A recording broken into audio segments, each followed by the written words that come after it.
Grace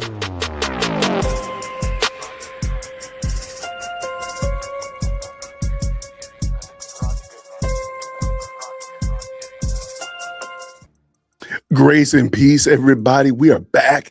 Happy Monday to you. It's Mondays. We're March already, for crying out loud. Happy March to you all. Grace and peace. I have a show scheduled today with our lovely guest, Sarcastic Liberty, at 5 o'clock. So you're probably wondering, well, Jason, what time zone are you in that you're starting the show at 4? I do appreciate that, and I want to explain that. Earlier today, I dropped a video that dealt with one Mr. Brandon Tatum.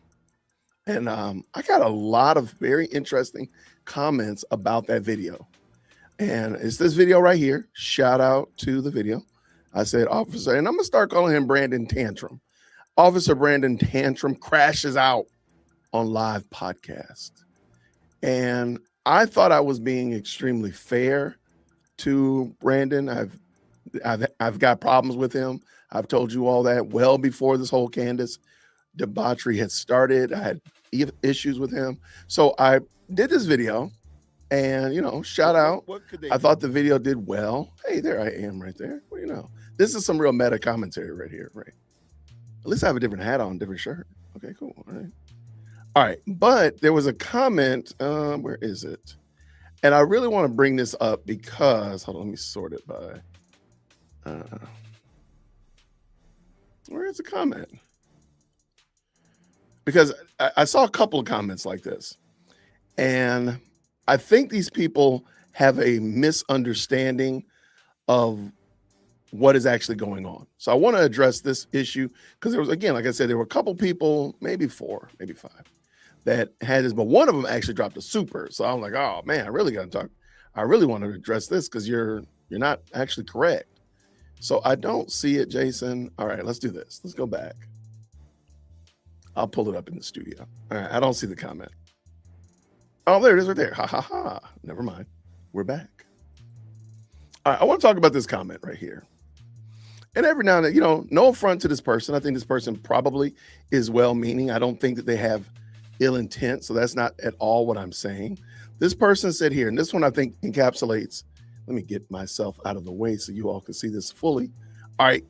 This person says this, and I think she probably encapsulates a lot of people who push back, had the exact same interpretation. Let's go with this. Sir, please watch it again. You're wrong.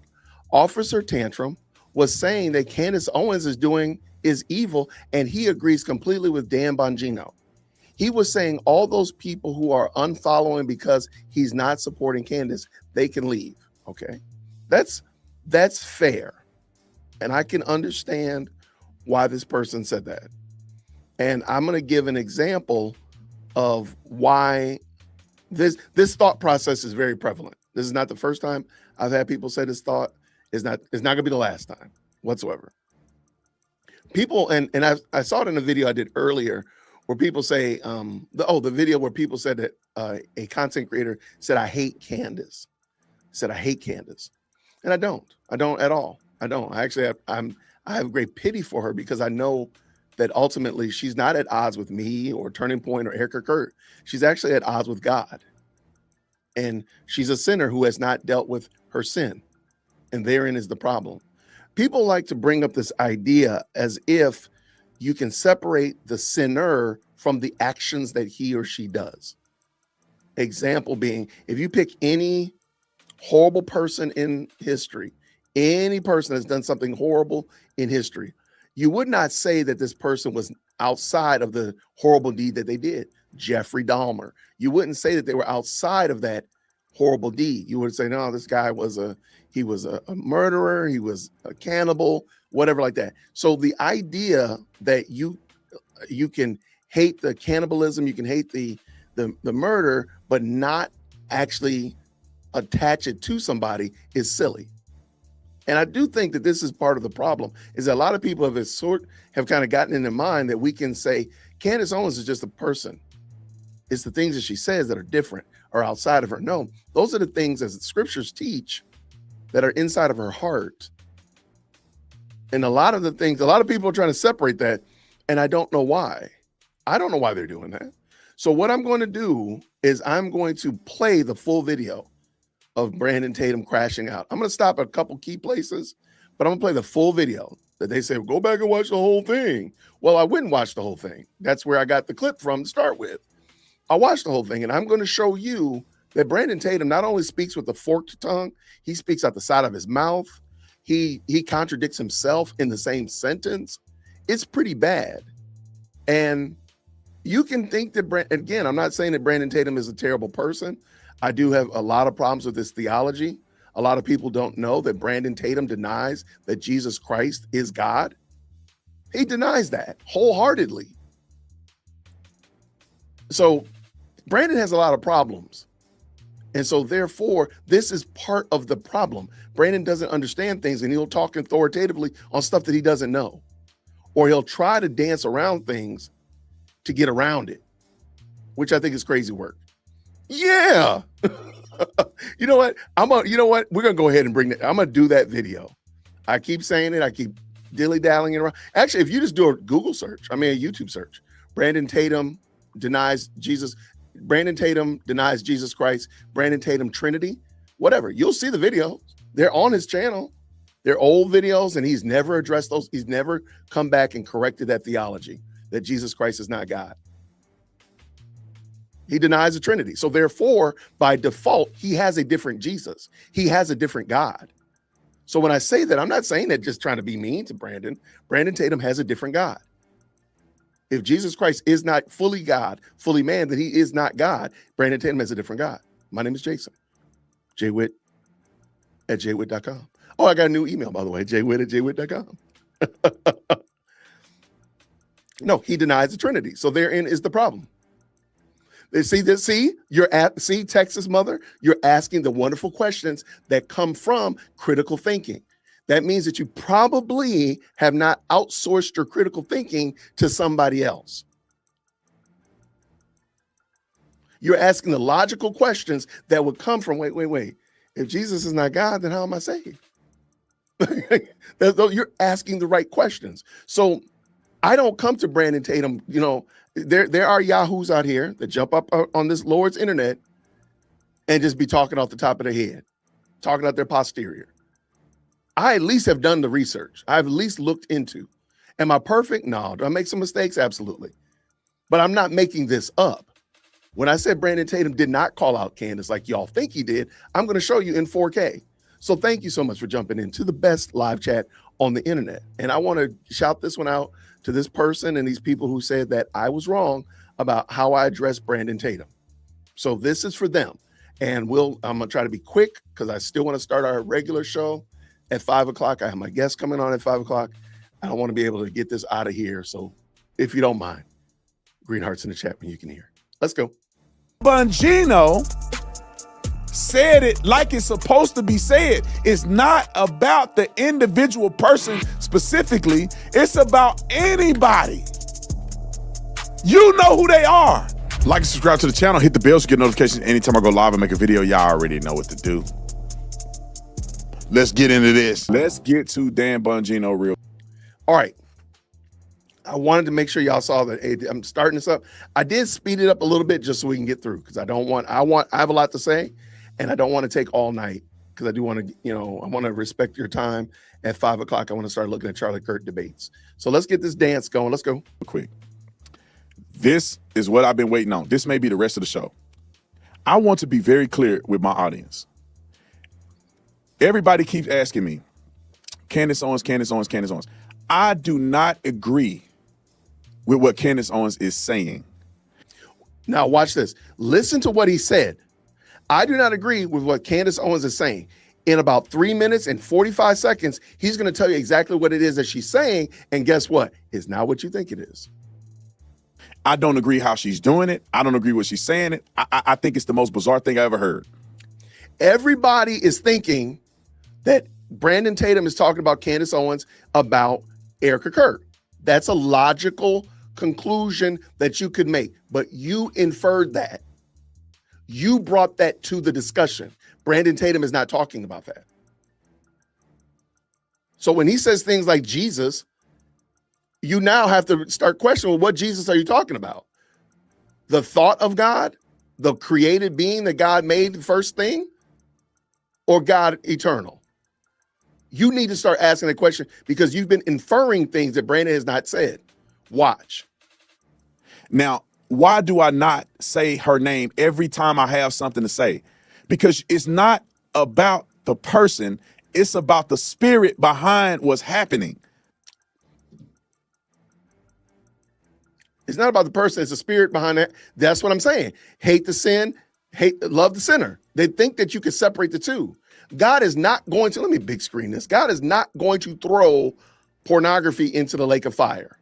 God is not going to throw lying into the lake of fire, adultery, stealing, cheating, murder, all that stuff. He's not going to throw that into the lake of fire, into hell. He's going to throw those who practice those things. So the idea that we can separate somebody who's practicing a debased lifestyle of the alphabet mafia from the actual activity that they're doing is literally lying to that person, because guess what? God is going to be looking at that person and he's going to slingshot them straight into hell. And we're going to be sitting there like, oh, I didn't know that. I thought we could just tell them that God loves the sinner, hate the sin. It's the sin that you're doing because you are a sinner.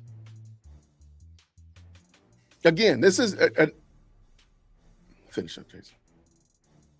I would have to name 25,000 people every day, every time I make a statement.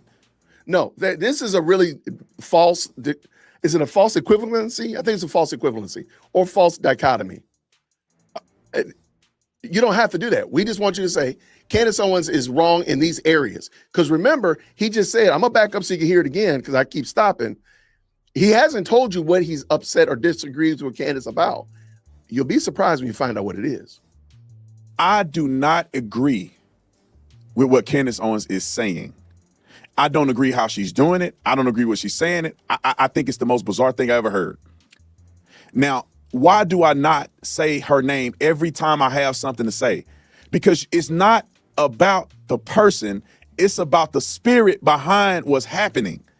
I would have to name 25,000 people every day, every time I make a statement. And it bothers me that people want to see drama more than they want to see solutions. But Dan Bongino said it like it's supposed to be said. Dan Bongino is not my standard. Dan Bongino is not the standard of what it is that, for example, if we want to talk about the failed art student of Germany, everybody knows what the failed art student of Germany was responsible for.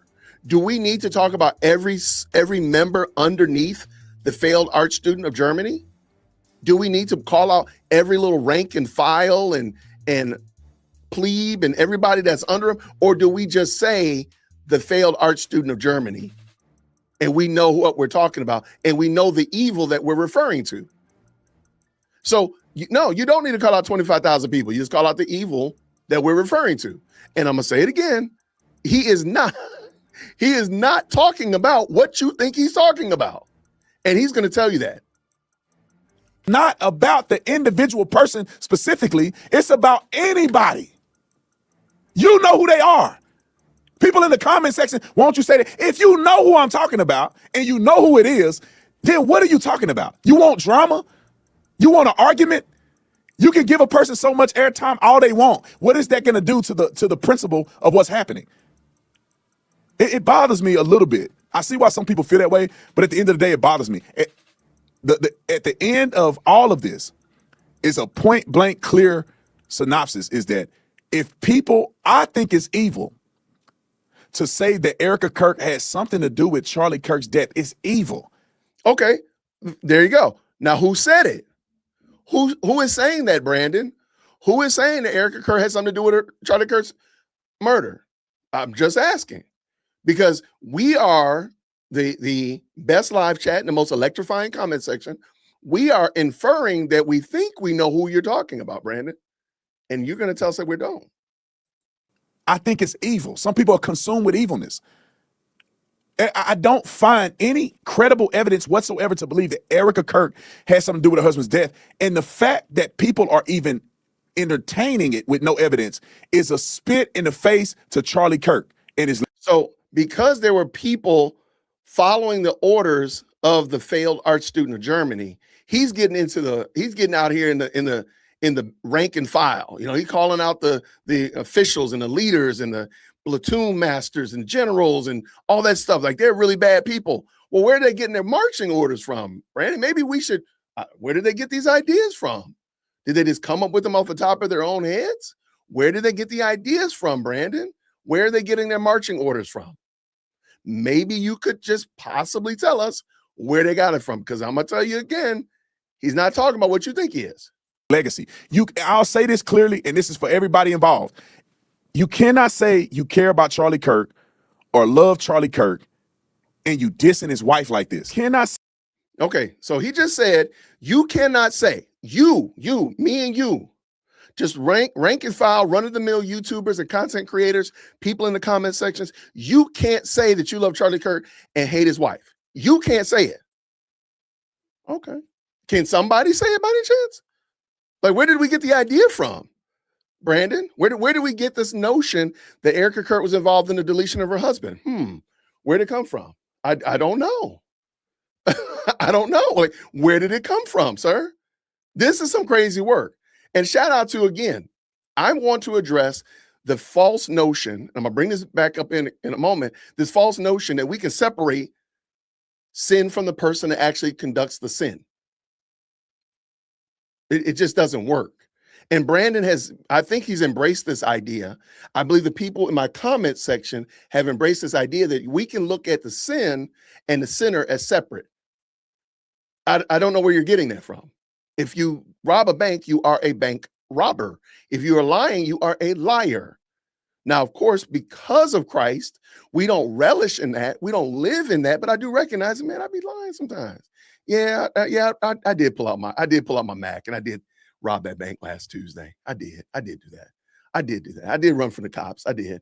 But I recognize that I am doing the sin. Brandon is trying to treat it as if the sin doesn't happen, like the sin can happen by itself. Y'all, again, shout out to the people that want me to watch this video with y'all. I appreciate y'all, because I think it is like this, and me not have the video on my link. You care about Charlie Kirk or love Charlie Kirk and you dissing his wife like this. You can't say it. Because if I died, people could do the same thing about my wife, and you can't say you love me if you treat my wife this way. Do you see what I'm saying? He is not addressing the person who is doing this. He's talking to just the nebulous space. This is what happens when you apologize to the internet, when you apologize to the mob. This is what you get. You start getting reactions to the mob. You get reactions to the internet. It's crazy work. Let me finish up. My wife loves me. That's why I married her. I'm not stupid. God speaks to me. God sent her to me. That's why I married her. And if something happens to me, my wife will take over all of this. Everybody that worked for me will be subject to my wife's control. Nobody outside of my bloodline will run my company, period. Again, I don't disagree with these statements that you're making, Brandon. The problem is, who is challenging anybody, any widow taking the leadership of their deceased husband's business or activity? Who's doing that? Or what are you talking about? Just because your wife would do it, like, is there another example out there in the world that maybe we can look at, Brandon? See, I'm gonna start calling him Brandon Tantrum. I don't care. My wife had zero experience. Nobody's running my bloodline in success or being a successor in my company that's not in my bloodline. You got to be completely stupid to think that I'm going to give somebody the position to run and be president over all that I own and built, somebody other than my wife. You got to be stupid. Nobody knows my company like my wife do, because I'm telling her and talking to her, complaining every night to my wife. She see the wins, she see the losses, she see the fear, she see my vision. Every night. Dan Bongino, if I could cuss, I can if I want to. I just choose not to. But Dan Bongino said it perfectly. I'm going to let this Dan Bongino segment play out. You probably have seen it. Dan Bongino is not my standard, though. As much as I think Dan Bongino is right on the money, right on the button, that's not the standard that I hold myself to. I hold myself to the perfect standard of Christ, and therein I see my lack. Therein I see that I'm falling short. Woo, I fall short all the time. Oh my gosh. Oh, I fall short. So Dan Bongino's not my standard. But let's let, because he's Brandon's standard. So we got to do that. Let's go. If y'all want to hear me cuss, this is what it'll sound like. Roll the clip. Erica didn't choose this, man. She didn't choose this. Imagine sitting there in your house and you find out from Twitter or, I don't know, a text or a phone call, or that your husband was just shot in the neck for the entire world to see on social media at a public event. I can't imagine that. I know you can't either. Then you got to go through this. Then you got a bunch of absolute lunatics sending her emails. You did it. Comments, tweets. You go yourself. You demonic. For as much as I hate what just happened, I wish ill on no one, and everyone should restrain their emotions from the other side because they are not on our side. Everyone. Once you go down the road of violence, there's no turning back. There's always someone stronger than you, man. Always. There's a whole lot of people stronger than me. But I'm sorry if the language distracts from you, but I can think of no other New York way to say it than you. You deserve to feel the little licks of the flames of on every inch of your body. You. If there's an afterlife, oh, and I believe there is. I believe in the second creation. I don't pretend to be the judge and jury, but I know you're not in it. I've never heard, and I got to stop for a hot second. And maybe I'm missing it. So if you're a Bible scholar, please go ahead and help me out. What is the second creation? I believe in a new creation, but I've never heard it called the second creation. And if I'm missing something, if that's what he's just saying, maybe it's a term and it's on par, just to let me know. But I've never heard it called the second creation before. Every time I'm like, what is he talking about? But okay, Dan, fine.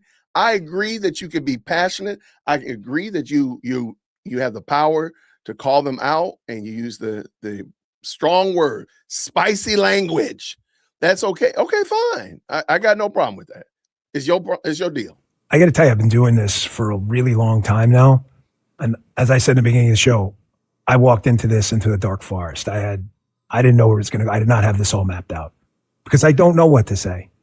People have tried being nice. People have tried screaming and yelling. People have tried a middle of the road approach. Nothing works. Ignore it. It metastasizes. Address it. It metastasizes. I wish I had the answer. I can only make decisions for me. I can't make decisions for you as to what you want to watch or what you don't. This isn't about views or who's popular or who's this. I don't care. I'm just telling you I'm making a decision for me now. I don't want to be any part of that. If you're part of that, please leave. If it is half my audience disappears tomorrow, good riddance. Sayonara, mother. I don't want you. Nobody else wants you here. The people who watch this show don't want you here. Sane people, and that is a majority of us, hate your guts. We don't want you. Nobody wants you. You were the spawn of Satan. I promise your parents, alive or dead, are looking at you now in horror that they spawned a demon. God. Your last name will live in infamy. Your kids will deny knowing you.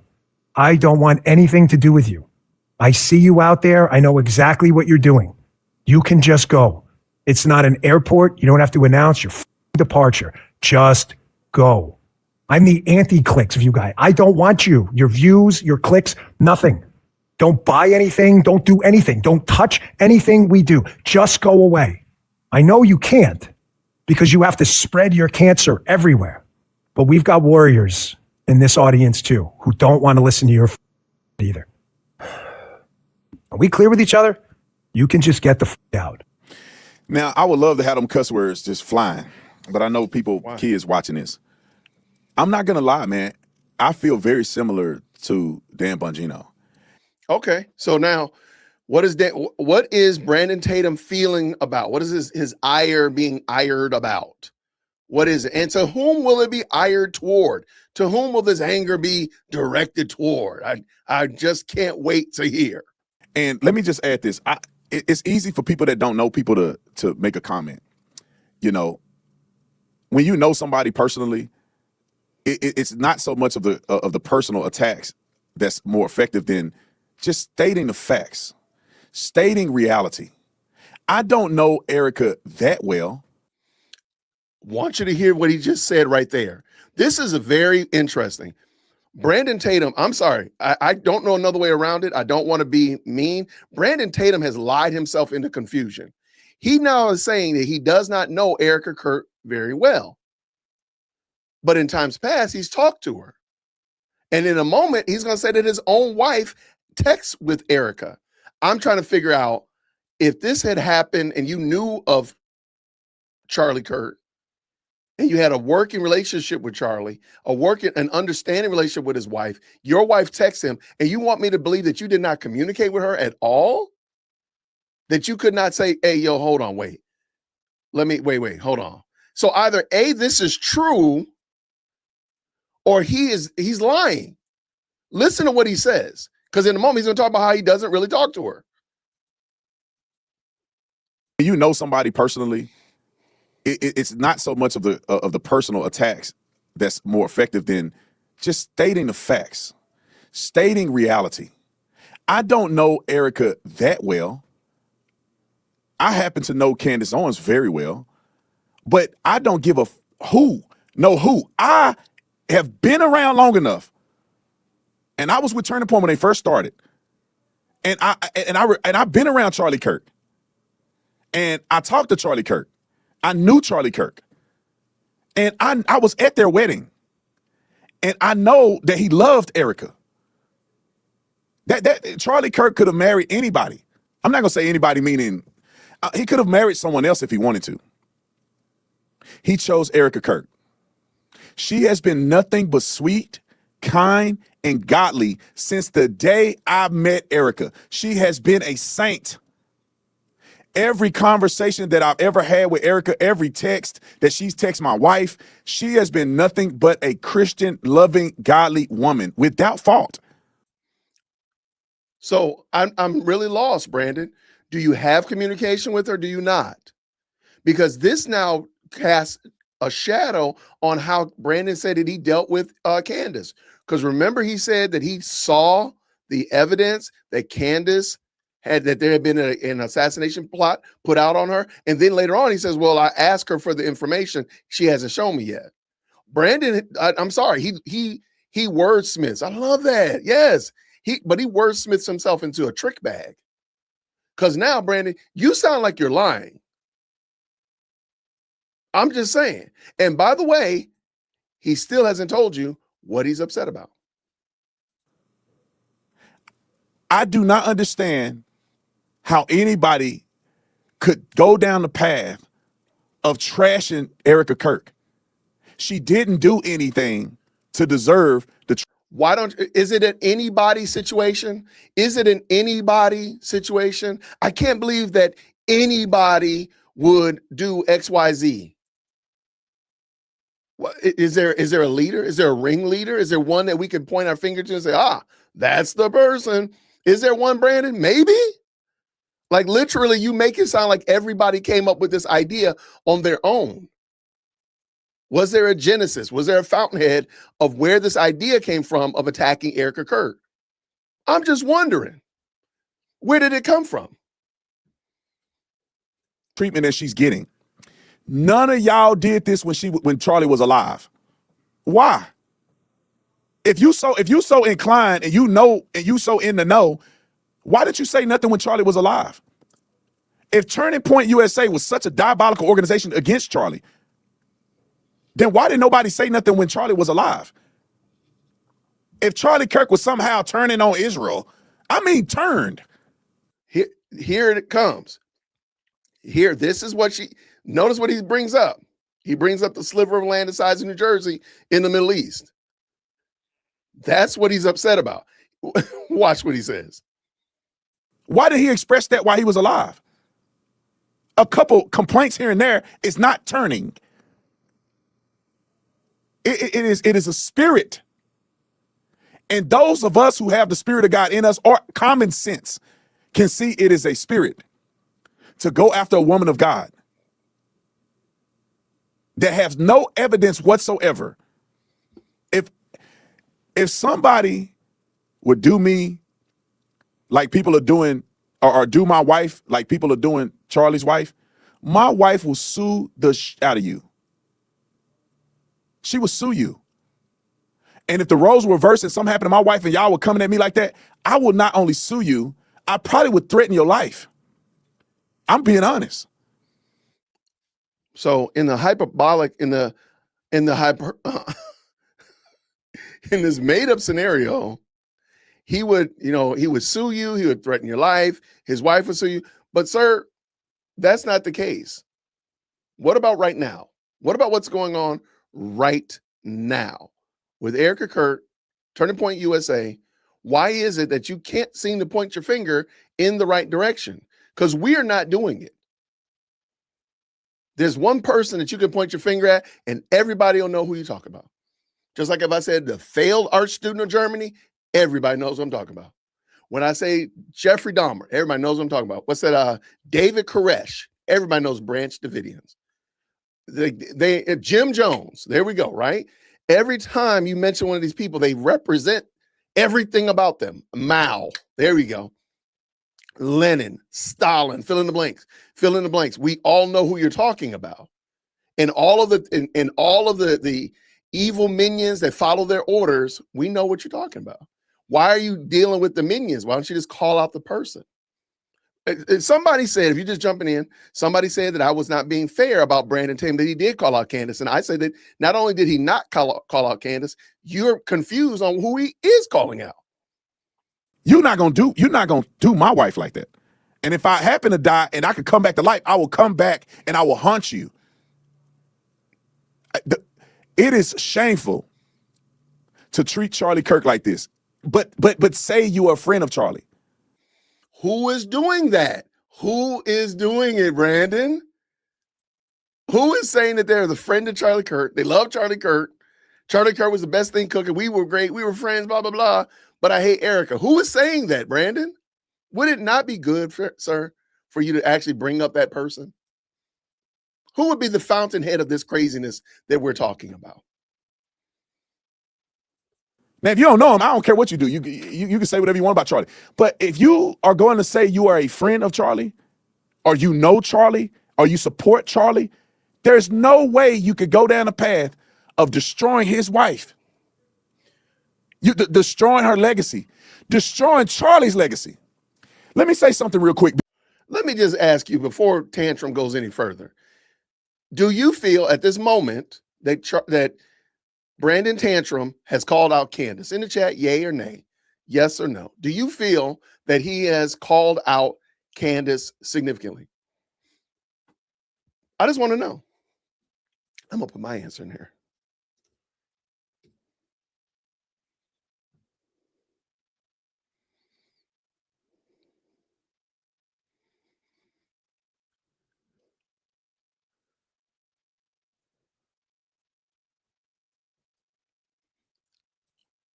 Come on, y'all. Somebody got to believe that he's called her out.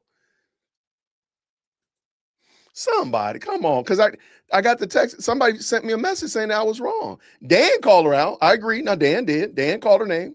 Absolutely.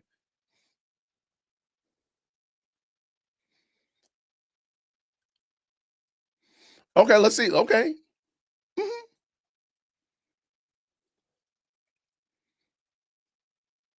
Let's keep it going. Let's get done. Thank y'all so much. Keep it up. Let's go. Because where do you think Charlie's heart was at? It was with Jesus Christ, Erica Kirk, and Turning Point. He dies. His heart is with Erica and Turning Point. If your mission is to destroy Erica and Turning Point, there's no way. There's no justification to say that you love, like, or was friends with Charlie Kirk. It can't happen. It's okay to be critical. It's okay to ask real legitimate questions. It's okay to have skepticism. But to lay blame or claim or cause people to threaten Erica Kirk because of a mythical ideology is crazy to me. Who's doing that, though? Like, who is doing what you're saying?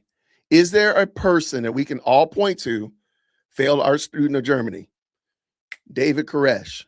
Can we point to him and say, that's the person? Bin Laden. Can we point to him and say, oh, We know what you're talking about. We know who it is. We know they encapsulate all of the problems that you're referring to. Is there a person? Is there a person, Brandon? It's crazy to me. For the life of me, I will never understand this. Charlie Kirk didn't have to be my best friend, and he wasn't my best friend. I didn't know him that well that he was my best friend, but Charlie was a good friend to me. And I don't know everything Charlie did or didn't do. He was not Jesus Christ, so I'm sure he had flaws and he wasn't perfect and he made mistakes. But I genuinely believe that Charlie Kirk was a good dude. I genuinely believe that Charlie Kirk genuinely loved the Lord. And y'all could go and dig up dirt on Charlie Kirk and find something that he did or said that if some. I don't know where this was going. I was very confused. I listened to this several times. I don't know why he's bringing this up as if, and maybe somebody is saying that Charlie Kirk was spotless and blemished without error. I don't know. I don't know who is saying what he's saying. Like, who is saying this? And why are you bringing this up? Like, I think most people, logical people, would probably say, yeah, I know Charlie Kirk was not perfect. And we're going to watch some of his debates today at 5:00 with Sarcastic Liberty. I don't know why. I don't know where this is coming from, where it's going, and what your intent was, sir. Y'all knew a text or something, you probably would criticize. But at the end of the day, he was a genuine guy pursuing God. And I believe his wife was doing the same thing. That's why he married her. And his kids and all of that are all at play here. How do you love Charlie but don't love his kids? Who?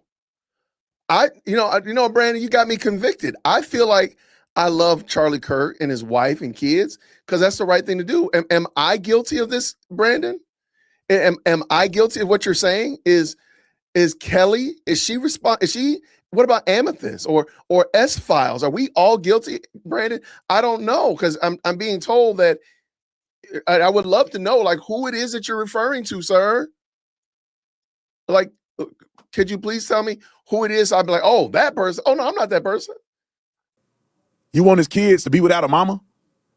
You want his mama? You want their mama to get killed or injured or hurt because y'all coming up with theories because you bored and ain't got nothing to do with your life? Who is doing that? This is and now he's about to enter into the full crash out that we saw everybody has seen lately.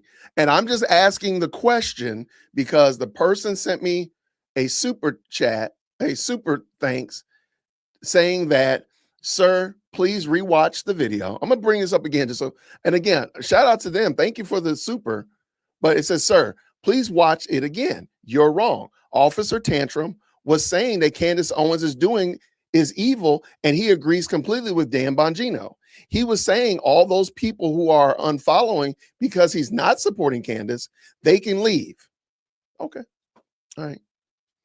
So I'm just asking, and the person said, I need to watch the whole thing. So we're watching the entire video now. And I don't think to destroy somebody else's life is crazy to me, bruh. That anybody would even spread this stupidity.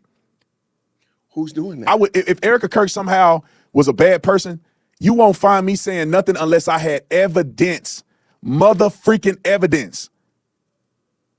So he's about to crash out. I'm gonna let him go ahead, full on crash out, so y'all can see it because he just wants to get it. He just want to get it out. Get it out, Brandon. Come on, Tantrum. Have a tantrum on the cereal aisle. We'll allow you to do that. Evidence unequivocal. I got the evidence in my hand. I'm reporting it to the police officers.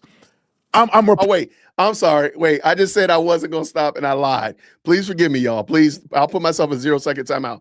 Do you all remember when he sat there and defended Candace about the quote unquote French assassination plot? And he said the same thing about the evidence. He never saw it, but he said that she was telling the truth. Never talked to her, but he said she was telling the truth. And now he's saying the same thing about Erica. Like, I didn't see the mother even about evidence, my face in my hand. Which one is it, Brandon? Which one is it? Come on, my guy. Which one is it? And I said, like, the worst thing y'all should have done is told me to watch this video again. I watched it one time. I got the crash out. I kept on moving. But y'all kept telling me, no, you need to watch it, Jason. You need to watch it again. I'm going to put myself a 0-second timeout. I'm done. I'm out of there. No, you shouldn't have did this. You should not have put this guy in front of me again because he's a whole bona fide stir-fried fool. I'm sorry. I'm going to call him up exactly as I see it. Brandon Tatum is disingenuous.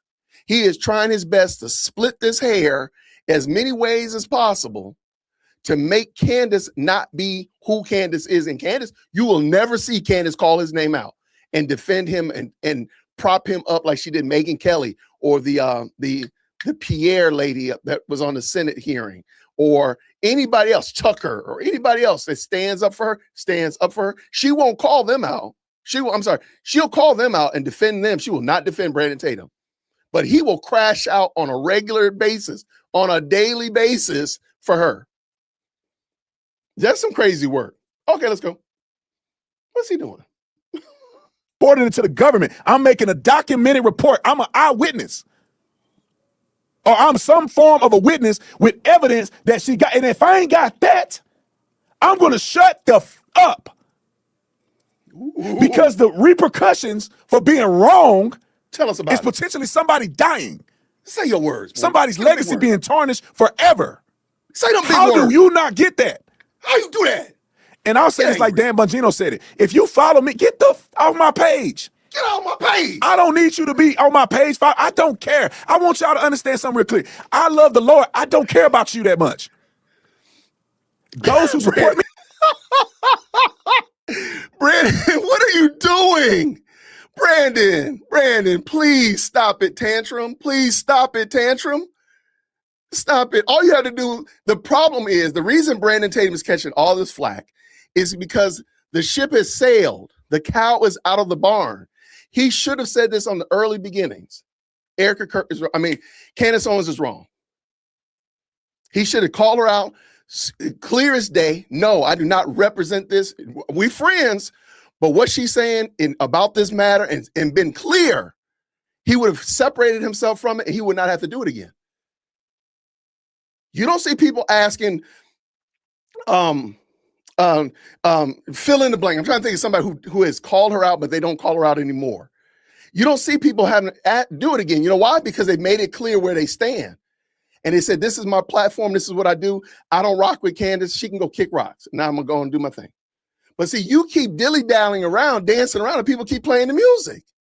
And now you look like a whole stir-fried fool, Brandon. Why'd y'all tell me to watch this again? Why did y'all do this?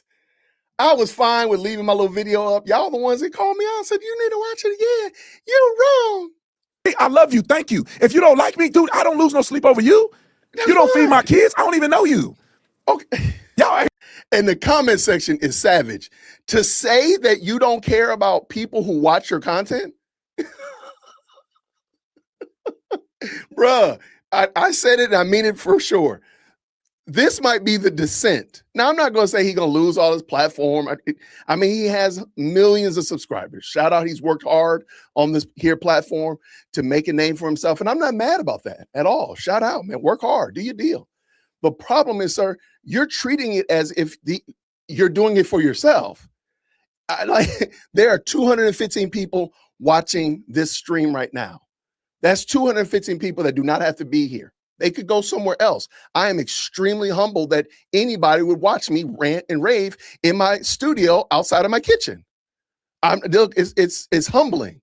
And I can't imagine if I had 1 million or 2 million or however many, I think he has 6 million subscribers, that I would treat them like I don't care about them.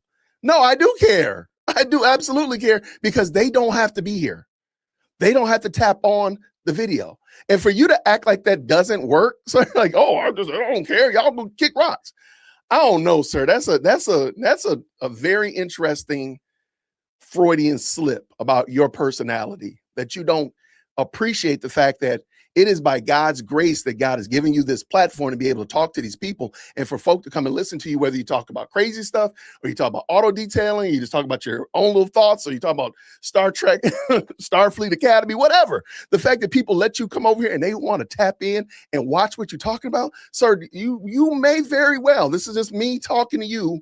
This is Unc talking to you, nephew. You may want to take that down a little bit and be a little bit more humble. I'm just saying. To tell people you don't care and and you're going to say worse stuff in a second. I don't know, my guy. That might be a lap too far. You're saying I unfollowed you. Man, I don't care. 3 million some people. I don't care how many unfollow me. I'm not going to be doing this forever. I have an assignment. I'm doing the assignment that God called me to do. At some point, I ain't gonna be doing this. At some point, B. Tatum ain't gonna be making videos. I'm gonna be doing something else in my life. So your unfollow don't mean sugar, honey, iced tea. You ain't even really doing nothing for me in the first place. Wow. Okay. Now, I think this is interesting. I don't believe Brandon Tatum has made it clear who he's talking to. Dan Bongino was talking, I think it was very clear Dan was talking about Candace supporters. These are people who said that they're disillusioned with Brandon Tatum, that they themselves found that his dancing around a topic has been unencouraging, and therefore they're going to stop. That's not the same. So that's what I'm saying. He's not calling out Candace people. He's calling out his own former supporters. I don't want you to be a part of nothing I do. I don't even care. Wow. If you want to keep buying my merch, that's fine. I don't care. You keep buying it. Wow. You don't want to be a part of what Brandon Tatum. I don't care, man. Do y'all think I care? I'm finna leave here and go do jujitsu and hang out with my family. And my son gonna run up to me and say, Daddy, I love you, I miss you. I ain't worried about y'all fools. Y'all miserable, sitting in your mama house, sitting in the basement, cat ladies. Y'all miserable, stupid, ignorant folk. That's not the basement. And I don't care if you unfollow me. Next year, in the in the next 365 days, there's gonna be more people that follow me anyway. Wow. You are a fart in the wind. You are a doo-doo in the toilet bowl. Nobody care, bro. You think Dan Bongino care about you unfollow him? No, he don't. That dude is rich. It's funny that he keeps trying to anchor his argument to Dan Bongino. Oh, by the way, I'm actually in my studio outside my kitchen, but I'm not in the basement. But it's funny he keeps trying to anchor his argument to Dan Bongino. And I don't know if Dan Bongino is I would love to know, does Dan rock with what his approach here? I don't know. Let's go. He counting his money in his beautiful house with his family. He worry about your sorry self. Anyway, I just had to get this off my chest. I'm sick of it, man. Now, I try not to go too hard because I don't know none of y'all like that. To be honest, I don't know Erica like that. Now you don't know Erica. A minute ago, his wife was texting her, but he doesn't know Erica now. That's what I'm saying. Like, he literally contradicts himself in the same couple breaths. Like, like, how does that work? Like, if you had access, and I actually called a couple of my friends, and I was like, and I asked, I said, hey, man, do you have my wife's number? They said, yeah, I got your wife's phone number. I said, I got your wife's phone number. Okay, so if something happened to me, would you be calling my wife? Would you be reaching out to my wife and kids and such like that? I haven't found anybody that said, no, I wouldn't. I'd just be over here on the interweb ranting and raving about people who are talking about you, Jason. But I myself would not be calling and checking on your wife and kids. So it just seems really weird the way he approaches this. And I'm gonna back up just a little smidgen so you can hear him again, because this is who Brandon is. In his beautiful house with his family. He worry about your sorry self. He worry about your sorry self. Anyway, I just had to get this off my chest. I'm sick of it, man. Now, I try not to go too hard because I don't know none of y'all like that. To be honest, I don't know Erica like that. I just know what my experiences have been with Erica. I don't know Charlie like that. I just know my experiences with Charlie. And some of y'all, you think you know Candace. I have had a long history knowing Candace, and the things that I've seen Candace do more recently, I don't recognize. What are those things? See, this is what I'm saying. He's not calling her out. He maybe I think it's the way that she dresses. She wears dresses and tops and clothing that is extremely expensive, and then she wants people to support her. That's what I think he's talking about. What do you think he's talking about? I don't know. He hasn't told us. I don't recognize it. Candace has been nothing but kind. I gotta like give y'all a perspective, because y'all want me to go out and some of these people don't know Candace and don't have no history with Candace. I've been knowing Candace for a very long time. That's irrelevant. My history, I do have a friend. You know what? I got one right here. I got one. I have a friend who went to college with me. He married a Spelmanite. And so, that Morehouse Spelman marriage thing, right? And they've been married for quite a while. And lo and behold, they ended up getting divorced because the gentleman, the guy, was out wilding out, right? And I was very sad because I know the families. I know them, right? And I remember us being on a phone call. Me and a couple other brothers were on the phone call with him. Let's just call his name Mike. We were on the phone with Mike, And we were talking about the fact, like, what's going on? What's happening with you and Sarah? What's going on with you and Sarah? And he was like, man, I'm out here in the streets. I'm for the streets. And two of the other brothers were really, they didn't come down on him. They didn't come down on him. They didn't say, yo, brother, you are out of pocket. You are out of line. Get your sorry butt back over here to the house and take care of your wife and kids. No. And they gave him a lot of duck and cover. I told him that he was in sin. I told him that he was wrong and that I got nothing for him. He blocked me and we haven't talked since. And it's been better than 3 years. But he knows exactly where I stand. But he also knows this. You can call me and we're going to pick up where we left off. Are you back home with your kids and your wife? If not, then we're not there. We're not it. So because we're friends, but he had never been harsh to me. We've always had a very good, amicable relationship. In college, I would never have said that he was against me. He was mean to me or anything of that nature. So the relationship that I have with him is extra to the fact that he is in gross sin, leaving his wife and children to be out here in these streets. So the relationship is irrelevant. So for Brandon to keep bringing this up as if say, oh, well, Candace has been nice to me, as if that means that she cannot be wrong in this scenario. Mike has been always good to me, man. Mike gave me a ride when I was at the bus stop, man. That don't mean that he's not in sin now. But see, Brandon doesn't know this. Tatum doesn't know this, because I believe in all sincerity, I know a lot of people are going to get upset with this. Brandon Tatum is ignorant in 4K. That's just it. My name is Jason, jwitt at jwitt.com. I mean, he's just ignorant. There's no other way around it. And he gets loud and proud about his ignorance. So now let us finish up. Let's finish up. Candace has always been sweet to me. Who cares? Candace has always been nice to me. You don't see her talking about me on her social media. She don't bash me. So we don't hear her talk about you at all, my dude. That's the part that you should be upset about. She don't ever say your name. She don't ever talk about you. That should be a problem. You are over here crashing out for a woman that doesn't even give you the time of day to say, shout out to Brandon Tantrum. He would hold me down. You let Candace tell the story. Y'all don't even know each other. I'm sorry. You're going to search high and you're going to search low to find Candace giving critique and saying how great and wonderful you are. He's just like a brother to me. My George texts his wife and I text him. You're not going to hear that. But you crash out in 4K for her, my dude. Why? Okay. Then that's what you do. I hope that works out for you. I wish you have no reference point to go off of than things that she say that I disagree with. And I think that some of the things that have been said about Erica is just wrong. What things have been said about Erica that are just wrong? What things are they? The shiny pants, the dabbing of the eye? What is it that has been said that's just wrong? What is it, sir? Be honest. Come on. Help us. Treat us like we don't know what the story is. Now, I plan on calling Candace and asking her, what information do you have that I don't have? Because it sounds. I'm going to back this up. Listen to what he said.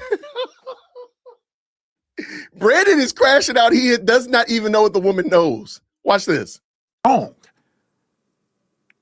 Now, I plan on calling Candace and asking her, what information do you have that I don't have? Because it sounds crazy what's being said. And if there's no information that can be provided, then I'm not going to change my mind. I don't agree. But he's already said that saying these things is evil, demonic. That's what he said. But he said, oh, if you don't have proof, then I just can't rock with you. I can't agree. Okay. I'm telling y'all, he's not calling her out. He is wordsmithing you, and he has got you believing what you are interjecting what he is not saying. But like, it's very hard for me to go F you to Candace and all this other stuff, because I have known Candace to be just as sweet and kind as these other people. I can tell you that Mike, my brother from Morehouse, was not a bad dude to me. He treated me nice, all that kind of stuff like that. Does that mean that he's not in sin now? That's my question. This is why I say that hate the sin, love the sinner, that you're trying to separate the people from the sin that they practice, and that's a fool's errand. There's no way around it. Shout out to Eric up in the building. There he goes, man. That's my good friend. Shout out to Eric. By the way, if my moderators could please drop Eric's link in the chat. He is a fantastic Bible commentator, well past me, but I love when he shows up. So y'all, shout out to Eric in the chat. All right, let's go. I would have added Candace in the circle of this person has always been kind to me. This person has always been kind to me. This person has always been kind to me. I personally don't have no beef with these people. These people got beef with one another. I don't have no beef with these people. Charlie Kirk ain't never been against me. Candace Owens ain't never been against me. Erica Kirk has never been against me. I'm watching people go against other people. So is it just a matter of hoodies versus t-shirts? Is it just versus bald heads versus Caesar cuts? Is that what it is? Is that what the issue is? What is the issue, Brandon? What are people going at each other about? What are they going at each other about? Huh? I think maybe it'd be good to know, Brandon. Maybe tantrum while you're in the midst of a tantrum. Maybe you can tell us what it is that they actually have done. And I almost want y'all gonna make me tell all the beans. Who cares? And everybody in that scenario except Erica, because Erica's been nothing but kind to me. I've never known Erica I've never had an issue with Erica whatsoever. But I mean, me and Charlie didn't always agree on everything. Who cares? That's not. Me and Charlie didn't always get along on everything. There are certain things that I think that Charlie did that I didn't like. But at the end of the day, none of them are against me. And so it's hard for me to try to say, I'm now going to take a position against you because you mad at this person. And those of you who are loyal understand that. That's why I don't spend my time bashing Candace every single day. It's because she ain't never done nothing to me. Now, if Candace will come out and talk about my wife or something, then hey, then I got to say something. So, y'all, I'm sorry. I'm trying my very best to treat Brandon with, because I do think that he's just ignorant. I think he's just ignorant. So Candace, if she says something about your wife, you would say something to her. But Candace is saying some egregious things about Charlie Kirk, who you said was your friend, his wife, and you're just like, well, I just don't agree with what she's saying. But you know, let me just say this, and I'm gonna get off here. One of the other reasons why it's not very convenient for me to go and blast other people, because I don't know if these people that had my back, to be quite honest. This is a very odd take. And again, shout out to the people that told me that I need to watch this again, because it's good for you to, if I watch it one time. If I watch it 3 times, I'm gonna cause chaos. I'm just gonna tell you that. I'm gonna cause chaos. I don't understand this argument. Listen to what he's saying. I don't call out people because they may have had my back. I don't get, maybe I'm missing it. Let's go. I don't know if these people that had my back, to be quite honest. How many people would have my back in the same situation? I don't know. Ain't none of them been tested. To be quite honest, none of them been battled. When I had never had a friend call me and say, hey, I'm leaving my wife and my 3 kids because I'm about to be out here in these streets. I've been out in these streets, matter of fact. He's been out in these streets. I've never had a friend call me and say that before. So therefore, I didn't have a reference point when Mike called me and said he's leaving Sarah because he wants to be out here in these streets. I didn't need a reference point because I knew scripturally Mike is in error. He's in sin. And I said that, he blocked me. So you don't need a huge reference point. If your friends, if you know that you're wrong, I'm sorry, if you have friends around you who know that they can call you out and they should call you out, that's the best thing. The problem is Candace doesn't have friends that really care about her and care about her eternal soul. They'll let her sit there and just tiptoe through tulips on her way straight to hell, and they won't say anything. And Brandon Tatum, you're one of those friends. My name is Jason, jwitt at jwitt.com. Tested. So that's why it's very difficult to jump on a bandwagon, because you'll go, man, F you for saying this about this person. And then these 2 people friends in the background. These 2 people go make up. They go meet on the tarmac. All right, I said enough. But I will say this in closing, is that just because I don't like something somebody's saying don't mean I don't love them. I just don't like what they saying. And I'll finish it with this because it's the honest to God truth. I love Candace because she's my sister. Hold on. Okay. And here it is. Here it is, y'all. We have assumed that he's been calling out Candace because of something she said about TPUSA, Erica Kirk, and the such like that. He is now about to tell you. He's about the big reveal. He's going to tell you what he's been fussing about. And I told you already, it is not what you thought. So you all have been imposing on him what you think he should have been upset about. And he kind of made it seem like that by dancing around the tulips. But guess what? This is not the tulips. This is a dunghill. Watch this. I don't like what she's saying. You like what she's saying? I've always loved Candace. Candace has always been nice to me. She's always been kind to me. Yeah. But I don't like what she's saying. Like, I don't agree with what she's saying. Okay. I don't endorse none of that. And it's not because of none of y'all, because I don't really care about what you think. No, don't care. To be quite honest, at the end of the day, I only care about what affect my family. Right, right. And so I just don't like it as a family. I don't like it. Yeah. I don't agree.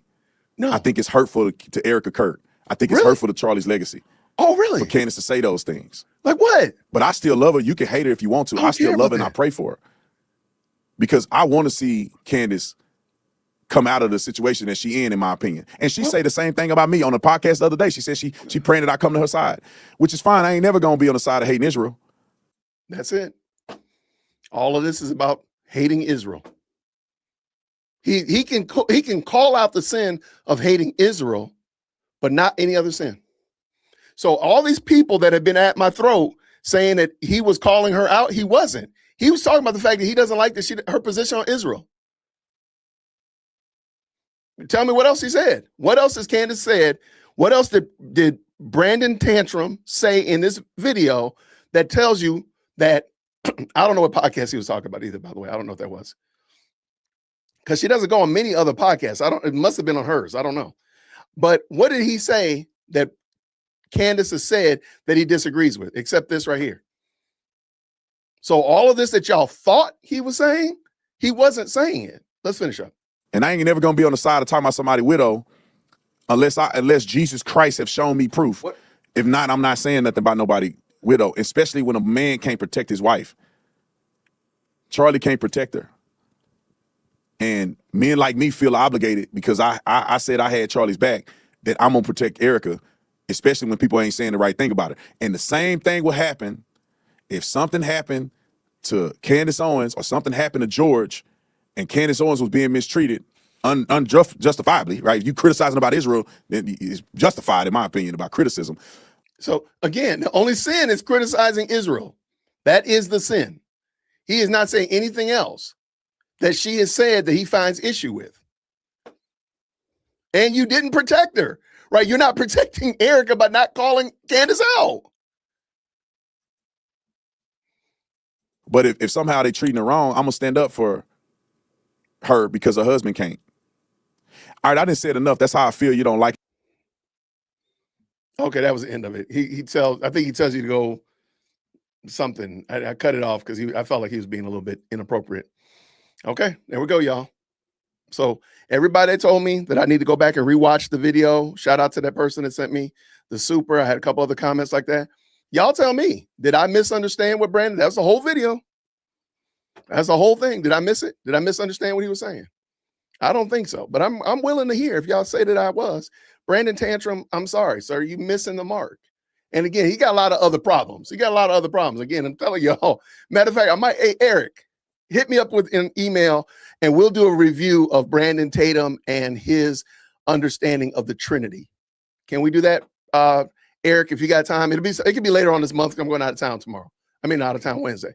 But if you got time, Eric, I would love for us to do that. And we can talk about it because Brandon Tatum denies that Jesus Christ is God. So all this hugabaloo that we're doing, look, I ain't got no time for it. All right. You love the animated Jason? That's what, hey, y'all should never have given me a stand-up desk. I'll tell you that much. I'm causing trouble up in here. Oh my gosh. Oh my goodness. All right. Shout out. Let me know if Eric, shoot me up an email, jwitt@jwitt.com. I got a new email. So no more Dear Woke C at Gmail. We moving on. There we go. Okay, there we go. Love it. Shout out to Eric. I appreciate you, brother. Okay, now let's do a station break. All right. we're moving on from there. We are now, grace and peace, everybody. We're back. You saw the thumbnail, you saw the title. It's about 5 o'clock. I told you that today we're going to move in a different direction. We're going to get rid of this candy. We're going to floss that out of our mouths and stuff like that. Your dentist is going to approve of this message. So what we're going to be doing moving forward is we're going to start looking at some Charlie Kirk debates, some Q&As that he's done. And I think it's going to be super edifying. I think it will be fun to watch and hear what he was talking about when he was engaging with young college students and young adults in different and various places. And especially if you're like me, you have a young college student who's at school, and by God's mercy and grace, she has not been converted, but I know she's besieged. So I want to make sure that she's getting, I'm able to answer the questions that she's being addressed or being approached with, and so on and so forth. So I thought it would be fun to start looking at some of Charlie Kirk's content. So that's what we'll be doing more often. And I'll still do it every now and then. I'll do a little candy update, you know, like your mom lets you get a little bit of a piece of candy after dinner. We'll do that. We'll do that every now and then as a treat, a little cheat meal, if you will. But we're gonna try to stay strict to our diet. We're gonna try to get the candy out of our lives. Now, y'all been watching me be animated over here, and y'all like, man, Jason is out of control. He over here yelling, he's throwing his hat around the place. Y'all get this brother to sit down. We need some adult supervision in the room, and I think that is a great thing. So what we're going to do is we're going to bring in my lovely guest, Shawana. How are you? Oh, bring it in. How are you, friend? How are you, Shawana? I am good. How are you doing? Good. I'm sorry that you had to sit there and watch me. You're looking for another adult in the room. Who's showing up for us? I don't. Oh, we're in trouble? Uh-oh, we're in trouble. We're in trouble. All right, we have Sarcastic Liberty in the building. How's it going today? It's good. It's good. I just caught the tail end of you reacting to Brandon's video. I'll have to go back and rewatch that because I actually thought it was really good. So I did a reaction to the original Crash Out where Dan Bongino is, you know, telling people to go F themselves. And then Brandon jumped on and he said, I don't need you and this, that, and the other. And I did a reaction to that, and I put that video up today. And most of the people were amening, and they agreed with me. And there were a couple people, and one person even sent me a super, which I think is very kind of them, that said, you're wrong. You need to go back and watch the whole thing because he's calling out Candace. I'm like, I didn't just make this up. I did watch the whole video. I was like, oh, man. Now, when I watch a video for the third time, that's when trouble happens. So now this is what happens. Should have left me alone. Let me watch it one time, and I'm good. So anyway, that's it. But I'd love for you to check it out. Give me your thoughts on it. Yeah, I will. All right. So Sarcastic Liberty, give us a real quick. Tell us who you are, what you're about, all that kind of wonderful stuff. And if the moderators can drop her link in the chat, because you're primarily on X. So you're X. I'm on X and Instagram. Okay. X and Instagram primarily. Yeah. So I'm a mom. We run a couple of businesses. I homeschool my kids. Started getting into kind of paying more attention to politics about 10, 12 years ago in California when we lived there, and we were fighting a lot of legislation. And then, I've just been very focused in on politics ever since then, and big Charlie Kirk fan. Yeah, so I'm excited to react to some of his videos today because I miss him. Yeah. All right. Well, we're going to jump over here. I don't know what school is at. This is the best or top Charlie Kirk debates from 2024. And y'all let me know what y'all think. We'll probably do these more often, or actually we will be doing them more often. So y'all let me know. Shout out to Goose has been my pusher and making sure I have a lot of good content. So let's go and bring this in.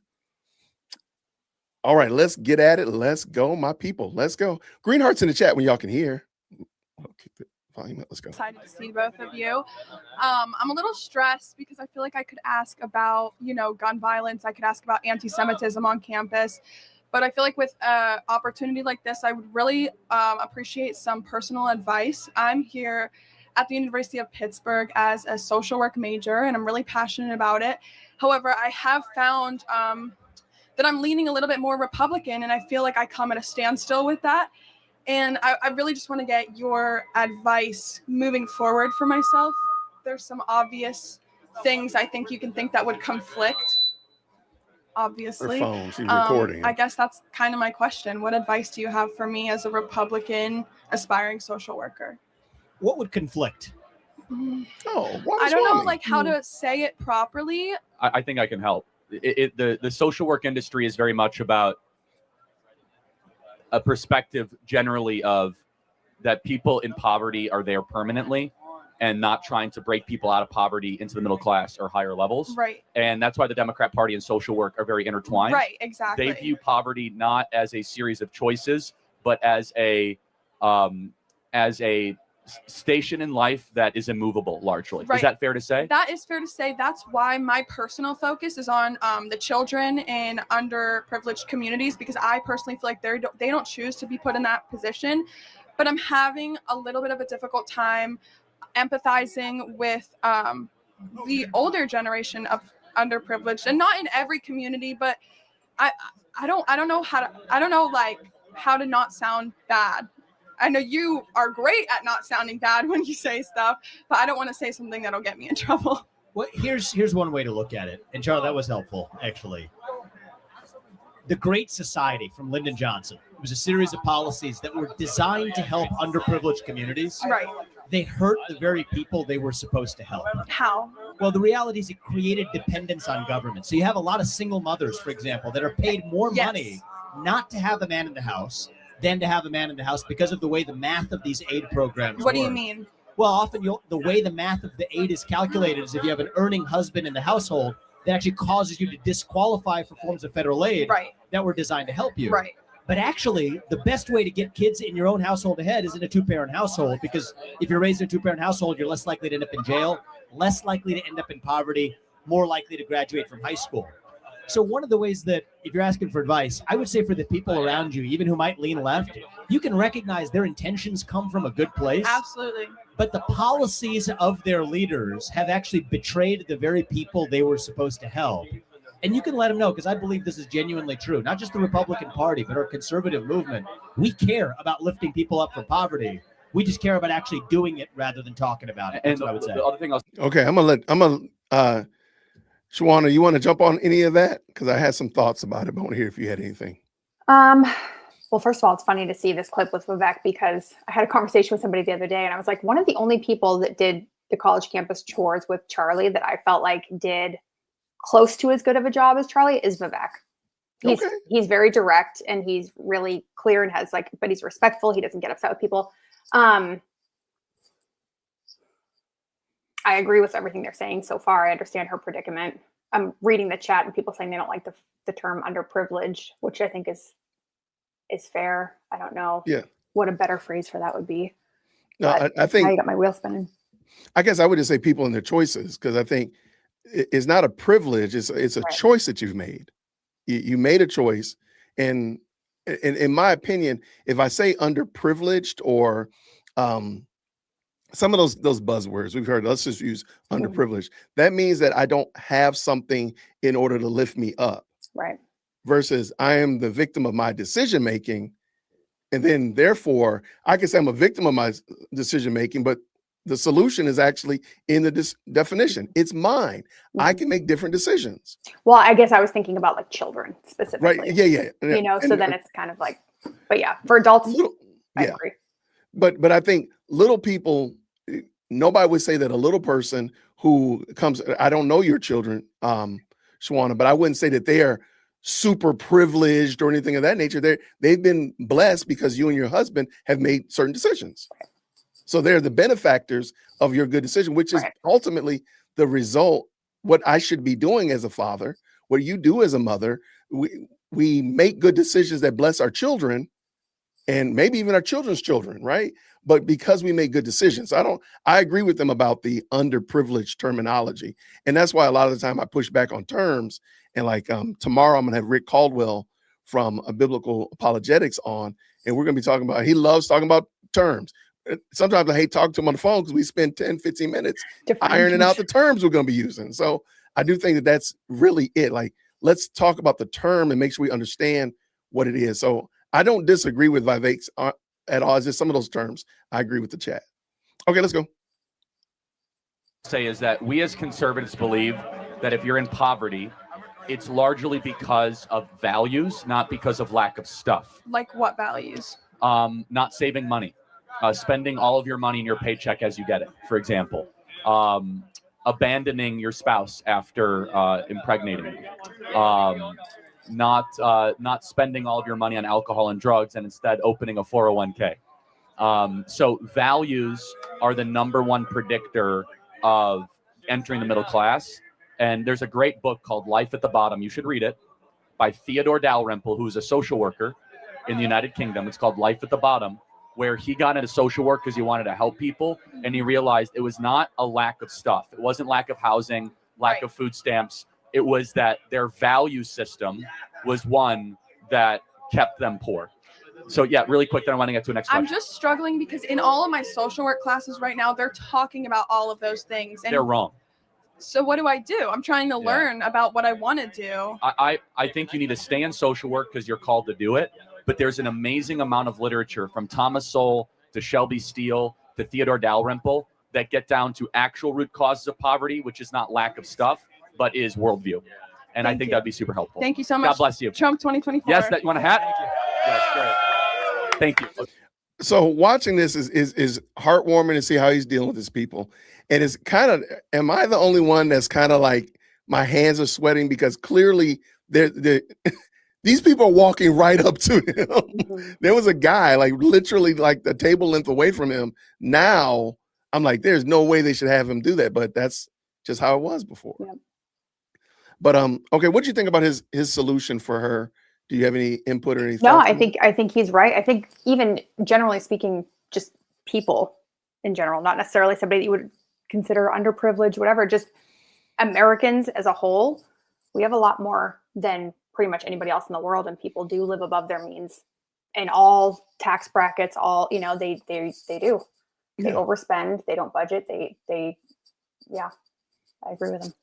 No, I absolutely. I thought this was a great start. Shout out to Vivek right there. Let's keep it going. 2024. According to the way that the asylum laws are written, the entire nation of Mexico applies under asylum. Do you think that you have a right to immigrate to America? Is diversity and inclusion really an American ideal? Are you okay with deporting every illegal person that's here? Do you think that the American government should first have an obligation to citizens before foreigners? Nobody is asking these questions. We're just saying, if you want to come in, you can come in. Do you see anything wrong with, I don't know, taking in 5% of the population of Haiti? If someone comes into your dorm room uninvited and they do the dishes and laundry, they can stay? If I'm not going to do my own dishes, heck yeah. I actually had somebody come on the channel and tell me that. She lived in, we were talking about Don Lemon's attack on a church up in Minnesota. Mm-hmm. And a young lady came on, she's from Detroit. And I said, if I break into your house, come in through your garage door, don't break the door, but just come in through your garage. You have your garage open. I come in and I stay in your house, laying on your couch, eating your food, but I wash the dishes. Are you okay with that? And she said, no, she'd be perfectly fine with that. I said, you kidding? So You're not lying. True. I'm like, you're lying. The truth is not in you. I'm eating up your food. I'm a whole grown man. Matter of fact, and I bring my whole family with me. And you're okay with us taking up space in your house, you working to feed not only you and your kid. I think she had 2 children. And now she got me and my wife and our 2 kids. So now 6, 7 people are eating off your paycheck. You're okay with that? And she said she had no problem with it. Those people lose all credibility when they're so intellectually dishonest. It drives me insane. Yeah, it's like at least be like, okay, yeah, I wouldn't like that. What if you came in wearing a MAGA hat? Would she be okay with it then? Right. Well, hey, that'd be a great question. That'd be a great pushback. She'd be scared for her life. Right. These people are wild. All right, let's go. Let's see how this goes. Hi. All right. Hello. Oh, hi. There's a little bit of distance. I'm going to start off by saying I'm a political science student. I'm a second year here at K-State. And I'm a first generation student. Try to turn it up a little bit. Yeah, perfect. Great. Thank you. And what's your name again? Alondra. Nice. Alvarez. Yeah. So I just had a question because you talk a lot about like protecting and securing our southern borders. But as the granddaughter of immigrants, I think that we get into a lot of complicated disputes with the idea that immigrants are criminals or drug dealers and things like that. So I just want to hear what your opinion is on those expectations or those those stereotypes that are put on Hispanic communities, Latino communities, and how they change the way people perceive immigration. So I'm going to ask you a question, Shawana. Shauna, if I break into your home and I come in your house and I tear up your furniture, I leave your water running and flood your kitchen, um, something else. It's just a bunch of piddly crazy stuff that are crimes. What is my first crime? Breaking into my house. Breaking into your home. So all those other things are ancillary to the fact that I broke into your You house. shouldn't have been there to begin with. That's it. But what if I break into your home and I wash the dishes and I clean, or I repair that squeaky door going into the basement, or hey, when you're not there, I even go out into the front yard and fix that patch of dead grass that's in the front yard that your HOA has been complaining about. What about that? That's just as creepy as if you came in here to do something bad, because I would think you were psychotic. But I'm like, why do people kind of miss over the fact that you broke into the house? Well, it's the same thing with these violent crimes, and people say that, well, U.S. citizens commit a lot more crimes than illegals. It's like, well, first of all, there's more U.S. citizens than there are illegals here. Facts. Second of all, we have to deal with our own citizens. Somebody that's in here in this country illegally that commits a crime, that crime never should have happened. That was completely avoidable. It's not the same thing. Definitely not. I love it. Thank you, friend. All right, let's keep it going. Let's see what Charlie got to say about this. Sure. So, thank you for the question. So you said you're the first generation Yes, I student am. or first generation American? I'm a first generation student. Cool, great. Second generation American? Did I hear that right? Or- Third generation Cool. American on my mom's side. Great. Second on my dad's. When your grandparents, then, is that right, came Yes. to this country, did they do so through the legal process that was in front of them? So my father got married to my mother, so he's a legal resident of the United States. She's been here her entire life. But did she enter legally? She did. She's Okay. She's born here. Yeah. Got it. So we're not even talking about apples and apples then. We're talking about marbles and bowling balls. Like, this is not the same thing. I just hate, because you spend all this time trying to include yourself and to become a victim and get into the It victim doesn't apply to you. Olympics. Say again? And it doesn't even apply. And it doesn't even apply to you. And she's trying her best to make her parents as, they came through Ellis Island. He was naturalized. Come on. My grandpa on my dad's side entered in illegally. Okay. So I'm not here to insult your grandpa, right? But we must be very clear that the type of immigration that we support is when you follow our rules and you come on our terms, and that you do not break into a country uninvited and you try to cut. Can I add something to that? The reason why he left, and a lot of people in Mexico do, is because of the political state, especially in the 70s and 80s. When they decided to move, they have a government that isn't supportive of their constituents, and because of drug problems, their only choice was to move. Yeah, I totally sympathize. That's So okay. So because there's really bad stuff, Shauna, going on down the street over at Main Street where I live, I'm justified in breaking into your house. And you take the risk of whatever ramifications happen doing that. This makes no sense. Right. Again, You're knowingly taking a risk. I understand people's arguments in those situations. That's not everybody's situation. But you are still, that doesn't mean you just get a free pass. You are assuming a risk of doing that. And if you get caught, you get caught. I mean, right. It's just like if you break into a museum and try to live, here in Atlanta, there's a gentleman, there's a theater here called the Fox Theater. And at some time or another, I don't remember why, there actually were people that lived in the Fox Theater. And there's a guy that lives in the Fox Theater, and he's been there forever. And when he passes away, there will be nobody else that will be able to live in the Fox Theater. But he's literally been I'm not even being funny. I want to say it's been like 50 years. He's lived inside the theater. I don't know why. I don't remember all the ins and outs, but again, he's lived in the theater. I can't go in there now and say, well, because Jim Bob lives in the theater, I too want to live in the theater. No, they're letting him stay. He's a relic. He's a part of the culture. And once he passes away, nobody else will be there. That's crazy. I do think that we need to do something about the time that it takes for people to become legal citizens and to get into the country legally, but that's a separate issue. Right. And I'm all for, if we came up with first off, everybody who's illegal left, and we give you a line, say, hey, if you, I believe how Christy Noem said it the other day, if you leave, we'll pay for you to leave and give you a little bit of money, a little startup money when you get to your country, your home country. I can't think of somewhere else. Mhm. Like, if you don't rob the bank, we will let you leave and help you pay your mortgage payment. Right. Like, make that make sense, right? Right. Well, I'm sorry, we'll pay for the Uber for you to get home, and then we'll actually make your mortgage payment for you. You Right. can't beat that with a bat. I don't know So why people act like we have these crazy immigration laws. You can't just do this in any other country. I watched I'm sure you saw the woman that fled from California to go to Canada, and she and her quote unquote partner are having a hard time because she's not able to live in Canada because they don't allow her to do the things that they want. And They she want can't people to work. be able to. She can't work. Right. You Which can't is even so work funny because remote. it's like, why didn't you stay in California? It's basically the same thing. Right.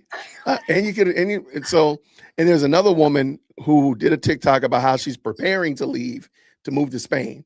And she's Mhm. going through all these steps. I'm like, You ma'am, can't just go there. you just can't roll up in there and just be like, hey, I'm staying.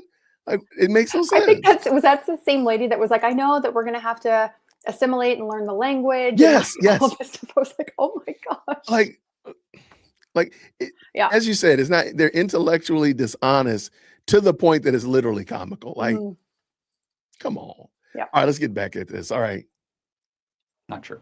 It's never the only choice to commit a crime, and we should not put up with it.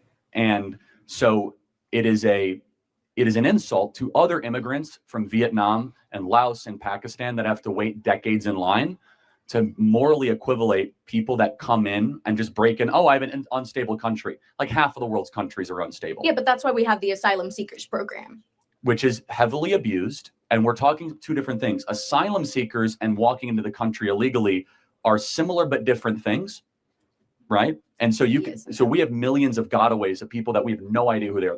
They're not declaring asylum. They just run across the border. Well, because they can't. The system doesn't allow other people from Mexico specifically to assign themselves to who they are the last couple of years. So look, we just have to be very clear with this, is that if you come into the country uninvited, you have committed a crime and you are a criminal.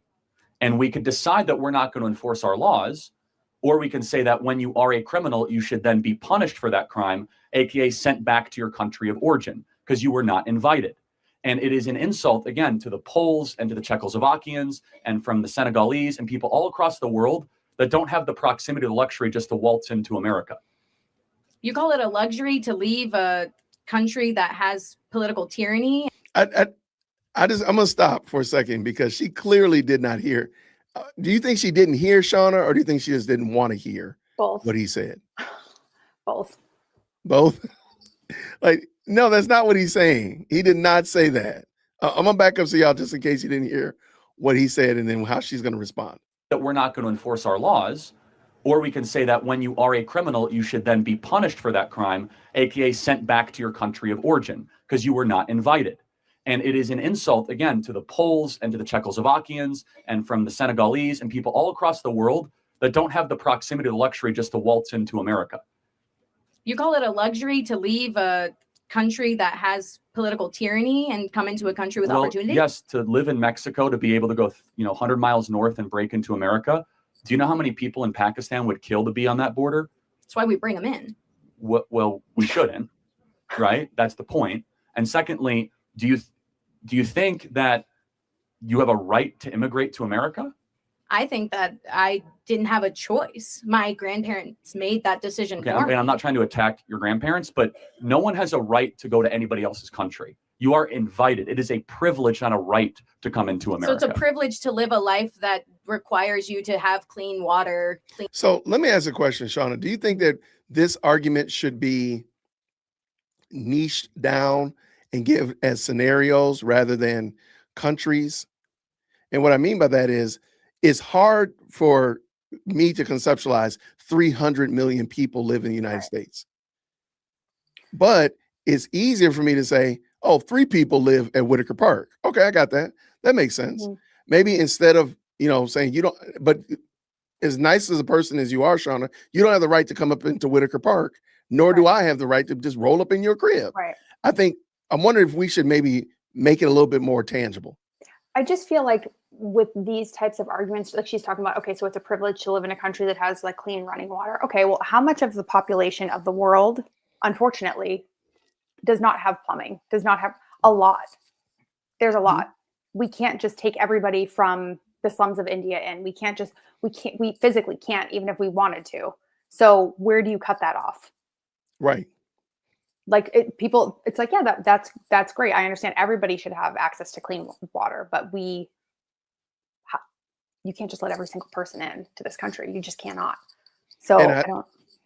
No, I'm right there with you. And maybe we could, again, I don't want to turn into a debate, and I think Charlie's handling it fantastically. I just wonder if we should break it down to something a little bit more tangible to people. Because again, I don't think she, as a college student, and he sounds like he's going to bring it up later, talk about like somebody breaks into your dorm room. So I think he's recognizing that it's nebulous, this idea of a country having borders.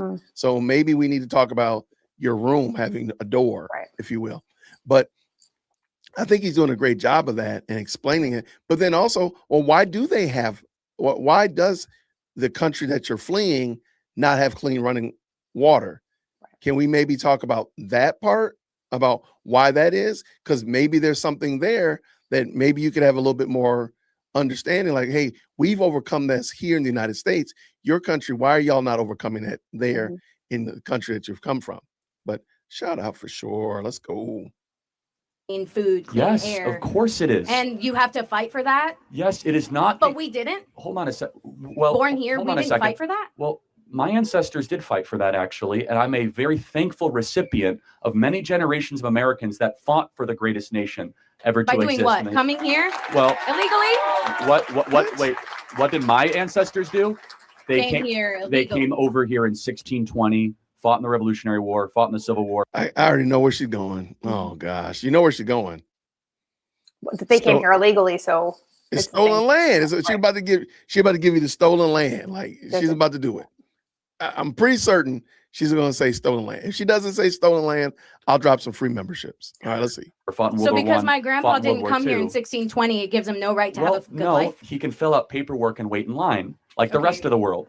And then we can see whether or not it's in our best interest to allow him to come in. And so we have to weigh costs and benefits. I'm not saying we should have no immigrants, but immigration must be a net benefit for the American homeland and for the American citizen. We have brought in 10 million people in these last couple of years. We have now brought in 5% of the population of Haiti. Nobody is asking these questions. We're just saying, if you want to come in, you can come in. Do you see anything wrong with, I don't know, taking in 5% of the population of Haiti? Not necessarily, no. If we have the land and the resources to house them, it shouldn't be that big deal to bring in immigrants. Really? Do you think that the American government should first have an obligation to citizens before foreigners? Okay, I think we have an obligation. Yeah. Here's the thing. Yeah, we're obligated because we're citizens to have the rights that we have, but that doesn't mean we can't open up our borders when we have the process to do so. You, being a younger American, and everyone in the audience, is the first. She let me down, Shauna. She let me down. I just knew she was going to say stolen land. She might. She let me down. I'm waiting for her to say, like, well, it's the government's money that's being spent. Oh, that's going to happen. Now, that I do believe. Let me go and give this other 5. Oh, she let me down. Shout out to the brand new members. I just dropped 10 memberships. She let me down. I just knew she was going to say we're on stolen land. I just knew it. All right, let's keep it dancing. Let's go. Generation in American history to have it be worse off than your parents. So the social, and you agree with that, social contract, poorer, more expensive. Yeah. So wouldn't it be rational for the American government to say, we're going to prioritize younger generation Americans that are American passport holders and citizens before those in another nation? I don't want to say anything that offends people, but I've already ahead. said it, right? I've already said it. Whatever. I think that the way we're going about it is wrong. And that if we don't have a clear path to citizenship, we won't open up those opportunities for people to come and seek a good life. But I also think we are required to have those rights ourselves. Seeking a good life is fine. It's a nice added benefit. Our government does not exist to improve the life of foreign citizens. But we should be open to the idea of accepting that. Of course we are, if we have our own house in order. We are in chaos right now. We have the most depressed, suicidal, anxious generation in history. Our birth rate is collapsing. Kids can't afford homes. Yeah. You guys are drowning in debt. You have to compete for jobs against foreigners. Our country is a mess right now. And so when your country is a mess and your home is in disarray and bedlam, your own government should say, time out. I have a heart for the people of Haiti. I have a heart for the people of every country, but you're not coming here until this generation at least has it as good as their parents. But it's the stereotype that I'm given. So I hate to say it, Shauna, and feel free to jump on me if you think I'm wrong. I feel like she just wants to be offended. I think Charlie's like, I would expect, and let me, hold on, pause, rewind. I think if Charlie had made this thing super, super niche, you know, your sorority house, your dorm room, your own family, I think she would better understand it. Because again, it's nebulous to her. She does not understand the concept of, you know, 5,000 people flooding into your dorm room, 5,000 people flooding into your dorm, and you all having to take care of them. She can't understand that. And I think she needs to be able to see that a little bit more, because that, or she's just willfully being ignorant. I think it's both, because she didn't want to just answer his question. You know, he got her and she didn't want it. She didn't want to answer it. She wanted to move on. He's like, no. Let's, you know, so I think it's both. No, I agree with you. And to the point also that you made earlier, I think we could streamline the immigration process or look at it and adjust it. But I think first things first, we have to get our arms around the problem, which I think they're doing a phenomenal job of it. We've got our borders sealed up. I think ICE activities are good and needful, but I think if we just remove the encouragement and the incentive to be here illegally, I think we'll see those people self-deport a whole lot faster, and then come up with I don't want to say a faster system, because again, we don't need not trying to be funny, we don't need a 90-year-old immigrating to the United States, you know, 90-year-olds. We need 19, 20-year-olds immigrating who want to be Americans and want to see the country grow. Right, and contribute to it. So I think that's the problem that we're seeing here. But, you know, let's keep it going. Let's go. As a Mexican American, to fulfill those standards that people have on immigration I as well. don't share that. I haven't said that here today. There's people from all over the world that enter the southern border now. There's 118 countries that come across the southern border. But I don't care if you enter illegally from Bulgaria or from Laos or from Mexico or from Nicaragua. Someone who does not have their paperwork when they come in is by definition breaking federal law. Yeah. And so then what should we do with someone who breaks with federal law? But does that mean that people, including their children, their grandchildren, including myself, have to live with the stereotype or the standard set upon me that I am a criminal, I am a drug dealer, I am a XYZ? Okay, so Why would she be living with that? Didn't she say her parents were even born here? Right, her parents were born here, and it's just her grandfather on her dad's side, her fraternal grandfather. And nobody even knows that unless why would she be living with that? I don't know. That's what I'm saying. Like, she wants to be a victim. Again, it's just like, I got to find a way to be a part of this victim Olympics, because otherwise, how am I going to get my gold participation trophy if I don't make myself a victim? It's so exhausting. Yeah, it's very tiring. And, you know, it's funny looking at her face right here. I don't know what's going on behind the camera, but it looks like she's looking at somebody and she knows that she's out of pocket. Mm-hmm. Like, you're here in the United States at a prestigious, I think this is Kansas State or University of Kansas, one or the other. So she said K-State, so Kansas State. But ma'am, how are you trying to make yourself a victim even in this? Let it go. Let's go. I played into that stereotype. I've heard it many, many times, not from you specifically today. Okay, but then it's a little bit of a red herring, right? Because we're not even talking about it. I'm not. Well, my original question was, what do you think about it? What do I think about stereotypes? About the stereotype given to immigrants right now, and children of immigrants and people of color here. Well, I can't talk about something I don't believe in. So, I mean, I don't want people to be stereotyped. No different than when you look at a young white man on campus, you think he's a rapist, right? Which is... I don't. Well, that's good. No, but that is a stereotype that is pushed sometimes. Like, oh, if you see a young man on campus, it's campus rape culture. Stereotyping is wrong. It should not occur. But we also must understand that the way that we constitute our immigration policy right now in this country is not in the benefit of the American citizen. And we're acting much more like a colony than a country. And where a country is where you have ties that bind you together. You have a shared history, hopefully a shared language. you have a shared culture where colonies, you come from anywhere across the world, and so be it. Yeah, but isn't that like the point of America? Diversity and inclusion and belonging. Where that's so, I'm so glad you brought that up.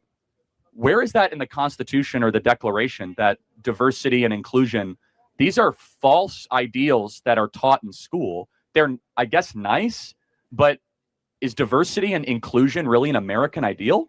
I think so. Where does it say that? I think that everyone has the right to live out their own individuality, their own lives, and their own way. I know, but you say the American ideal.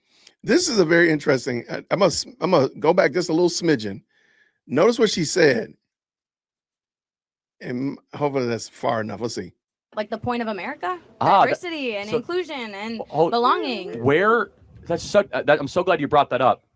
Where is that in the Constitution or the Declaration that diversity and inclusion, these are false ideals that are taught in school? They're, I guess, nice, but is diversity and inclusion really an American ideal? Okay, so notice what he said. Where is it in the Constitution? And notice where she's going to tell you where she gets it from.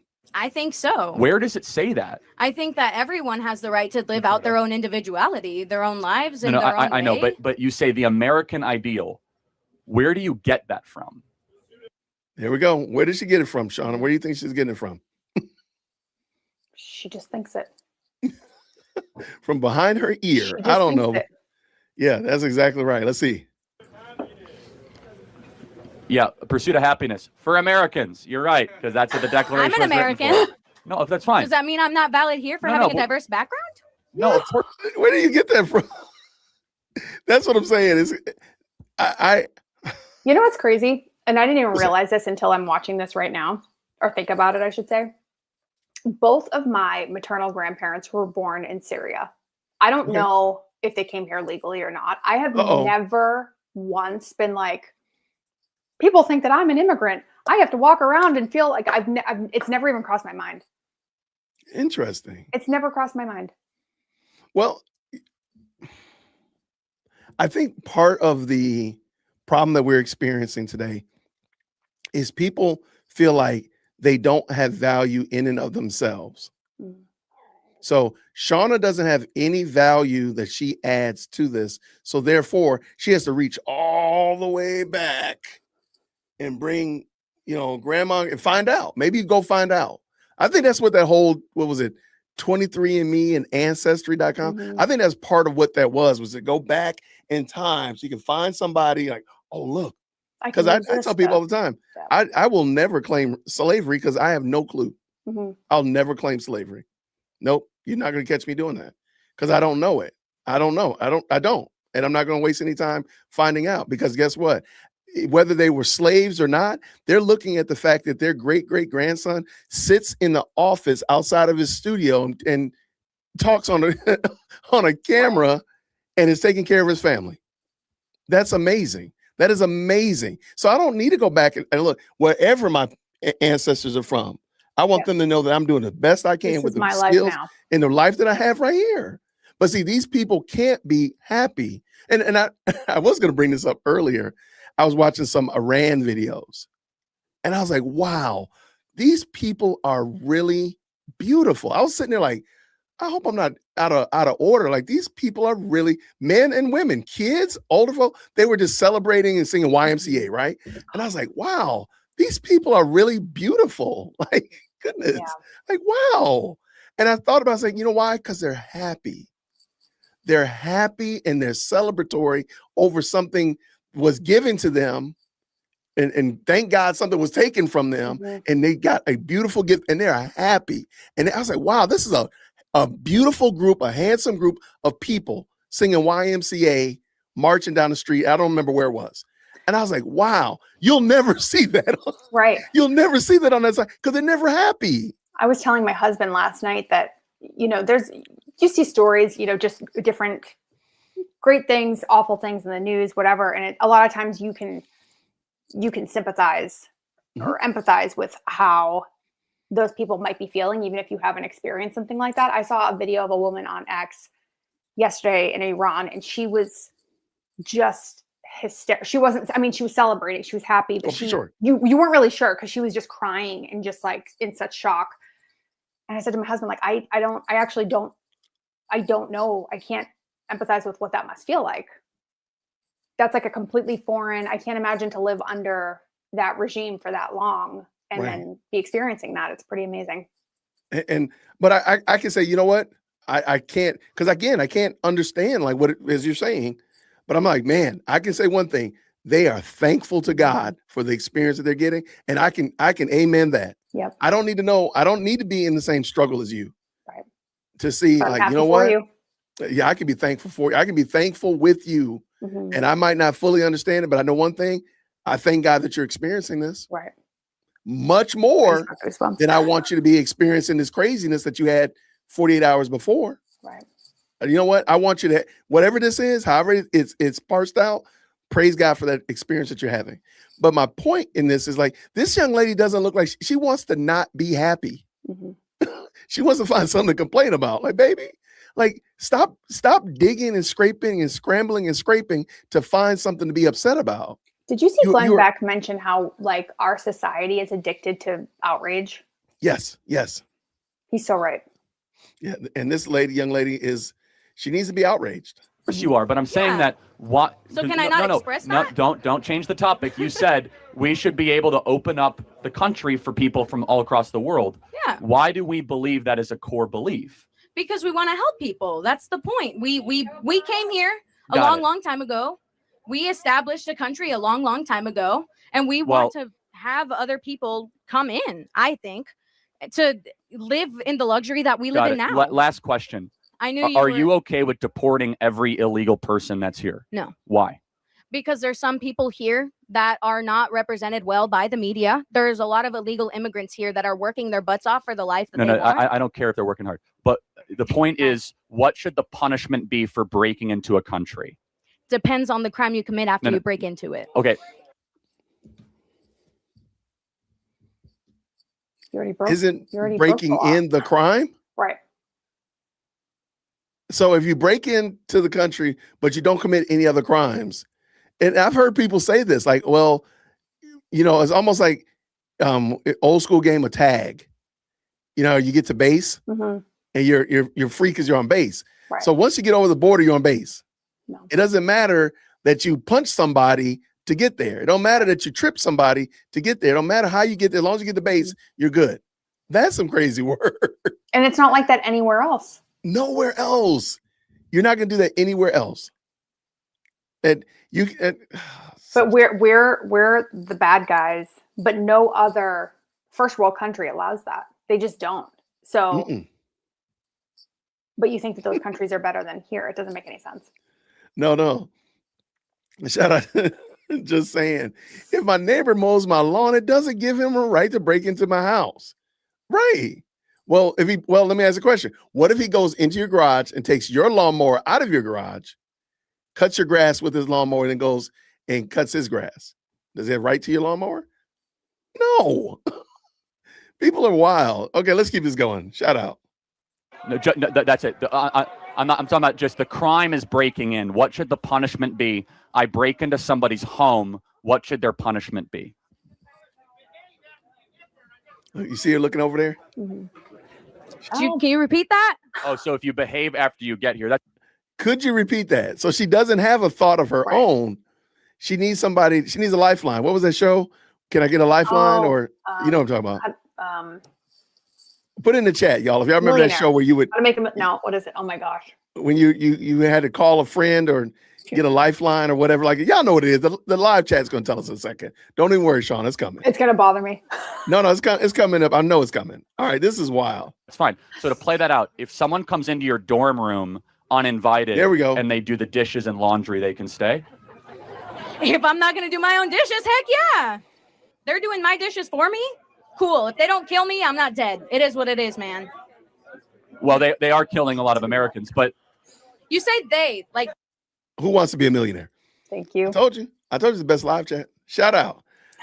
Wait, this is I promise you this woman would not, if somebody breaks into her dorm room and says, hey, I'm ironing your clothes and I'm going to take your bed, there's no way in the world she would be okay with that. She'd be calling campus police. Like, please stop this. Yeah, you wouldn't even get that far. You would run out of your dorm. If there was Right. some stranger in there. This is great. As long as they don't kill me. Oh, okay. That is such a weird take. But It's a dishonest take. it's very dishonest. And wait, why does killing them have to be the quintessential? Because then you can't call them if they kill you, by the way. You can't call police if they murder you, right? You lost that privilege to do that. Yeah. So why is that the pesky facts? Right? Why is that the issue and not the fact that they broke into your dorm or broke into your apartment, whatever? They are? Yes, like they. All illegal immigrants kill people? That's crazy. Many illegals do. Actually, the crime rate for illegals is far above that of native-born Americans. And even if it wasn't, it would not be there. No, but it's just interesting. The punishment for the crime of breaking into a nation should be what it is in Switzerland and Israel and Hungary. Every person who breaks into a nation uninvited goes back to their country of origin, period. So why is there an emphasis on the southern border? Because most people come illegally through the southern border. 10 million people have come across the southern border. And by the way, do you have any... Well, what does she mean? Why is that they're not dropping out of the sky? Right. This is what she's talking about. Okay, I'm not pushing back on Charlie Kirk, y'all. So don't y'all come at me. Don't y'all come at me. But I think Charlie Kirk should have been a little clearer that, hey, people from other parts of the world are coming to Latin America, South America, Mexico, and making their way up through the southern border. So if we close the southern border, we're going to stop a lot of people from all over the world. Didn't there was like 108 people from 118 different countries that are coming in through the southern border? No, he said it, yes. I don't think he said it for her to understand it. And I think she just, and again, it might be just his audience, it might be her. He needs the Blues Clues. Oh no, don't do that. Just kidding. But I don't think she understood, like, hey, there are people from Nigeria coming in through Mexico. How did they get there? I don't know. But they're from Nigeria coming in through Mexico. There are people from other countries. Citizens. They're not even allowed to just leave their country. Nobody finds that concerning. Perfect point.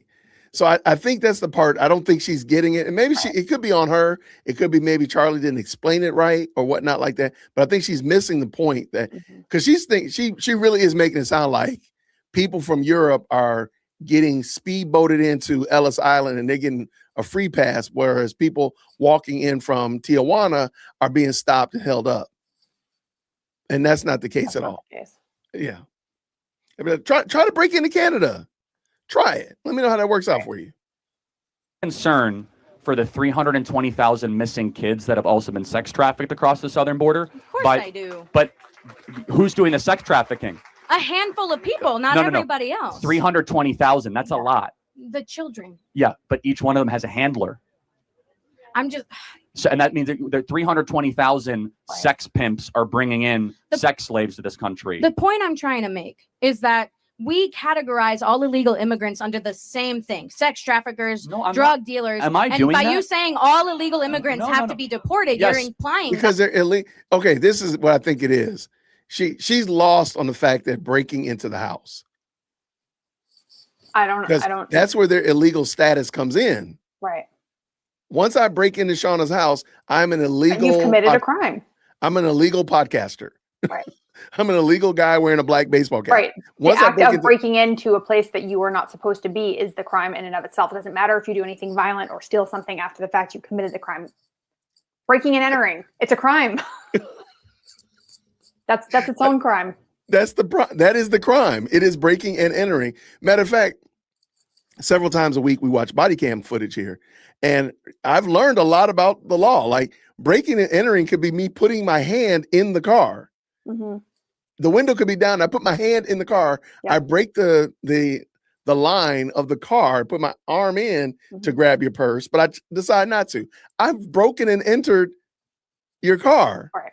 Like, again, I think that's part of the problem. I think they need a criminal justice program, or of course a civics program as well, to really explain this to them so they can understand, like, hey, they're illegal immigrants because, so she's caught up on the immigrant and not the illegal part. Chat, do you think that it's she's talking about legal immigration. I don't, because she was saying that people can't get asylum. They have to just run through the border. So I don't think that she's thinking of that it's legal. I'm sorry. Yeah. I don't see it. It was like maybe 5 up or so. Okay. I'm sorry. But yeah, I'll find, if I find, I'll put it back up. But no, I don't think she's not talking about somebody that goes through the proper channels, gets a visa, a work visa, whatever of that nature. No, she's talking about people that come in, just skip to Malou. Get up in here. All right, let's go. All of them are doing these terrible things, and not a small percentage of them. Well, it's not small, actually. 320,000 out of 10 million is not small, actually. That's a serious number. That's 3.2% of all people that came into the country are connected to sex slavery in some way. That's insane, actually. 3.2% are connected to sex slavery. That's like a lot. But anyway, so let's just kind of, I want to just make clear. If you come into a country uninvited, definitionally, you are a criminal.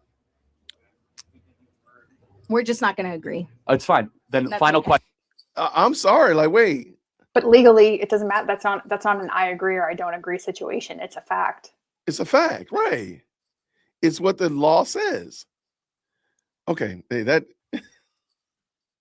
that's why ICE is able to. Okay, it's not called. Okay, some places it's called breaking and entering. Some people it's called unlawful entry. Guess what? They're crimes either way. Either way, it's a crime. Okay, yeah, that's wild. Right. This is a very fun. Yeah. Mexico does have a deportation policy, which is crazy work. Okay. Let's keep it going. What is a criminal? What is a criminal? No. What is it? Would you agree with the definition that a criminal is someone who breaks the law? Here's why I'm thinking. Yeah. Here's the thing. I know how he's going to turn it, and I don't fully agree. It's not a matter of turning it. It's a very ABC sequence. If they're not criminals, then tell me what a criminal is. And a criminal is obviously someone who breaks the law. Someone who comes across the southern border broke federal law. Therefore, they are a criminal. Okay, then we can just disagree. But you have to tell me what a criminal is, though. Trump. Oh, Trump. Yeah. Yo. You got to come up to the mic. Okay. She's right behind me. Yeah. Have fun. Can't tell me what a criminal is. Yeah. That was interesting. You know what? This is a very civil conversation. I didn't want to say that. I was going to say that. At least she wasn't screaming, yelling, and being disgusting. But yeah. And she could say, yeah, it's somebody that breaks the law. I don't agree that should be a law. She could say that, but you can't say I don't agree that that's illegal. It factually is. It's not a subjective thing. I got you. Oh, no, I was saying that to emphasize what the criminal is doing. Oh, okay. I got you, friend. I appreciate you, Williams. Thank you, friend. No, that was I think I had to say, I had not watched many of Charlie Kirk's Q&As, or I don't want to call this a debate. But what do you call this? Just a Q&A? It's just just like a college. I guess it's not. Yeah, I don't know what to call it. I'm gonna call it a Q&A. Let's just call it for Q&A. Question and answer, back and forth, a nice discussion. But I'm encouraged how civil they are. They're not always. No, that's true. But this one, this one is very civil. I'm like, hey, I can see why people like this. Okay, shout out for sure. All right, let's keep it going. All right. It's so sad. It's because if you want to really get down to it, at the core, and she's a very sweet person who was there, the left cannot define core terms. Criminal, woman, racist, democracy. Do you feel proud of yourself for debating college kids who are unprepared to speak in front of an audience like yourself? Hold on. You're 30 years old. We can agree you're 30 years old, right? Can I do something, Shauna? I just want to check real quick. Is this the same girl? No. Okay, I'm sorry. I'm sorry. I'm not trying to say all blondes look alike. She just looked very much like, I'm like, wow. Okay, maybe it was me. Very sweet person who was there. The left cannot define core terms.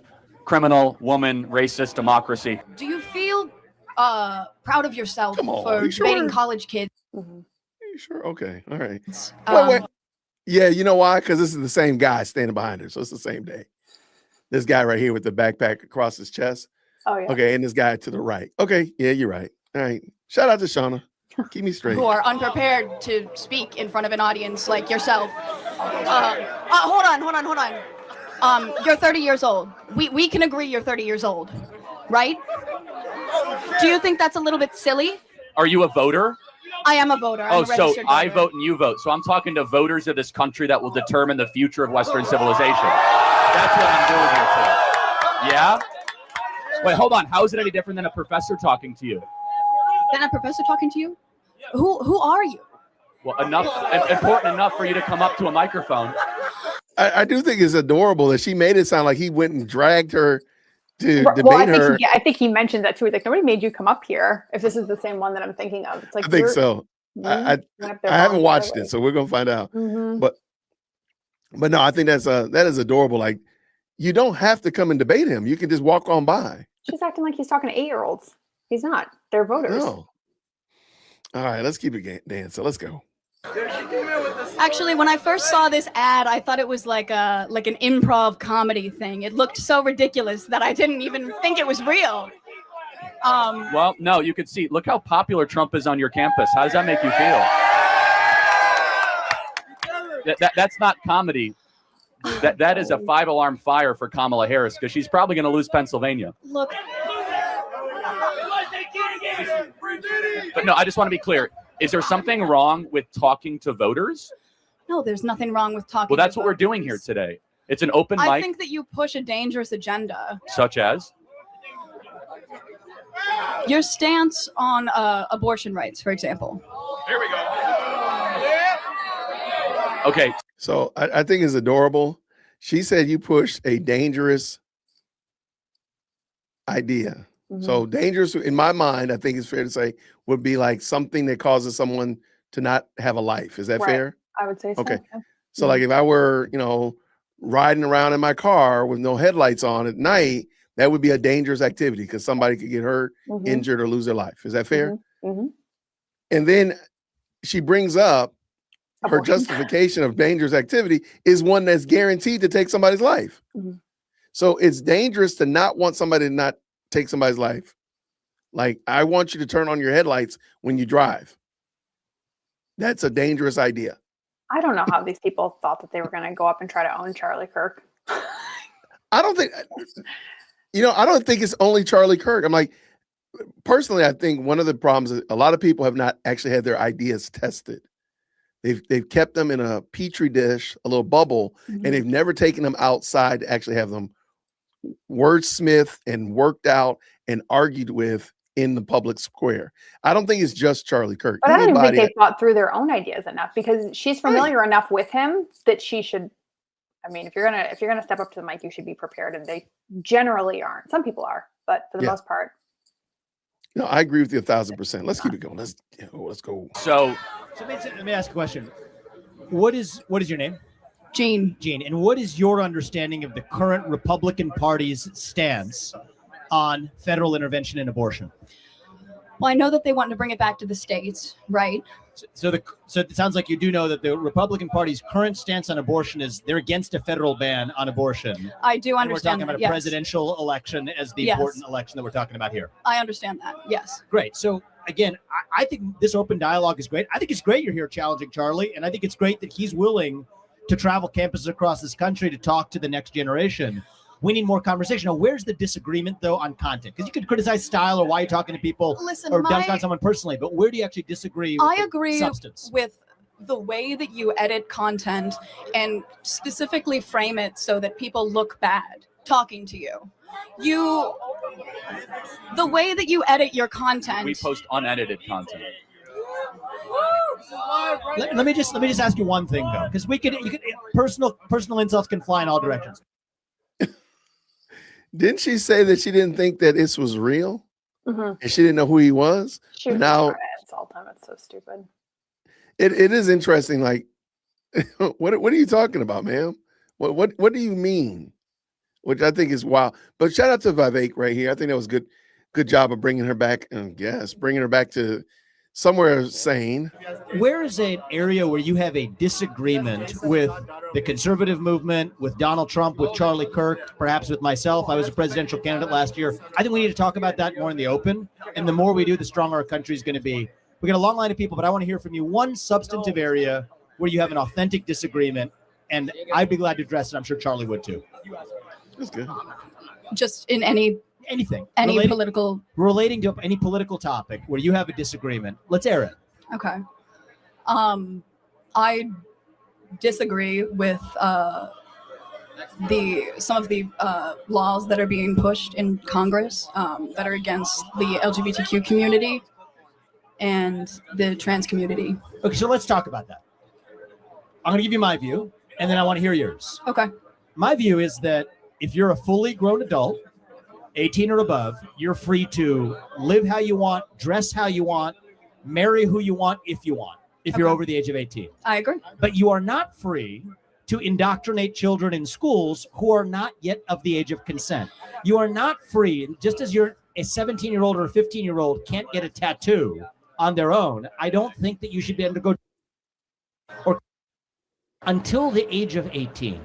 And so the lines that I draw here is that men are free to claim to be women and swim in swimming pools. You're not free to claim trophies in a women's sports competition. You're not free to enter a women's locker room. You're not free to change a language, and you're not free to actually indoctrinate our children who are under the age of 5 in schools. Do we agree on the fact that adults should be able to live freely while still treating children differently? If so, we're on the same side of this issue. Listen, I agree with the majority of what you said. However, I don't think that you're understanding the implications of the laws that are trying to be passed. There's that lady behind We her. got a head start of the conversation. We got a long line behind you. But my only ask is, forget the personal attacks or the stylistic attacks. Focus on substance. The more we debate that, the stronger we're going to be as a country. Thank you for coming. Thank you. I don't think you're focusing on substance, though. That's the issue. Hold on. Look, he intentionally tried to provoke substance out of you. And you said, well, I'm worried about some laws Congress should pass. I have to ask, what laws are you talking about? Can you be specific? I'm sorry, I'm very nervous. But this is what you do. This is what you do. You take people and you put them under the spotlight and you... Well, hold on. I didn't ask you to come up here. You voluntarily came to the front of the line. You didn't have to do that. You're purposely antagonizing people on campus, asking people to come up by spreading your weird agenda. How? What agenda is that? I'm confused, though. So, Charlie, I'll say this.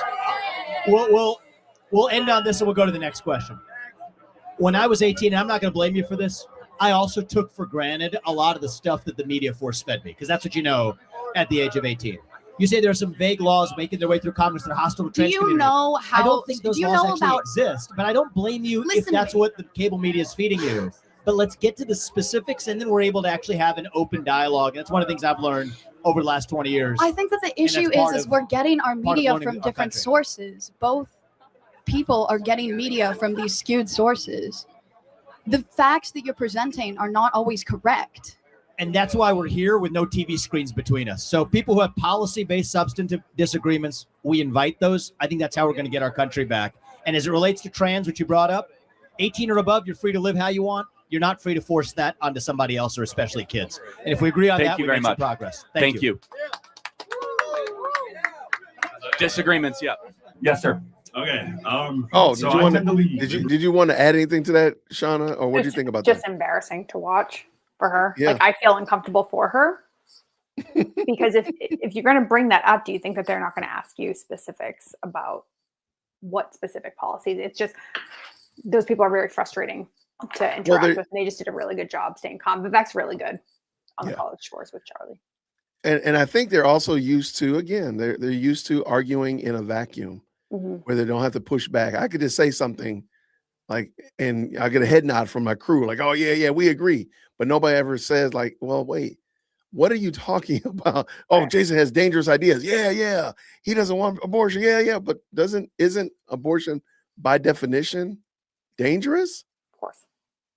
Like, why are we pretending like it's not? That doesn't make sense. So I think that's part of the problem that they're missing is that nobody's pushing back on this. They've not had an opportunity to actually get this, put this in this. And I think this is the good thing about what Charlie was doing, and why I want to point this out is that these ideas need to be argued out and fought out and all that kind of good jazz like that.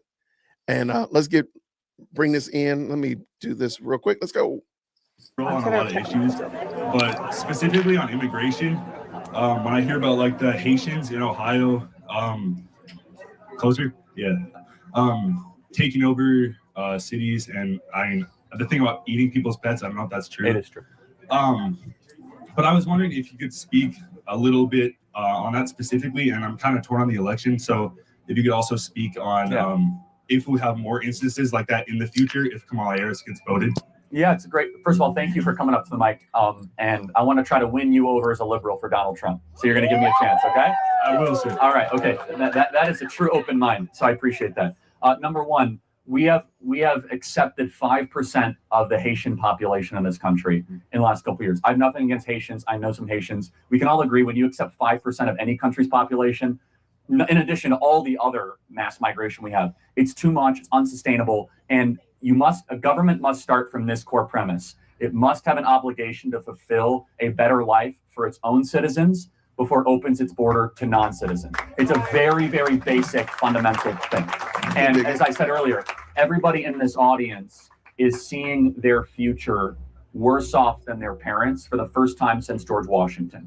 That's a big deal. Usually, at least kids are as good, if not better, than their parents, and we have that broken. As far as Donald Trump goes, there are three things I want you to think about when voting for Trump. Number one, home ownership. I imagine you want to own a home sometime in your life, right? Yes, sir. All right. In order to own a home, you would have to make $125,000 a year right now just to be able to get the mortgage. That doesn't count your medical expenses, your student debt expenses, your credit card expenses. When Trump was president, it was $75,000 a year. We were building millions of new homes.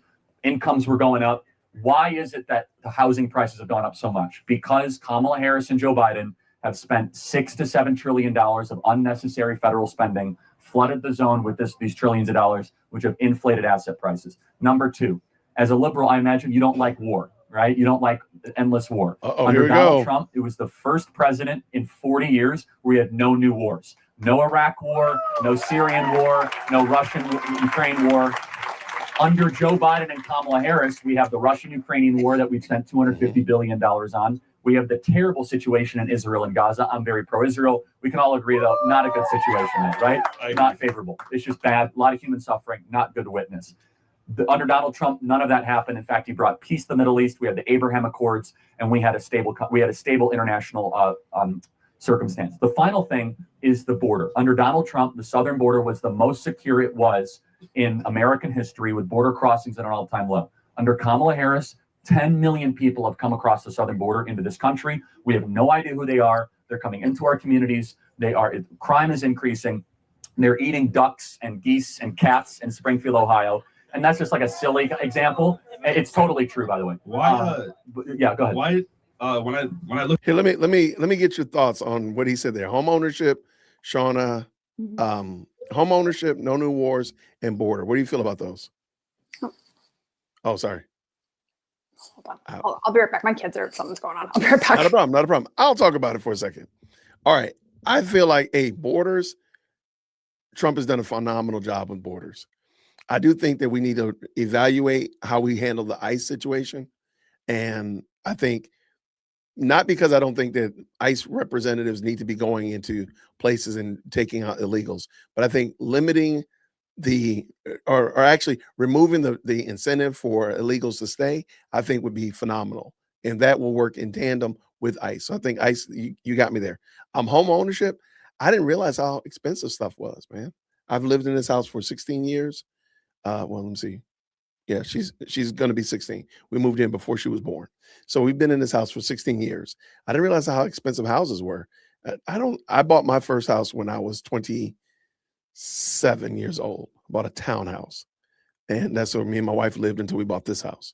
So I think it's very, I didn't realize how bad it was out there. It's bad out there. So I can't see kids today being able to buy a house at 25, 27.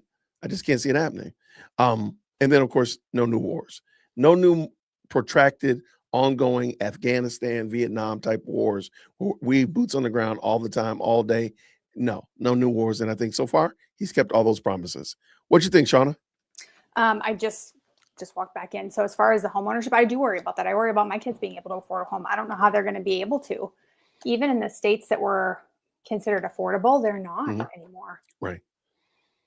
Yeah, it's concerning. So his 3 policies were home ownership, border, and no new wars. You want to add anything else to those, or what do you think about those? When he was talking about Trump's main most important right. 3 policies. things he wanted this young man to think about, Right. Because he wants him to vote for Trump. Yep. Sorry, I got like sidetracked with my kids. Oh, no problem. Brawling downstairs, so no problem. Okay. What we'll do, because I don't want to throw you off, he's going to answer, so let's let him go. And if you want to add something, just tell me to stop. It up because the reason I'm asking you is because there's a lot of misinformation. I feel like because when I first heard about your side of the story is what I heard, and then after that, I was hearing that there's no proof of that. So why is that? Well, there is proof. I mean, we have tons of video I could show you of residents saying that my cat was taken by a Haitian yesterday morning and was grilled on an open fire. They won't accept it as a police report. And I know way too much about Springfield, Ohio police reports right now, but they won't accept it as a police report because it's an animal control problem. It's just, again, you have to just look at the residents. Either they're all lying and they're all in on it, or there's something to this. I'm not asking you to vote for Trump based on, cats being kidnapped and grilled and barbecued. I am saying, though, that it begs the question of, can we sustain 10 million people? I want you guys to understand how many 10 million people is. We have 10 million illegals that have come to the country, which is the population of New Jersey. Okay, that is an unsustainable amount. Under Donald Trump, we had the border secure and it will stay secure. So those 3 things, we had a great economy under Trump and it was easier for you guys to own homes. We had no wars, and you guys are closer to World War III than ever before. You guys that are all, by the way, military age, I hope you don't get into World War III because you might be drafted under the current circumstance, and you guys might laugh. But think about who is endorsing Kamala Harris. Dick Cheney, Leon Panetta, Liz Cheney. These are the warmongers of 20 years ago that got us into these wars. So I am not fear-mongering here, guys. The people that got us into these failed wars, by the way, this is 9/11 today, and we remember what happened on 9/11, and then we remember our terrible reaction on 9/11 when we decided to invade Iraq and Afghanistan. Let us never do that again. Let us never invade sovereign countries. Amen. And I think you would sympathize with that. Wow. So this was September 11th, 2024. So he had 364 days. Wow. Okay. Just thinking about 10 million illegals. So obviously it's going to vary depending on states. States are different sizes, but on average, that's 200,000 illegals per state. That's a lot. That's a lot. That's a lot. And I think, again, just the point I made, like with the young lady who was talking about illegals and her grandparents, I do think that maybe it would be good to niche this down to help them understand it a little bit more. Like, hey, your dorm has 300 beds in it. 300 beds in it, 150 rooms. How many extra people could you take into your dorm? If every bed is full, every room has 2 occupants, how many could you take? They'd probably say 0. Right. Okay, well, now we're going to bring 300 more people into your dorm. So they can kind of, because again, I'm sorry, without you saying that, I had not thought about it like that. I can't conceptualize 10 million people. Right. So I think maybe it's a nebulous term, kind of like trillions. Well, it's like, oh, they're in here. It's like, no, but they're in here and they're all living somewhere. Right. They're all living somewhere. So make your dorm the state of wherever, the state of your dorm. And again, 150 rooms, 300 beds, and I bring 300 new people in. And let's just pretend they all can sleep on the hall and in the study rooms and all that kind of stuff like that. What's that going to do to your restrooms? What's it going to do to your showers? What's it going to do to your laundry and all that kind of stuff like that? And let's not even talk about food. So I do think that there's something to be said there, but I do think maybe they could niche it down a little bit. That would be my only, because again, it just seems nebulous to me. Like the number just seems. Supply and demand in any other instance, people understand that supply and demand, like it drives up the cost when there's high demand for something. Right. That's true of housing as well. Yeah. And then also keep in mind, when you're talking about services where you're exacting the service from somebody, we're not just talking about, widgets and cups. We're talking about somebody that actually does a service, kind of like your healthcare, kind of like your lawn care. They're doing a service. So yeah, the price is going to rise up, but you also don't have as many people doing it. But more people are exacting from it. So that's just it. Okay, shout out. And and this is why we're seeing Bobby Kennedy, Elon Musk, Tulsi Gabbard, people that are card-carrying Democrats, vote for Trump and voice support for Trump, because what's happening at the Democrat Party is this very sinister combination. It's a party of censorship, it's a party of war, a party of open borders that is against actual traditional liberal values. I agree.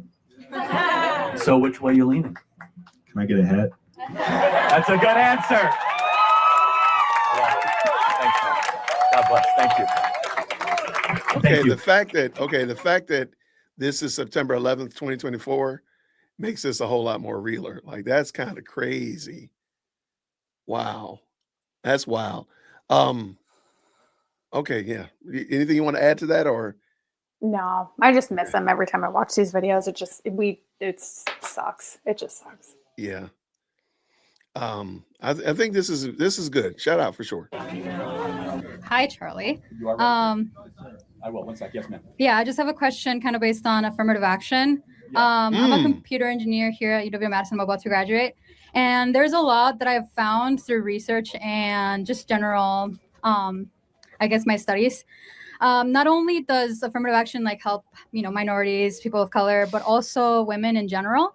And there's a lot of facets of engineering, the medical system, and other factors that, because of affirmative action, have helped. I'll just go into something. For example, let's say like in the medical field, endometriosis, something like that has not been studied in women due to so little women being in the medical field. Also, for example, like cars, the seatbelt is made especially for the male body. They're only tested with male mannequins. So a lot of women are in risk of dying in car crashes at a higher rate. There's a lot of things. I'd never heard that before in my life. So, okay, I'm gonna tell a story. So I had a job in a fitness tracking industry where they track like a Fitbit, Apple Watch, that type of thing like that, where they track your fitness level based upon male, female. And I remember being in a meeting where we were talking with the labs people, and they were so excited. They were so happy that they had come up with a way to add trans to the fitness tracking, specifically for females, specifically for the females 4 days out of the month. And I said, that was the day I was like, and my face was exactly like yours. Because I was like, wait, you do realize that that's going to mess up your numbers, because you're not like, that doesn't work like that. But they were so happy. They're so happy that they had cracked the nut, so to speak, pun intended, of being so inclusive that they were including men in female reproductive health discussions. And that's what I see here with this young lady talking about a seatbelt. Could it be that they don't test it on females size mannequins? Yeah, I guess so. But is every female the same size? Is not the same size as a man? Right. There's got to be some sort of a reason for that. Right. I mean, that just doesn't make sense. So to me, that seems more standard than the Fitbit, like the health tracking stuff. Like I'm sure that there's some sort of a reason. Maybe if it will secure a man, it's fine for women too, because men are generally bigger. I don't know. Yeah. So I've never heard this before. And it's like, why would you want to, and again, I don't know where she's going with this, because this is my first time hearing it too, but why would you want it niche down to so much? Like, if my wife gets in my car, but it's been tested for me, I'm sorry, they've tested it for men and women, but there's something she has to do in order for it to properly fit her size, and she gets in my car and it's not the right size, it still doesn't help. Like, I don't understand. Why would somebody want to? Somebody said affirmative action crash dummies. Well, and she's got a MAGA hat on too, which is interesting. So I'll be interested to see where she's going with this. Yeah, I'm gonna end right here, because this affirmative action crash dummies is hilarious. Yo, put Greg in 0-second timeout. Come on. All right, let's go. That benefit from a diverse group of people, both in engineering and medical fields and education and other facets of the systems. And I was just wondering, without affirmative action, how do you think we can bring these people in to bring a variety of opinions? Yeah, no, I mean, views? just have a meritocracy, right? So you have 3 white men around you. You can see 1, 2, 3. So if one supports affirmative, no, it's okay. If one supports affirmative action, right, it would mean that you would be okay turning to those 3 men and saying, I deserve the position more than you based on something that doesn't matter more not than something that does necessarily. matter. I feel like that's one facet of it that we're not also paying attention to, is that people that are graduating from the same schools. They're graduating with the same degrees. With lower test scores, though, much lower. Every study of affirmative action, for example, the Harvard case showed that it was nearly 40% lower test scores for people of color versus their white male counterparts and Asian counterparts. And so how at can some point, is that like why would that happen? Do you think why? it's yeah? Why What causes that? Do you think it's just because like people of color are more like stupid? No, or, like, of course not. Right. I mean, people of color come from lower socioeconomic backgrounds that don't prioritize education. So much, how do we but fix that's those socioeconomic statuses? Right. That's an interesting point. Not should we try to penalize white males that are competent to go run our systems and our institutions. So those are 2 different things. So I think part of the problem that people get, because this is one of those ones that I've heard people say, well, Charlie Kirk is a racist because he feels this kind of way. But he mentioned earlier, and I'm glad we're watching so many of these back to back to back to back, because in the earlier episode, he mentions that he wants that is about choices. And we mentioned before, like the choices that you and your family make, Shauna, are a blessing to your children, and they will benefit and reap the benefits of those choices that you make, whether that means whether it be good or bad, right? So I think the problem is people think that Charlie's trying to nail somebody into a particular box or put them into a particular sector, when he's honestly said in multiple instances, it's about the choices that you make. And so I think I think even greater than saying social economics, like, hey, we people make different choices. And based upon that, those choices that you make, you go in different directions. And some of those choices will lend you to being a better engineer, a better scientist and whatnot than other choices. That's it in the day. All right, let's bring that back in. Let's go. All right. So what we're doing is our institutions are now becoming less excellent. Our country is not working like it used to because we basically told people that are very qualified and very competent that, sorry, we're not going to put a position for you here. For example, the U.S. Secret Service. Let me just give you one example, okay? We can all agree that protecting a president, whether it's Donald Trump or Kamala Harris, is super important, right? But now the Secret Service has said that we want to have 30% of all our agents be women, which, by the way, they have lower fitness criteria. So they have less pull-ups, less push-ups, slower mile time. Yeah, that's something that's due to like your hold on. Like, exactly. Yeah, no, but this is affirmative action, right? And so therefore, when there's like fields like I don't think that's a good one second. I just don't think that's a good example because like women will never be as strong as men, at least genetically. So that's an interesting question. So I think it should be something that's more like ideologically based. Will women be as good at engineering as men, person for person? Not necessarily, but okay. Well, then how is that different than the Secret Service example? Well, the problem. But also, women aren't going to be as strong as men, but that's an important job, and that's the importance of the job. The importance of the job is having competent, capable people to protect the president and different people within the administration. Like it doesn't matter. So I don't know if I don't want to get in trouble by saying like I'm not disagreeing with Charlie. I just think I like giving examples. Imagine if you had 100 players, you had a football team, and you had 100 players on the football team of all different roles and positions on the team.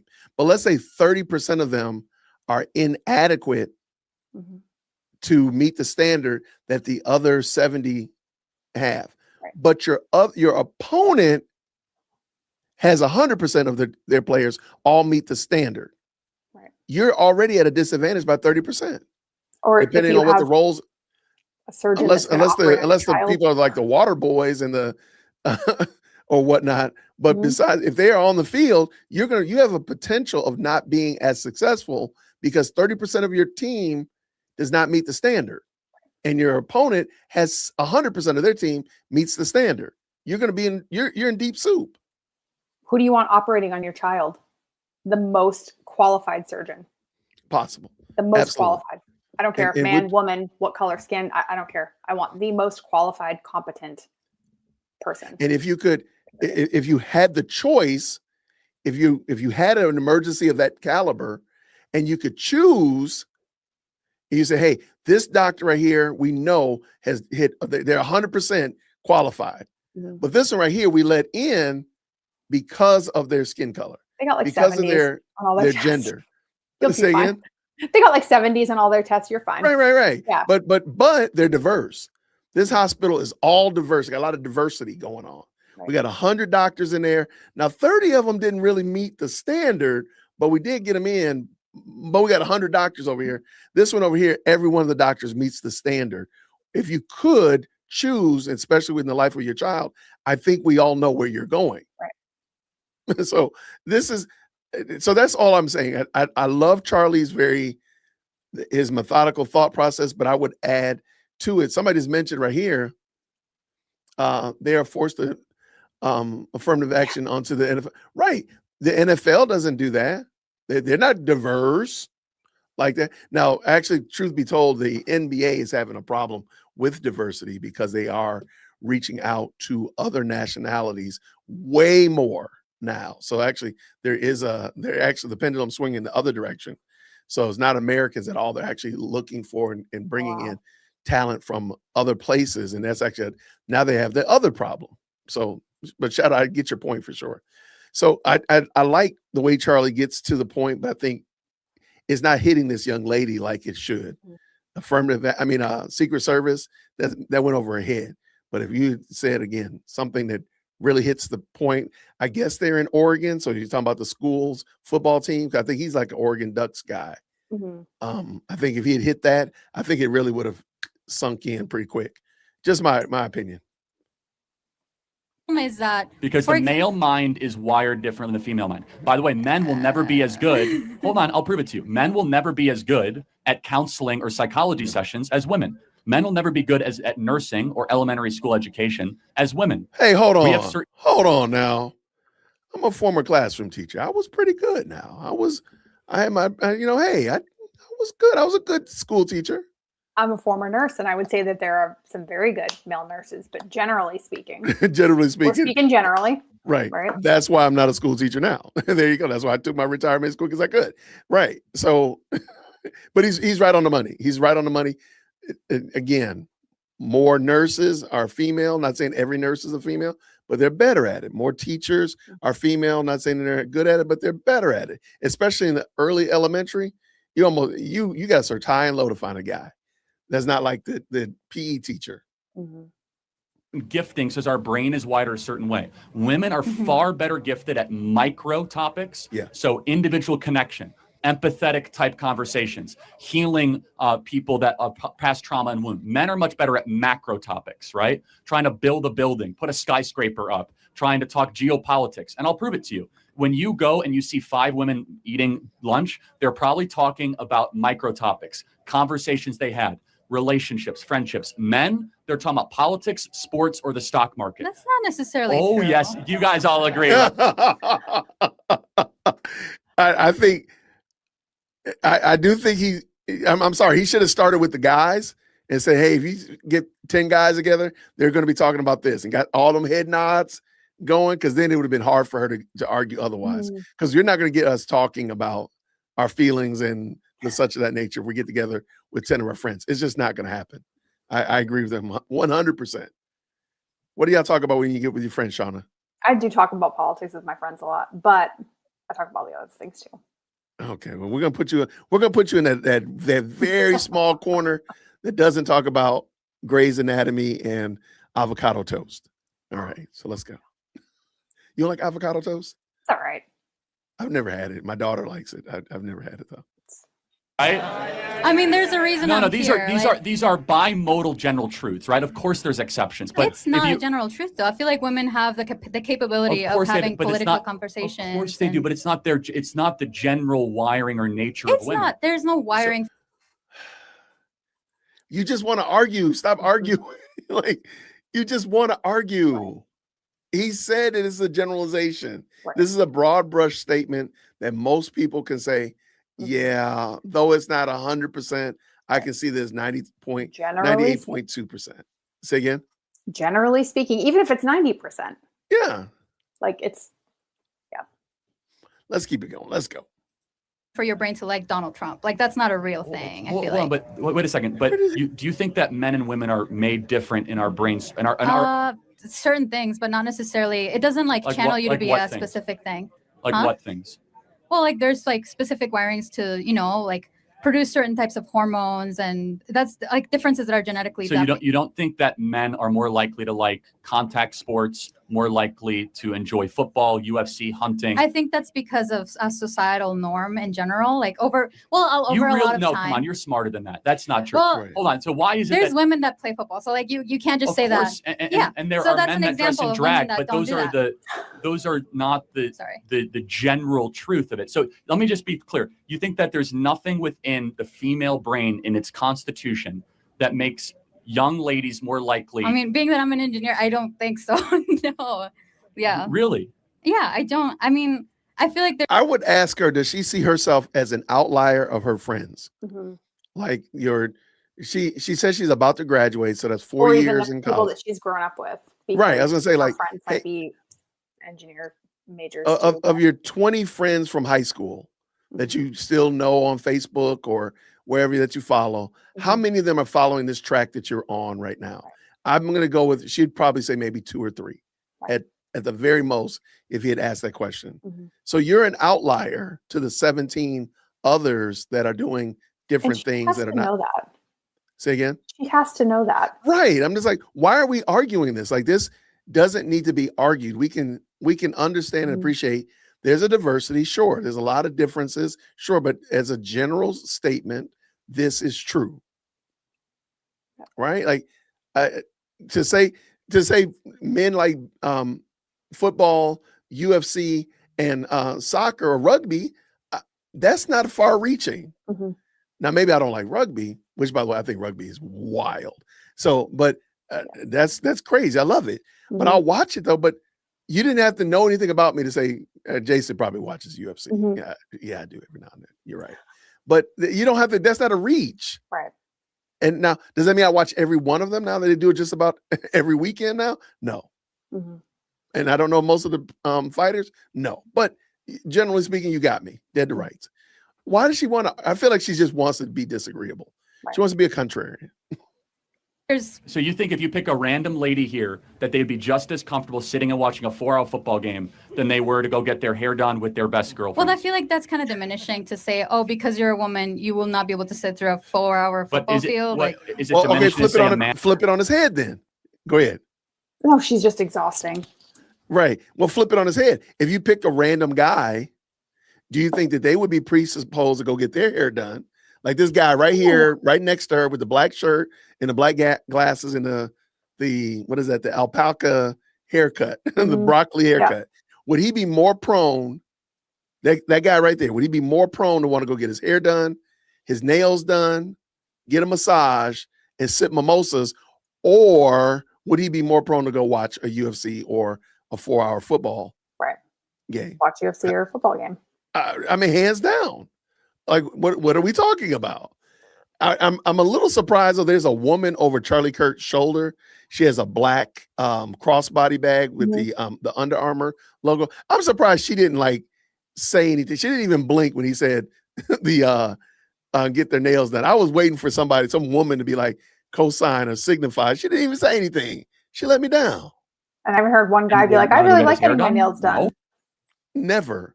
I've never got my nails done. A friend of mine, when he got married a couple of weeks ago, he went and got the whole shebang, got the haircut, the nails and all kinds of stuff like that. He's like, Jason, you should get your nails done and get your a pedicure and manicure. I said, my dude, like, look at my hands. Why in the Lord's name would I want to spend any time on these things? Like, what are you talking about? I said, have you ever seen my feet? Like, that's money wasted, my guy. I'm gonna cut my toenails in the bathtub, and my wife's gonna be mad because I left the trimmings in the tub. And it's just, that's it. I'm not gonna pay money for that. What are you talking about? So I just think she just wants to be difficult, in my opinion. Well, and he's made it clear that he's speaking generally, so I don't understand why she keeps pushing back. Yeah, like instead of, but she came in hot with the whole affirmative action thing. I don't think she's really calmed down from there. No, I'm sure you get your hair done, right? Not really. It's like 10 minutes in and out, like barbershop. Okay, but you still do it. It's but the point, again, there are certain things that women will take more seriously. For example, women will take a lot longer getting ready for the day than men. Yeah. Right? Why? Because we're held to higher standards to look pretty. No. For example, your hair. How short is your hair? It's super short. Mine, it's gonna take longer to dry. Do you wear right? makeup? Yeah. Why? Because you want to look pretty, and it takes. Yeah, that's not important to me because I'm a man. Oh. It takes me so little time to do my hair. My husband too. He's got the shaved head, and he like jokes. Yeah, right. Like, what are we talking about? Yeah. Like, we're not the same. Like, just leave it alone. It's okay. And why can't people just be okay with that? Right. She just doesn't want to be okay. And I think Charlie is being very gracious to her, but she just doesn't want it to be as it is. Like, men do the things. And this guy right here next to her with the Ducks hoodie on, I mean, take some cues from him. He's literally signifying all the things that Charlie is saying, amening them, that's what he does. Like, it's not a big deal. It's okay that men shave their hair. And like my daughter and my wife went and bought entirely too much facial cleanser, whatever's. I'm like, what in the world is this? And she was trying to explain it to me. I said, why are you telling me this? Like, why are you telling me about this? I'm just going to complain about it because that's what I do. And I said, I'm doing good to wash my face. Like, I don't do all these creams and lotions and potions. And that's fine. And y'all should do creams, lotions, and potions because you look better than me. That's fine. Leave me alone. Well, Dad, you have a beard routine. I said, yeah, because it's all the hair I got. I can't lose any more. I got to hold on to the little bit I got. Let's go. Right. But who made you feel there's that something way? in your but you wiring. feel comfortable not wearing makeup because of a certain reason. Well, but you wouldn't feel comfortable wearing makeup? I can not wear makeup. But why do you do it? I mean, like right now I'm not wearing like anything really. No, I know, but that's the point is that it's something you wear makeup. And I know this because I have high school girls. If they say they're not wearing anything really in the form of makeup, they're lying. They're wearing something. They're wearing something. They're wearing something. I'm not wearing much. Right. I'm not wearing much, but to say I'm not wearing anything really, I'm wearing nothing really, period. Y'all know I'm ugly like this all the time. But for them to say I'm not wearing anything really, they got something. Some, what is it? Concealer, foundation, mascara, some lip gloss, balm, liner, something. Like, just give it up, turn it loose. You got something. Stop lying. I think, Charlie, this is hilarious. Because there's something within your wiring that says, I want to be presentable to the world. And that wiring, honestly, is I want to find a mate to have children. This question was about affirmative action. I think we're getting No, it's not. It's actually really important because I don't think there's any differences between races. But I think that when it comes to affirmative action, we're saying that there are differences. Right. That we're trying to say that things that don't matter should matter. So I don't think race matters. Affirmative action says race does matter. What about like women also in fields like that? Like what I explained I think that's even more dangerous, to be honest with you. If like we're going to say that women should be Secret Service agents protecting Trump. Not Secret Service. I'm talking about medicine, engineering, that type of thing. Well, hold on. Okay, so should we try to have the same amount of female to male OBGYNs? I think it should be similar to the amount of like OBGYNs, like the general population. So hold on. 85% of all OBGYNs are female. Yeah. So now should we have parity so that men? I have an OBGYN that's a man. That's not a problem. That's not the point. The point is, should we have? Is that common? Is that common? No. It's fair to say that. Say again? They exist, but for sure. They're not common. I don't know any woman that would prefer that. Right. And again, I'm a former classroom teacher. It's fair to say that most classroom teachers in the early elementary are female. Mm-hmm. That's fine. For somebody, but well, my teacher was Mr. Whitaker. Well, he was an anomaly and he was unhappy. Okay, y'all was stressing that dude out. That's why he lost all his hair. So, but it's fair to say, like, you know what, we would expect if you said you had a teacher in second grade that really impacted your life, you wouldn't be wrong to assume that it was a woman. Right. So if somebody assumed that your OBGYN was a female, that's not a reach. Right. And a lot of them are saying, you know, they would rather be, and that's fine. I take no offense to that. Mm-hmm. None whatsoever. But I think this is a great question. Then why weren't you a bricklayer? Yeah. How many trash truck drivers are female? Yeah. My trash guy comes on Thursday, and I've never seen, I don't stand out there every day. I've never seen a female on the trash truck. It's always, and guess what? I don't think I've ever seen many white guys. Usually black guys picking up my trash. Now there's been a white guy driving the truck, but the guys on the back of the truck are black. Okay. So does that matter? No. I'm just glad my trash is gone. But I think that's a great point that, hey, would you want there to be parity? Would you want there to be, affirmative action in the OBGYN space? Probably not. Parity. I think it should be similar to like whatever the. Got it. Okay. So you're consistent. So women studying in the OBGYN field will be actively discriminated against. So a man can, because we must have parity. It's not about people in the OBGYN specifically. It's about people in general. Men were, like, for example, women were not able to vote until like less than 100 years ago, basically, right? Now, if she goes back and says that she wants it to only be about engineering, but she keeps introducing new topics. Right. Why can't it just be about whoever's the most qualified? Right. Like, just stay when right I was trying to here. get into nursing school, it was based off of the most qualified students were getting in. Why can't it just be that? They may be men, they may be women. What different, I don't know. Because I think personally, if you say that, it goes back to what happened an hour ago, talking about choices. You probably made choices, Shauna, to make you a candidate for nursing school to be an effective nurse that I am not making.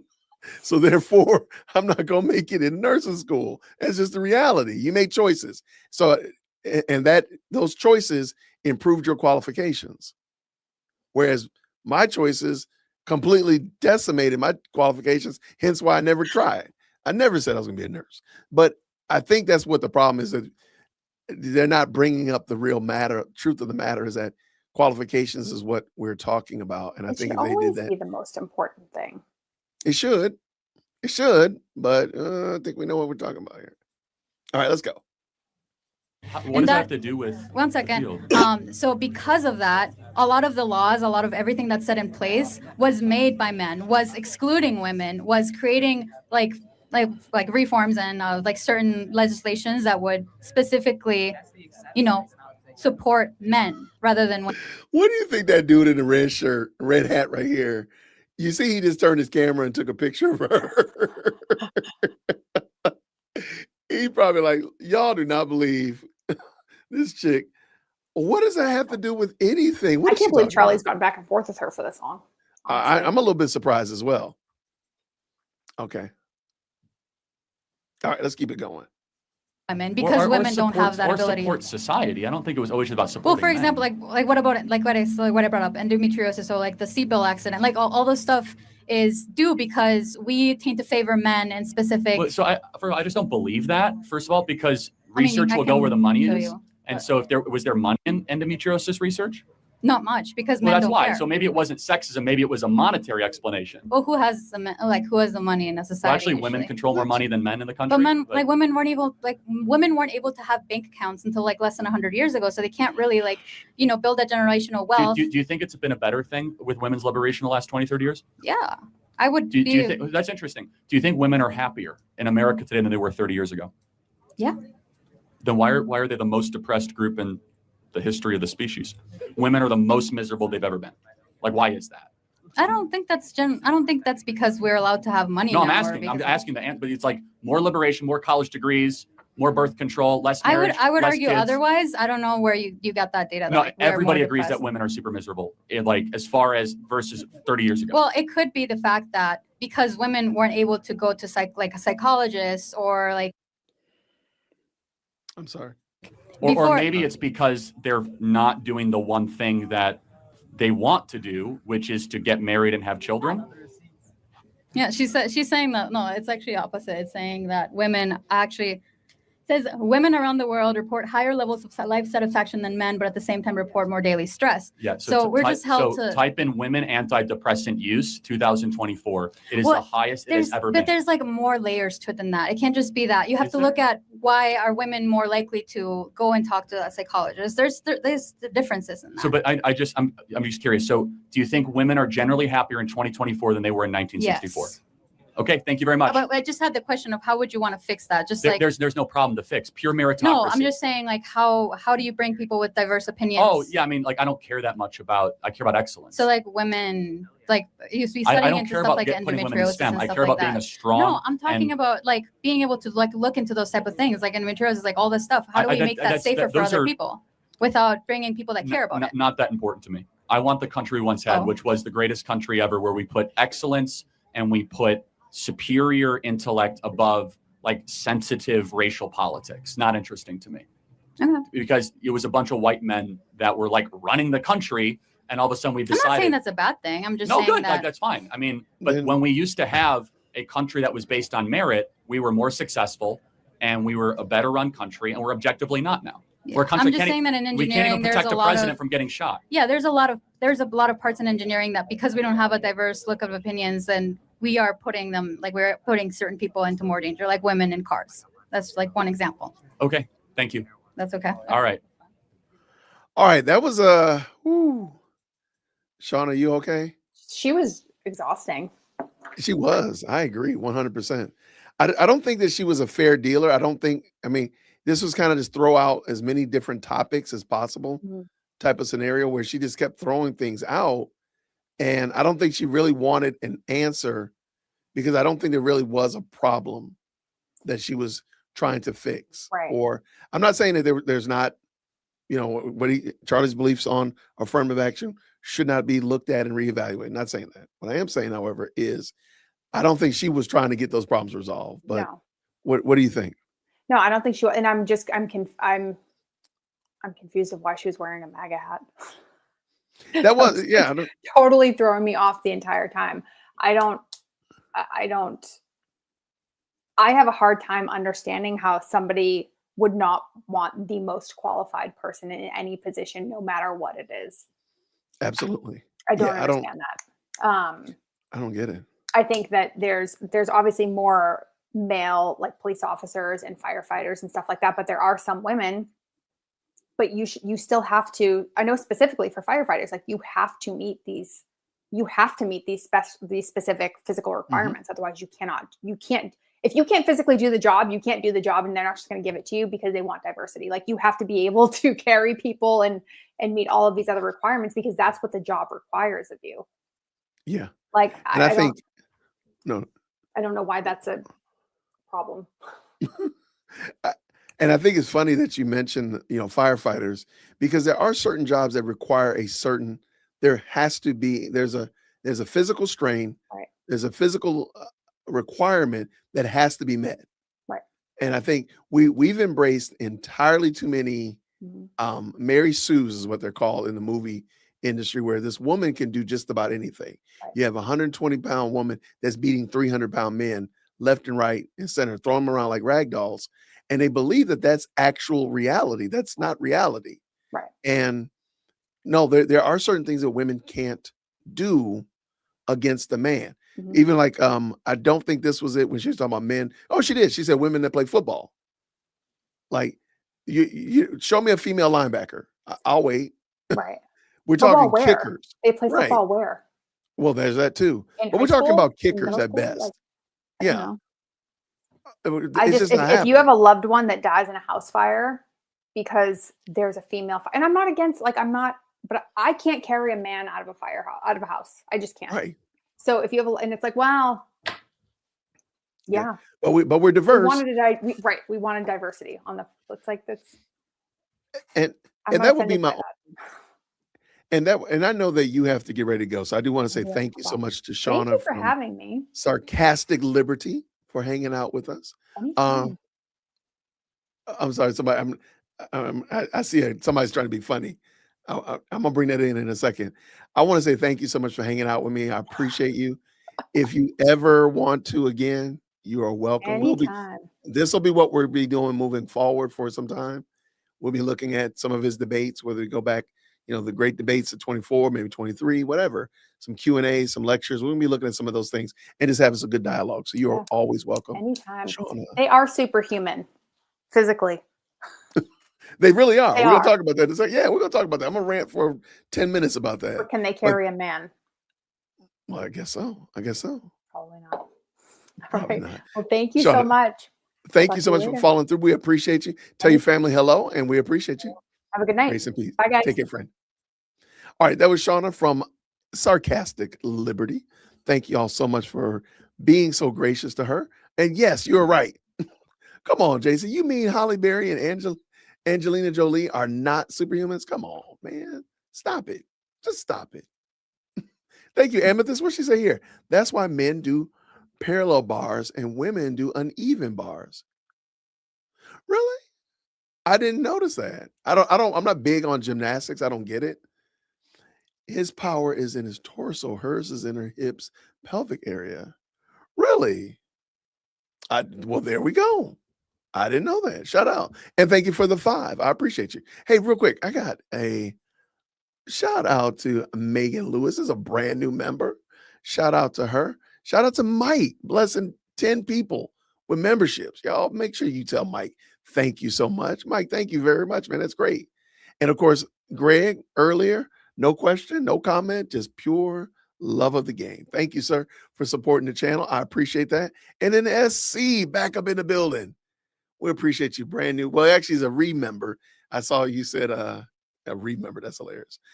You said you had to get back. So welcome back. We appreciate you, friend. Okay. Just in case you're wondering, we are not going to be diving into Candace content that much anymore. I don't think that it's actually, in my opinion, I think Candace content is retarded. There you go. I'll use the hard R, the whole 9. So we'll bring it up every now and then if it's important, if something really meaningful happens, like she repents and turns from her wicked ways, maybe so.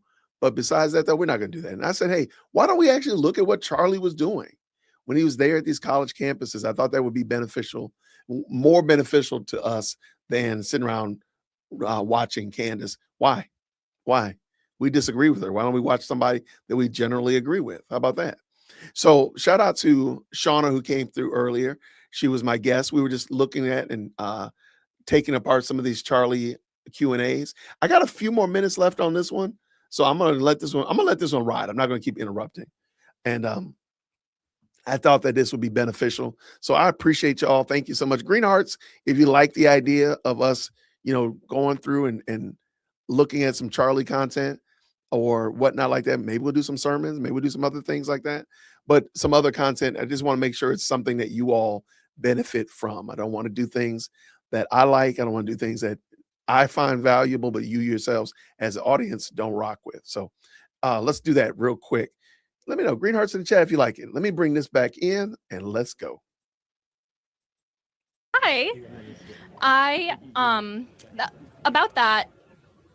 Well, first question, why can't marriage be allowed with 2 men or 2 women? That question got me. Yeah. So, I mean, allowed and what it is are 2 different things. So again, just strictly from what marriage has always been is the idea of 2 separate parts coming in a union to be able to have, hopefully, a lifelong partnership to raise kids, adopt kids, or have kids, and to become better versions of themselves. It is the attraction of opposites. And so if you want to redefine marriage, that's fine. That's your contention. But I take a classical view of marriage. Okay, I've got to push on Charlie here. We did not make up marriage. That's the thing. God himself made up marriage. So we can't redefine, just like we can't redefine gravity. We can't redefine anything else because this is how God made it. So if you want to say 2 guys living together, doing whatever, if you want to give them that, you do that. But it's not marriage by default. And this is, again, one of those areas where I feel like Charlie, again, I'm not y'all know I'm here. I'm rocking with Charlie Kirk. 98.3% of the time I'm rocking with him. But one of these problems I feel like Charlie Kirk did not bring to bear is that the scriptures actually say what the purpose of marriage is. The purpose of marriage is a visual representation of Christ's relationship to the church. So we can't redefine that. That's why he says, husbands, love your wives as Christ loved the church. Wives, submit to your husbands as unto the Lord. So those are things that come from, that's why we can't redefine those. So that would be my only pushback, if you will. I think in other places, I know he's talked about it, but I think he should just point out like, hey, this is not something that man has made up. The book actually gives us the definition. Therefore, that's how we rock. But that would be, that's it. And again, I'm just trying to find something to disagree with. Based on, like, what is that based on what? The Bible? The natural law. Is that the Bible? Well, natural law is separate than the Bible, but it's harmonious. See, it's not natural law. It is Bible. Now she's trying to go somewhere. I haven't watched this, so I know where she's trying to go to. I know exactly what she's going to do. I know exactly what she's going to do. She's going to bring up the outliers in the Bible. That's what she's trying to get him to do. And maybe that's why he didn't bring up the Bible. Maybe that's it. So, okay, let's see. Let's see. Don't stop him with the Bible. That's correct. Okay. Because what would you say? What is the purpose of marriage? Marriage is like, I love you, you love me. Let's get together. Can a 25-year-old marry an 8-year-old? No. Why? Because that 8-year-old is not ready. Like, they got it. So at some point, so then let's build out your definition more then. Mm-hmm. Love each other, but also what? What is the purpose? What is the destination of marriage? We are two adults. We love each other. Fair enough. Okay, we love each other. End of story. Well, let's give me another thing and maybe I'll add to it. Okay, but is that it? Is it about union, partnership, friendship? I think it's just like, let's get our taxes good. Like, let's just get married. Like, I don't think there needs to be some big crazy reason. I'm not attacking you. I think marriage is holy, and by holy I don't just mean in a religious sense. Holy means separate, meaning it should be elevated, it should be celebrated. It's something that is so above the rest, and you just think it's like a tax advantage. And that's fine, because actually most Americans agree with you. Yeah. I think marriage is something where we should drop everything. Like, wow, two separate parts have just made a lifelong covenant with one another to learn about the other and to grow with each other, and it's difficult. And I think that we've lost that. I mean, I'm Jewish, and like in Judaism, there's the when you get married, the religious marriage, and then there's the government marriage. Like, you have to get married twice, basically. So I think what you're talking about is probably the religious marriage, like with a priest. I'm talking about governmental marriage. I'm even talking about government. I'm just saying traditionally our governmental marriage, again, I'm in the vast minority of opinion in the country, this has been the classical view that it's a man and a woman coming together in something sacred and something holy or elevated. Again, that's not...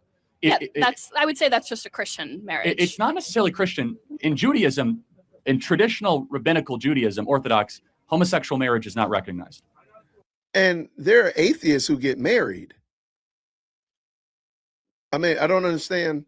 Y'all know that I'm a deacon, and part of the responsibilities of a deacon is we give approval to use our church. And we've had people who are not Christians who want to use our church to have a wedding. And they want the traditional wedding setup. And it's a man and a woman. Like, what are you talking about? I don't get where she's getting this from. That is true. So it's not Christian. In Islam, homosexual marriage is not recognized. Okay. So it's not just Christian. Okay. So it's Abrahamic. Abrahamic. All right, we agree. Why do we care if there's no father? I grew up without a father. I feel like I'm doing fine. I'm doing great. I'm in college. Like, why are we so towards the father? Why does he need to be there so much? So just try to answer my question for me. Do you think what kind of is there any time, and you're being very vulnerable, and I appreciate that, when you were growing up, and maybe not, where you said, I wish I had a dad around? My mom says I did wish for that once at a wishing well. But again, and I'm not trying to, if I were here, I don't know how I would answer. I'm getting 100 questions from college students, and I'm like a goldfish in a bowl. I can't say that I would answer all these questions so differently, but I would ask, like, what's the purpose? Because I would go back to my original question, my answer to the question about marriage. It's God's bringing a man and a woman together. There's a role that the man plays in the marriage. There's a role that the woman plays in the marriage. And then later on, they'll play in the actual upbringing of children. So if you don't have a man there, you are going to be off balance to some degree, shape, or form. You can't tell me that having a loving husband, a loving wife, married together, committed to one another, is there's no value than just having a mom or just having a dad. You can't tell me that. You just can't. So I really wish he could bring it back to that, but let's go. My mom was great. She No, of supported course, your mom's me, a hero, provided for sure. me. No, I'm not. It's not a knock on single moms. Right. But was there ever a time maybe where a more masculine figure would have been helpful? I can't really, not off the top of my head. Okay. Like, what? Can you give me an example of when a masculine figure would be helpful in my life? When a boyfriend might have broke up with you, and you didn't want to talk to your mom because she just didn't get it, and you wanted a strong, stable man to say you're beautiful. I think. I mean, I have. I don't think she's being honest. And I think this is a great question. Shelby said right here, was it easier or harder for your mom? And you all know I told the joke a couple weeks ago. My wife called me and said, hey, I got a flat tire at work. My car is here. And that's it. That's all she said. And then when she talked to me again, I was driving home in her car, bringing it back.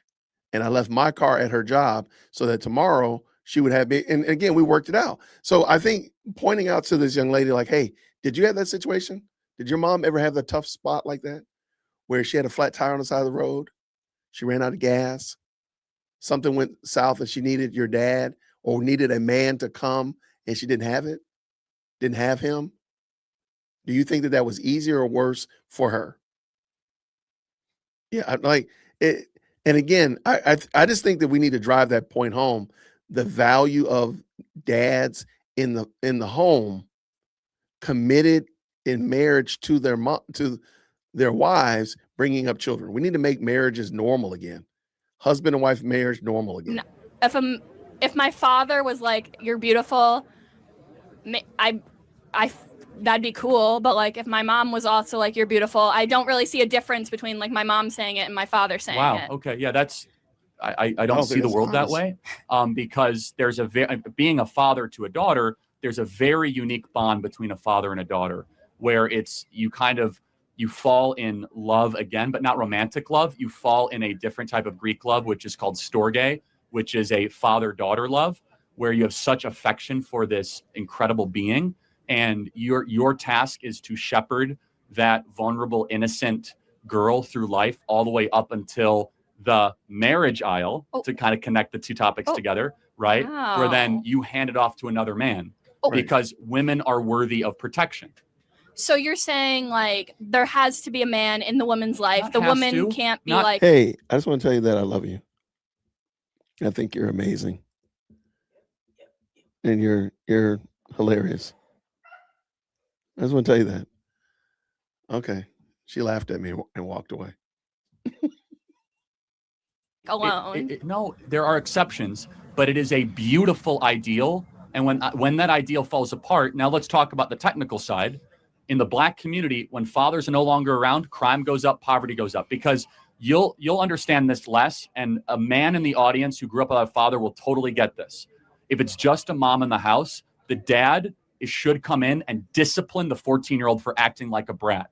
The dad comes in and he says, stop doing this. You need to be able to outrank the 14-year-old brat with another masculine figure. But don't you think that like there's a reason Again, that I'm not disagreeing with Charlie, but I said these are because he says the ideal. No, it's not the ideal. It's what the design is.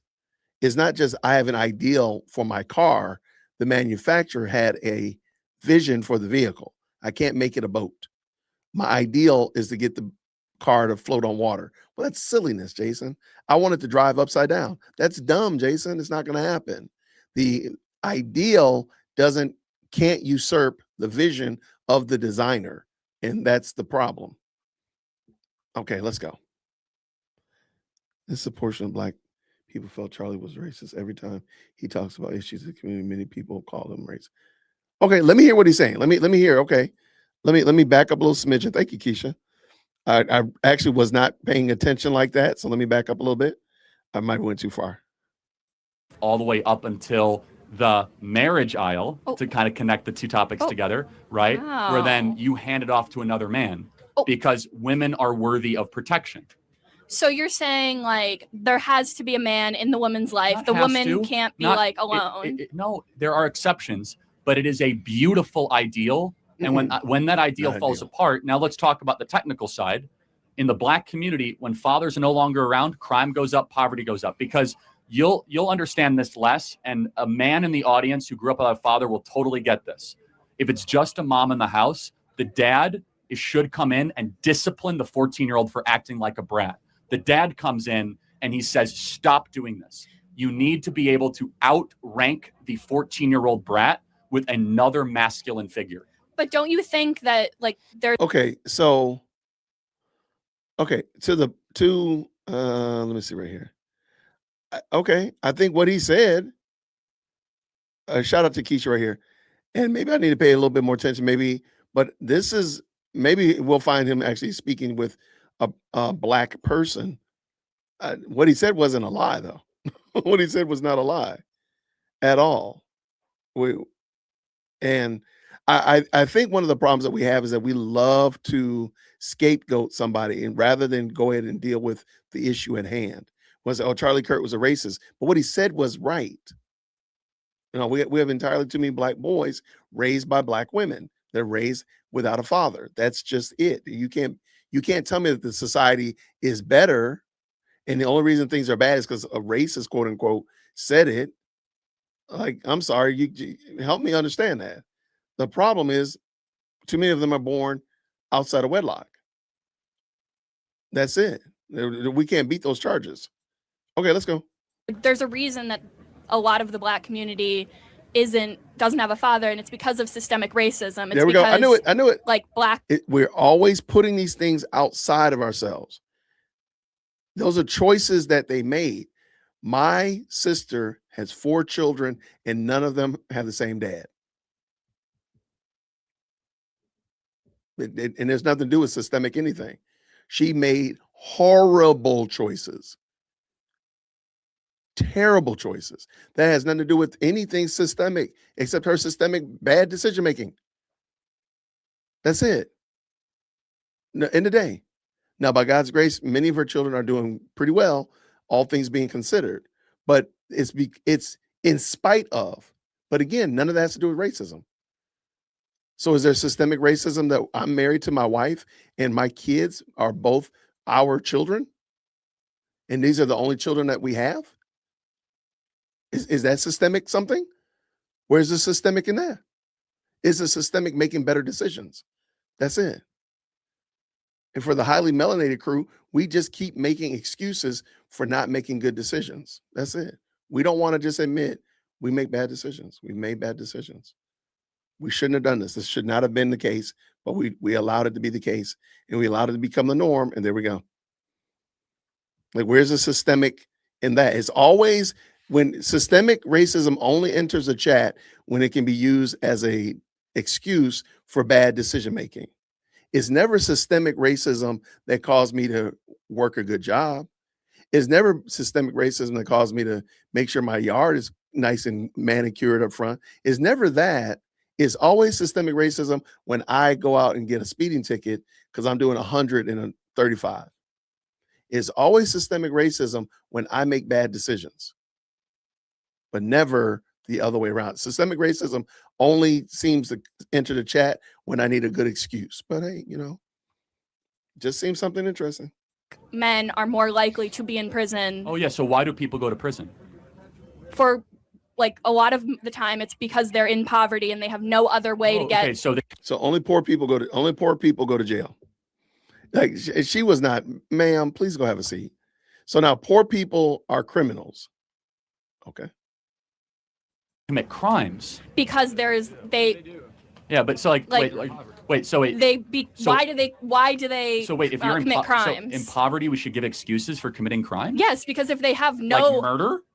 I did not say murder. I'm saying like if someone is stealing something because they have no money and there's no job. That's so interesting. So you think most crimes are crimes of necessity in the Black community?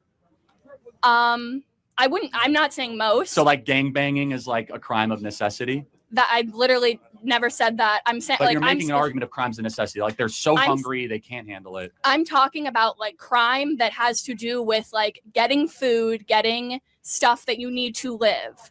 Right, but who's doing that? This woman is funny because she's showing her abject racism and belief that black people steal. Like, this is crazy work. This is some crazy work right here. Girl, go have a seat. Let's go. Have food stamps for anyone that needs it. So that doesn't exist. We have subsidized housing for anyone that needs it. So that doesn't exist. We have free healthcare for any poor person that wants it, called Medicaid. That doesn't exist. We also have welfare cash for anyone that wants it. So that doesn't exist. So what is it they're missing that they need to go? Sorry about that. Well, the food, like a lot of food stamps might not cover all of what they need. And also housing is like, there's not unlimited housing. A lot of people who are unhoused have to like go to shelters, and then they get kicked out of shelters because there's a mandatory stay limit.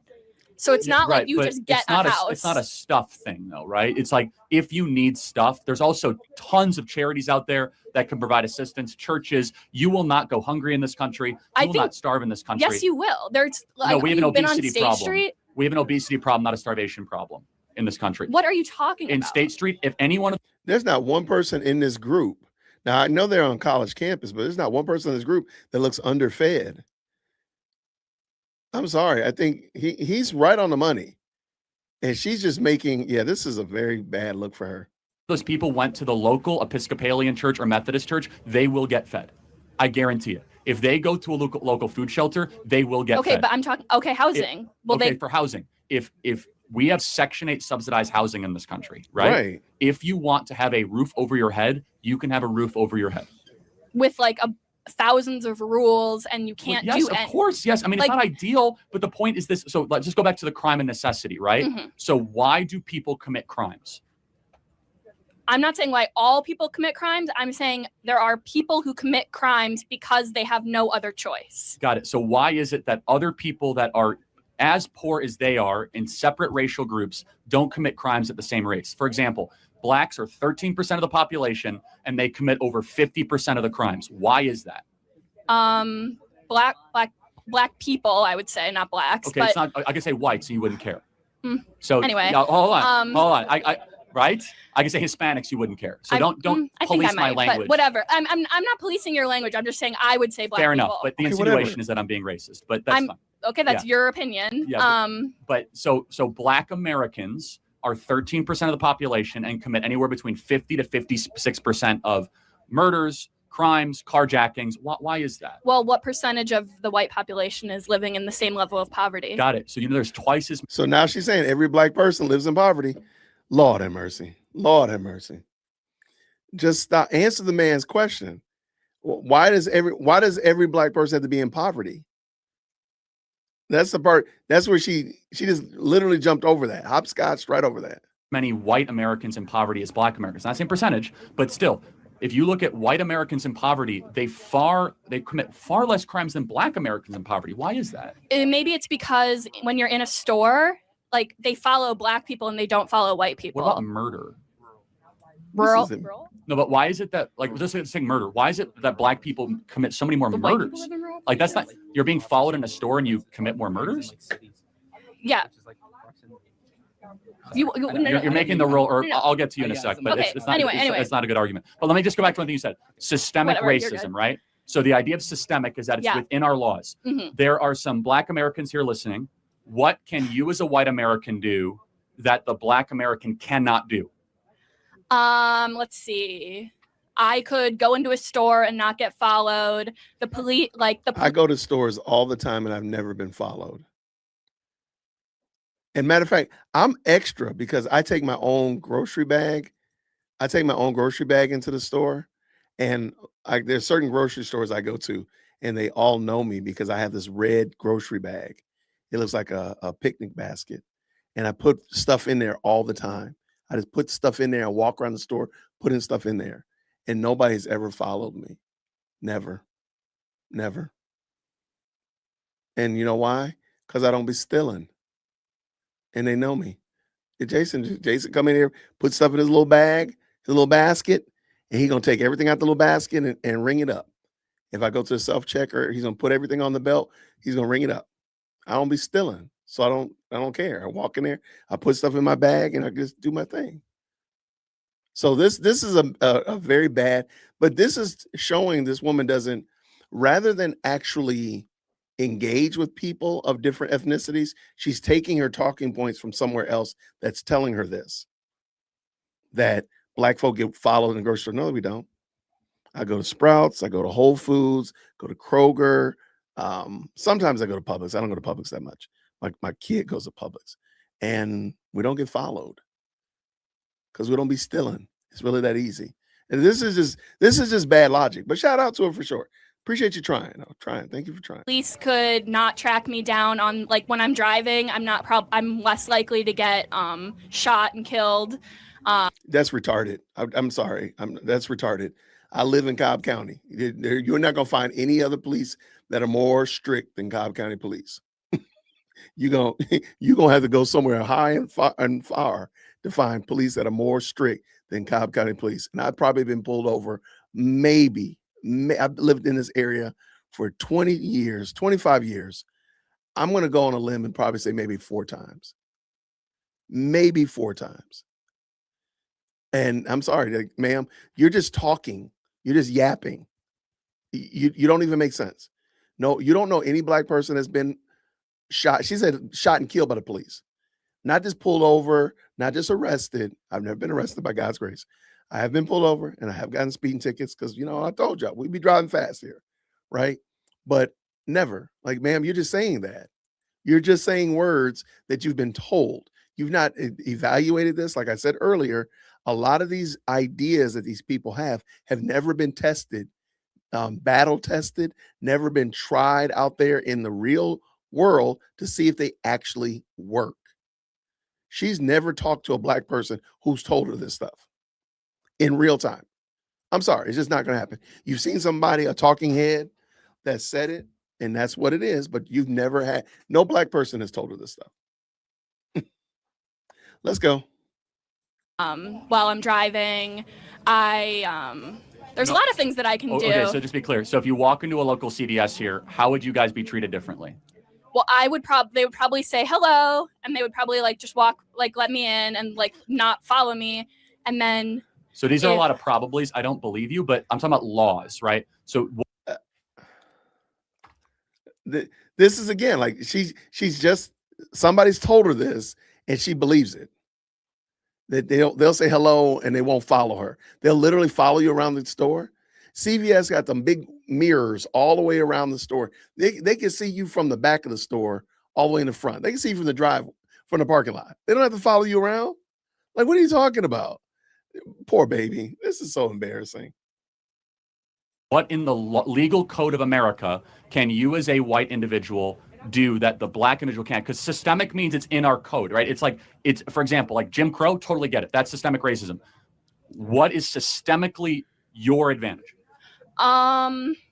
Maybe housing codes, because I know redlining isn't a thing anymore, but there is isn't there people who are white are more likely to be given loans because of they have less what is the code? I don't know. That's just the it's.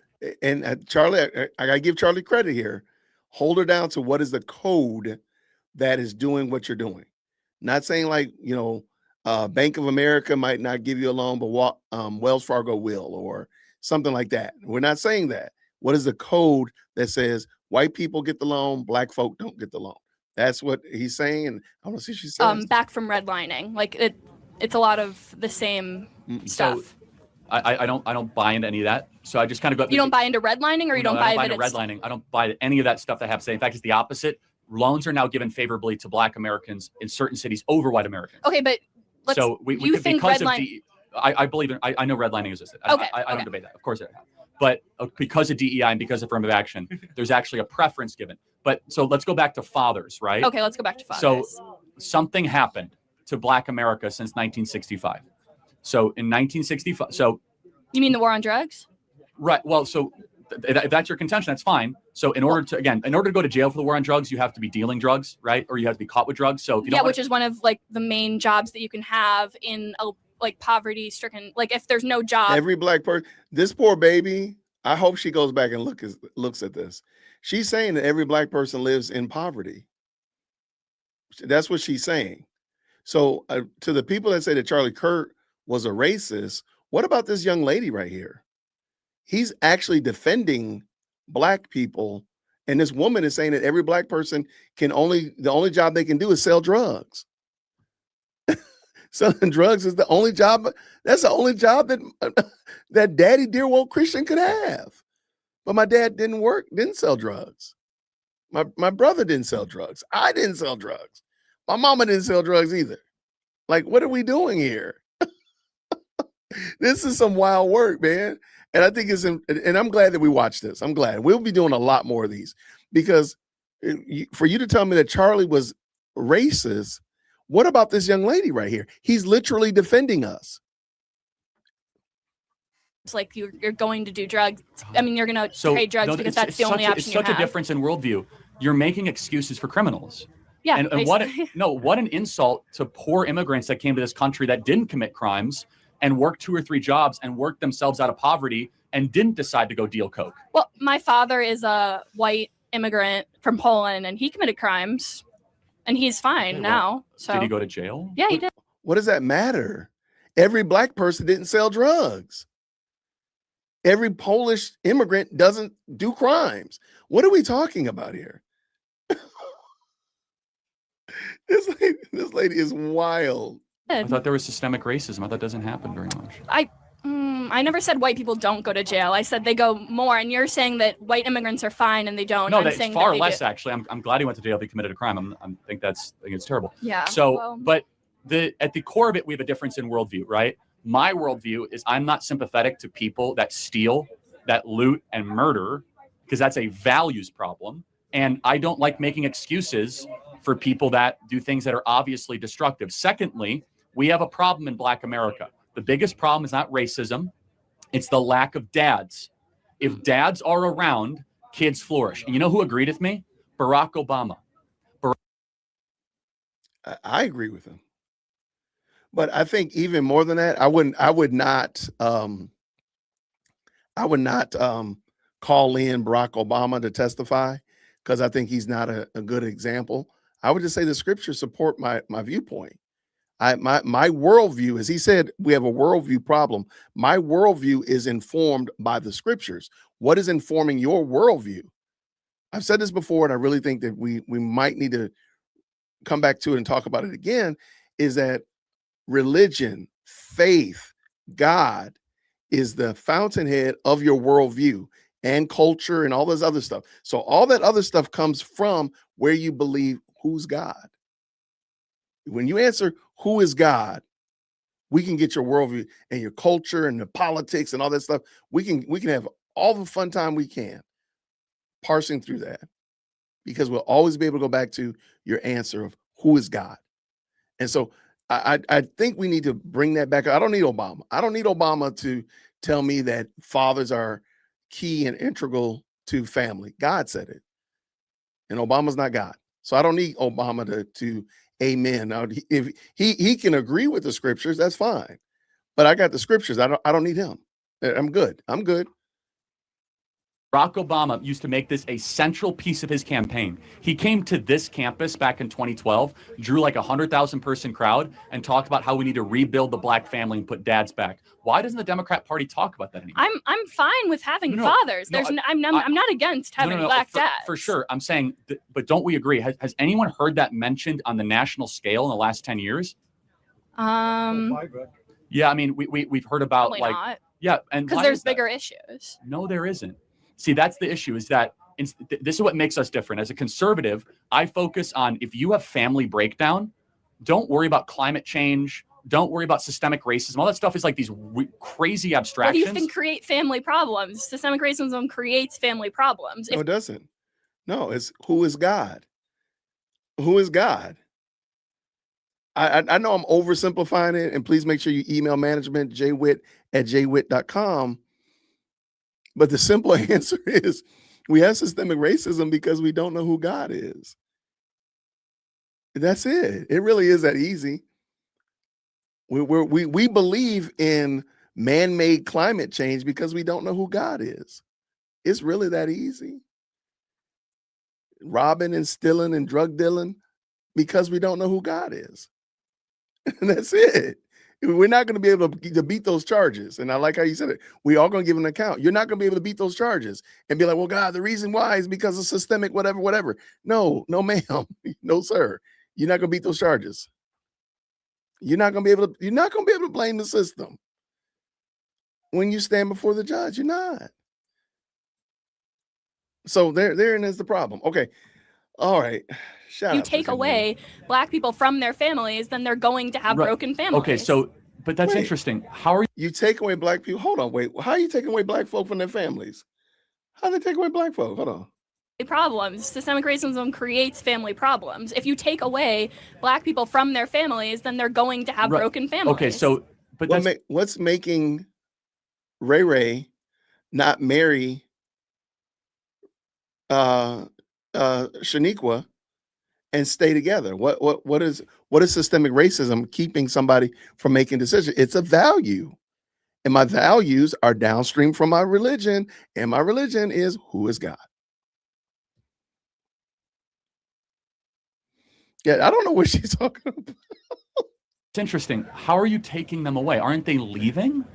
They're not staying with the women they're impregnating. So, for example, there 13% of the population is Black. Not every single person ends up in jail, obviously. Clearly. And yet there's huge child abandonment. Facts. Because there's a cultural expectation that is different in Black America than in white America, which is it's okay to impregnate a woman and abandon her in Black America. It's not based on what? What is that based on? That's a good question. Where does it come from? Because I don't know who God is. Because I hate God. That's it. That's the reason. I hate God. And now I'm just doing whatever the devil I want to do. And y'all see it in 4K that I'm doing whatever the devil I want to do. That's it. Oh, what are we missing? What are you missing, little Sarah? Tell me what you're missing, baby. Based on... No, I'm saying, what is that, like, your view of Black America? Well, it's not a view. It's true. I mean, don't take my word for it. Look at Thomas Sowell and Shelby Steele that have done amazing analysis on this. It's that in Black culture, that is not considered to be a stigma. In white upper middle class culture, for those of you that grew up in Waukesha or Libertyville or grew up in Hinsdale or grew up in Naperville, you guys all know those neighborhoods. If you impregnate a girl, a woman, and you just like abandon her, that's frowned upon. That is a social stigma in upper middle class white culture. And it's not in Black culture? No, it's not. In fact, it's glorified by the rap culture. I mean, she knows this is true. She knows that's true. I'm sorry I'm sorry. That is a very true statement. I'm sorry. There's no way that you're going to beat those charges. Yeah, Vince does a great job of breaking it down. And I wonder would she listen to a Black man saying that? Or would she argue with a Black man? Because, I mean, Charlie Kirk is, again, defending, and I'm interested in hearing people that say that, Charlie Kirk was a racist. He's actually defending Black culture. He's defending my marriage, my family. Like, come on. Talk about using your white privilege to do something. Come on. Y'all people are tiring. This woman is exhausted. It is. I think yes. Rap culture is showing what happened. I don't think it's. Do you think that the songs that are the most popular in Black America are uplifting Black America to be better versions of themselves? I think the most popular, like Nicki Minaj, Cardi B. Do you think that they're like empowering people to be great? Well, I do think Cardi B and Nicki Minaj are empowering. But when you talk about like wow, Black, like let's go like Kendrick or whatever, like. They're talking about their life experiences and they're saying, this is what happened to me. And people relate to that because that's also what happened to them. It's not saying this is the greatest thing in the entire world. I think, okay, I respected Charlie Kirk. I do think he should not have brought rap culture in because that's a whole nother bear, a whole nother beast. I think he should have stayed right there with fathers. Like, how is the world better without dads in the equation? And just stayed there. He could have gone around different nationality groups, but how is the world better apart with broken homes? If the perfect design was a man and a woman sticking together, having little people, raising said little people to do the same wash, rinse, and repeat, how is the world better when you have broken homes without a man helping to raise their children? Like, I'm sorry. There's no other way around that. These people are exhausting. Does it lift up the audience to become better? I would think so. Because it's like How? Because it's saying we all relate to this. We can all like this is our story. This is we can be like better than this. How? Even though it's like I mean, there's better, there's not better. It depends on what your worldview is. But I think that rap. I'm going to wear her out with worldview. What is informing your worldview? She says she's Jewish. So does your Judaism inform your worldview at all? She's going to have to answer those questions. And I know Charlie was good at allowing these people to talk, which is fine. I got no problem with that. My problem is she doesn't realize that her worldview has no anchoring. It has no mooring in reality. Because I don't think she's ever answered the question of who is God. Is good because it can like. No, I'm not saying it's bad or good. I'm saying like just the essence, the core, the ethos is not exactly about like quitting drinking, quitting drugs, and getting married and having children. No, it's about what you have done, not about like. No, but just like to be clear, like in Black rap culture, is it generally glorified to go sleep with a lot of women? I mean, that's your view of it. I'm asking a question. Is it in Black rap culture? Yes or no, guys? In Black rap culture, is glorify women to be able to sleep with a lot of women? I mean, I think that's one aspect. Yeah. Okay, so let's just take that aspect. Because it's a luxury that people can do. And like, it's one of the things that people can do and everyone can relate to. That poor girl right next to her looked at her and said, a luxury? This girl right here next to her with the red bracelet on, like, a luxury? What are you talking about? A lot of people can relate to. Shouldn't ideally your culture try to elevate and try to challenge the individual to virtue and goodness, not try to bring them down to the lowest parts of their... I'm not saying that they are bringing them down. I'm saying that this is what they are doing and they are sharing their experiences. They're not saying this is the best thing in the entire world. They're saying this is what I have been through. Like sleeping with a lot of women. Yeah. Or like gang violence and, you know... I mean, if that's what, like, a lot of people have been through gang violence because that's what's happening in their neighborhoods. They feel like that's the only option. And you might know that that's not the only option. But when you are living in that neighborhood and you don't see any jobs. It's funny because the biggest consumer of Black rap, if you will, the biggest consumer are white teenagers in middle-class homes. So I'm sorry. And again, she is taking this weird narrative that every person that's Black lives in some form of poverty, which is crazy work. Like that's some bonkers work. That's what I'm saying. Like this thought process has never been tried in the marketplace. It's never been tried out in the marketplace where it can get pushed back on. And no, like this is just garbage. And I mean, and the funny thing is they all say that Charlie Kirk is a racist, while this young lady is literally saying that we have no choice but to rob and steal because we don't have food. We have no choice but to kill and murder because we don't have housing. That's crazy work. So I don't know how Charlie Kirk is the racist when he's saying that Black culture and Black people can do better when they make better choices and decisions. But this woman's saying that they are slaves to they're beholden to their circumstances and they can't help it. And they just got to rob and steal and kill and murder and do all this stuff. Okay. All right. Charlie Kirk was racist. I got you. Not a problem. Jobs. This is how your family was raising you. What other option do you have? And once you're in it, it's really hard to get out. So got it. You talk about systemic racism. Hold on. What is she saying? How your family was, what's happening in their neighborhoods. They feel like that's the only option. And you might know that that's not the only option. But when you are living in that neighborhood and you don't see any jobs, this is how your family was raising you. What other option do you have? And once you're in it, it's really hard to get out. So got it. You talk about systemic racism and that being a major driver of, Black America's failure to launch, if you will. We subsidize single motherhood in this country. So if you stay single as a single mother, you get money from the federal government and it's basically subsidized, if you will. Sure. Can we at least agree that if the nuclear family in Black America was stronger and tighter knit, that would be a good thing? In a lot of cases, yeah. So let me make sure I got this right, because y'all got to help me out here. The man in the black shirt, he is a racist, right? And he just said, if Jason stays married to Lady Dear World Christian and raises president firstborn and chief executive secondborn, that's a better thing for their family. That's a racist that's saying that. And the woman over here almost swallowed her tongue to agree with him. And she's the one that's supposed to be in the right. Okay. I just want to make sure I had it right. I just want to make sure. I think if they're like, if the father's abusive, I would not want him there. So I think it really depends on like. James wasn't abusive. Not every black father is abusive. So is she trying to say that every black dad is abusive? Hey, am I abusive? Hey, am I abusive? I'm asking, am I abusive, you person? Are you sure? I'm going to come and abuse you to make you answer me. Okay. Chief Executive Secondborn said I'm not abusive. You better have said that.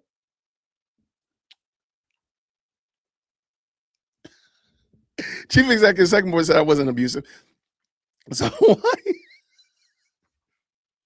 why is the non-racist woman, allegedly non-racist woman, trying to say that all black dads are abusive? Yo, hold on.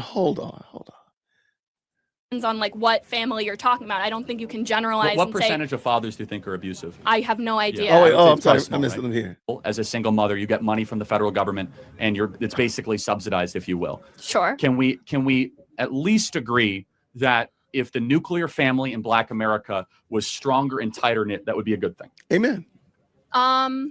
In a lot of cases, yeah.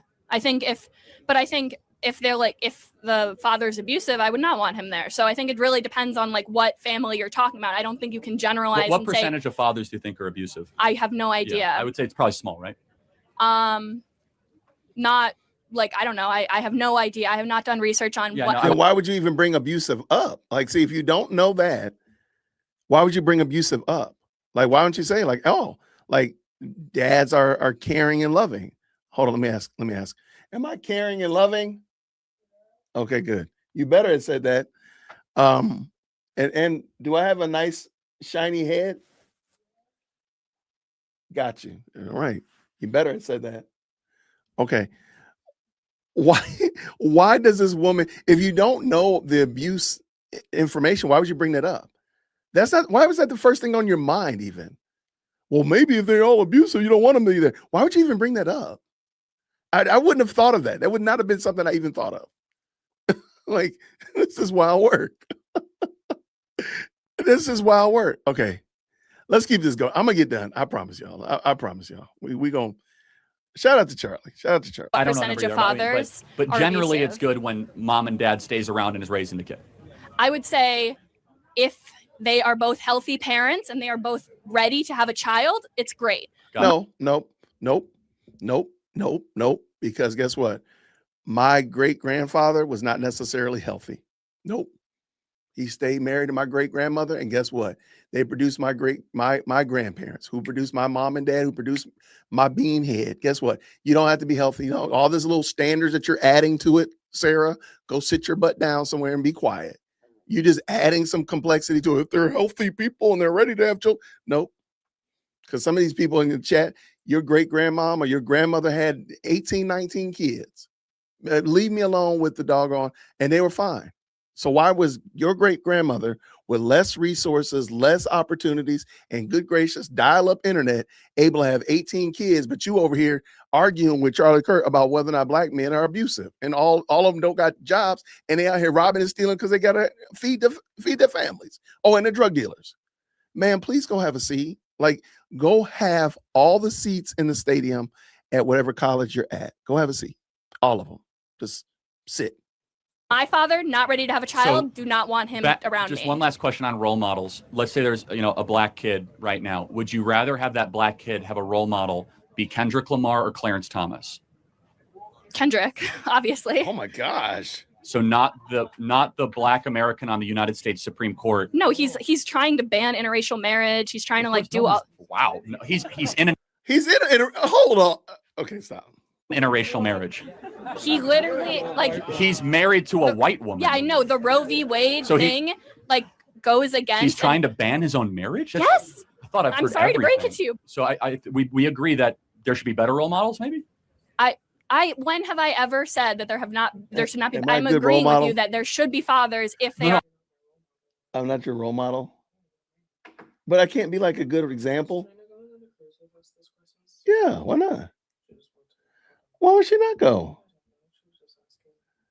Does she not want to go with us? You tell her, tell her abusive black father says she's not coming. I know you're taking a video of me, so stop. I knew it. I know what you're up to. Get out of here. I love you. Leave me alone. I'm gonna make you come give me a kiss on my cheek. Give me a kiss. Abusive black dads in the chat. Abusive black dads in the chat. Hold on, let me see. Black dads abusing kids in the chat. Anyway, let's keep this going. Let's finish up. Shout out to Charlie Kirk. I know Right it's for fine. that thing. We're agreeing. I And think. last question: you're voting for Kamala? I'm guessing. How can you tell? Yeah. Okay. What's her Obviously. greatest accomplishment? Probably capping capping the insulin at $35. She did that. Yeah. What else? I mean, you said her greatest. I'm just saying, like, that's the thing that goes off the top of my mind is like, didn't you like big pharma? I'm sure you're anti big pharma. Oh yeah. I mean, that's why all the pharmaceutical companies are donating to her. That's right. So, okay. Okay. Yeah. Thank you very much. Enjoy voting for Kamala. Yes. Hello. Okay. I'm sorry. And y'all gonna have to help me out over here because Charlie Kirk, I've been told that Charlie Kirk is right. Yeah. Who would you rather have? Would you rather have Kendrick Lamar or me as your role model? I'm sorry. I just think that's just a wild question. And for her to be like Kendrick Lamar because Claire Thomas is trying to ban interracial marriage. Ma'am, are you married? Are you in an interracial relationship? Like, what am I doing? What are you doing? Like, are you in an interracial relationship? Are you in a relationship? Sarah? Like, what are you doing? And then the fact that Clarence Thomas is in an interracial relationship. It's wild work. That's some wild work.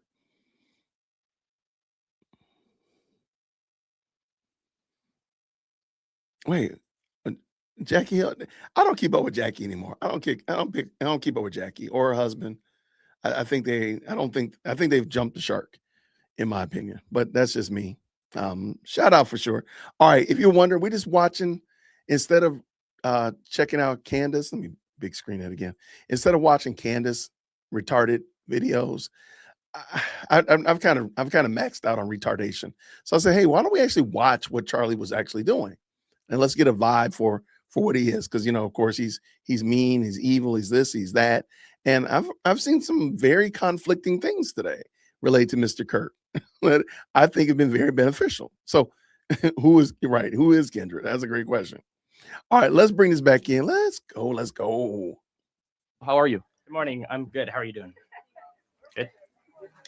My first question relates with Donald Trump's morals and characters. Morals and character excuses are often made for him, but that has not been the case for most presidents. And I'd like to discuss that with you. Donald Trump has continuously shown low morals and poor character. And I understand that you are a pretty strong evangelical Christian. Is that correct? And I don't think Donald Trump exemplifies strong Christianity. So I'd like to know what you think about that. Okay, that's a great question. All right, in the chat. Oh, Jackie Hill Perry called Charlie Kirk. Jackie Hill Perry is a clown. I'll just say that. If that's what she said, she's a clown. My name is Jason, jwitt at jwitt.com. Okay, Donald Trump does not have high morals. What do y'all think about that? Donald Trump does not have high morals. I would love to hear what is your basis for making that claim. He doesn't have high morals. Okay, well, are we hiring a president because we want them to be moral, and you are correct. I feel like his morals definitely leave some things to be desired, but tell me what your standard is for that. I would love to hear this. I mean, I think this is interesting. So let's bring it back in. Let's go. So, great question. So are you a Christian? I just want to know by what standard you're judging him. I personally am not a Christian. Okay. So why do you care? So, okay. So the wheels on the bus are already off and we're going off the ravine. What is your standard for determining that Trump is not moral? If you yourself have no standard, what are you using as your basis? That's me again. Who is God? Everything else comes out from there. It's interesting to me. Why do you then care about what Christians think of Trump if you yourself are not a Christian? Well, I believe Christianity still does play a great role in this country. Fair enough. No, I just want to know by what standard you're judging him. That's fine. So when we're selecting a leader, all of us are sinners. All of us have problems. His character flaws are definitely public for those that can see it. I will say, though, that he has a lot of virtues. Would you say he has any virtues? What basis are you saying? What virtues do you think he courage? possesses? Okay, this is interesting. I wonder if he just didn't know what virtues are rather than say yes or no, maybe so. Because most of the time when somebody knows an answer to a question, they'll give the solid answer and then go from there. So I wanted to even know what it is, but I'm sorry. Okay, courage. I think, like, if you and I got shot, how would we react? Well, I don't know. I think that we're straying a little bit from the question. No, but it's important though. So, what moral failures in particular do you think are disqualifying from a Christian standpoint for him to serve in office or gain support from Christians? Well, I actually do have some things pulled up, and I did read some scripture in preparation as well. This is interesting. Would you mind if I provided some of that?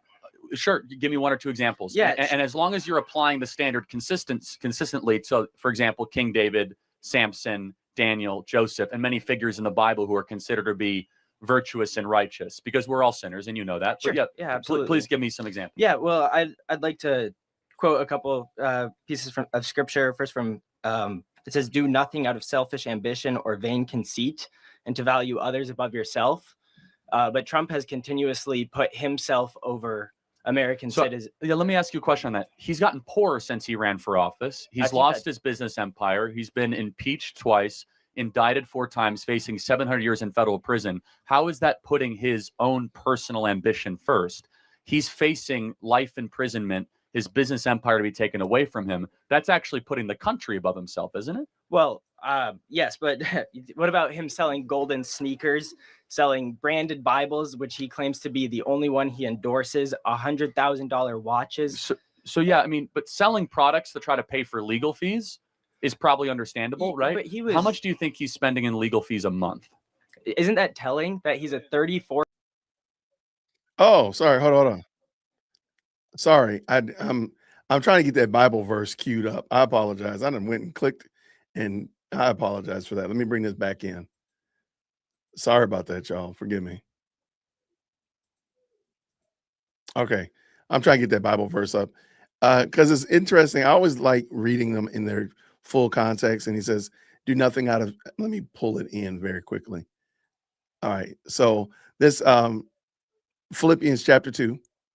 Verse 3 is the one that he quoted, but I just want you to read the example here. Christ's example of humility. Okay. Those are never inspired by God, the Holy Spirit, but they're also very helpful though, nonetheless.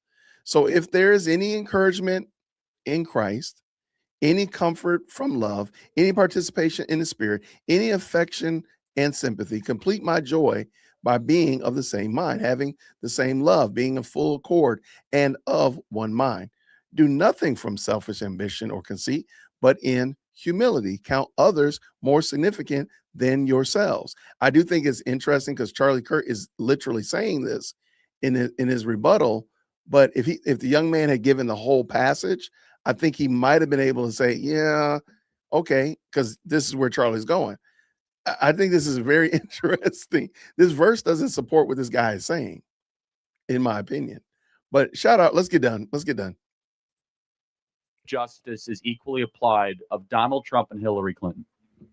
Well, no, but look what you guys said about Hillary. Hold on. Clinton. That's very important, though, because do you think that Donald Trump would be experiencing this kind of criminality against him if his name wasn't Trump?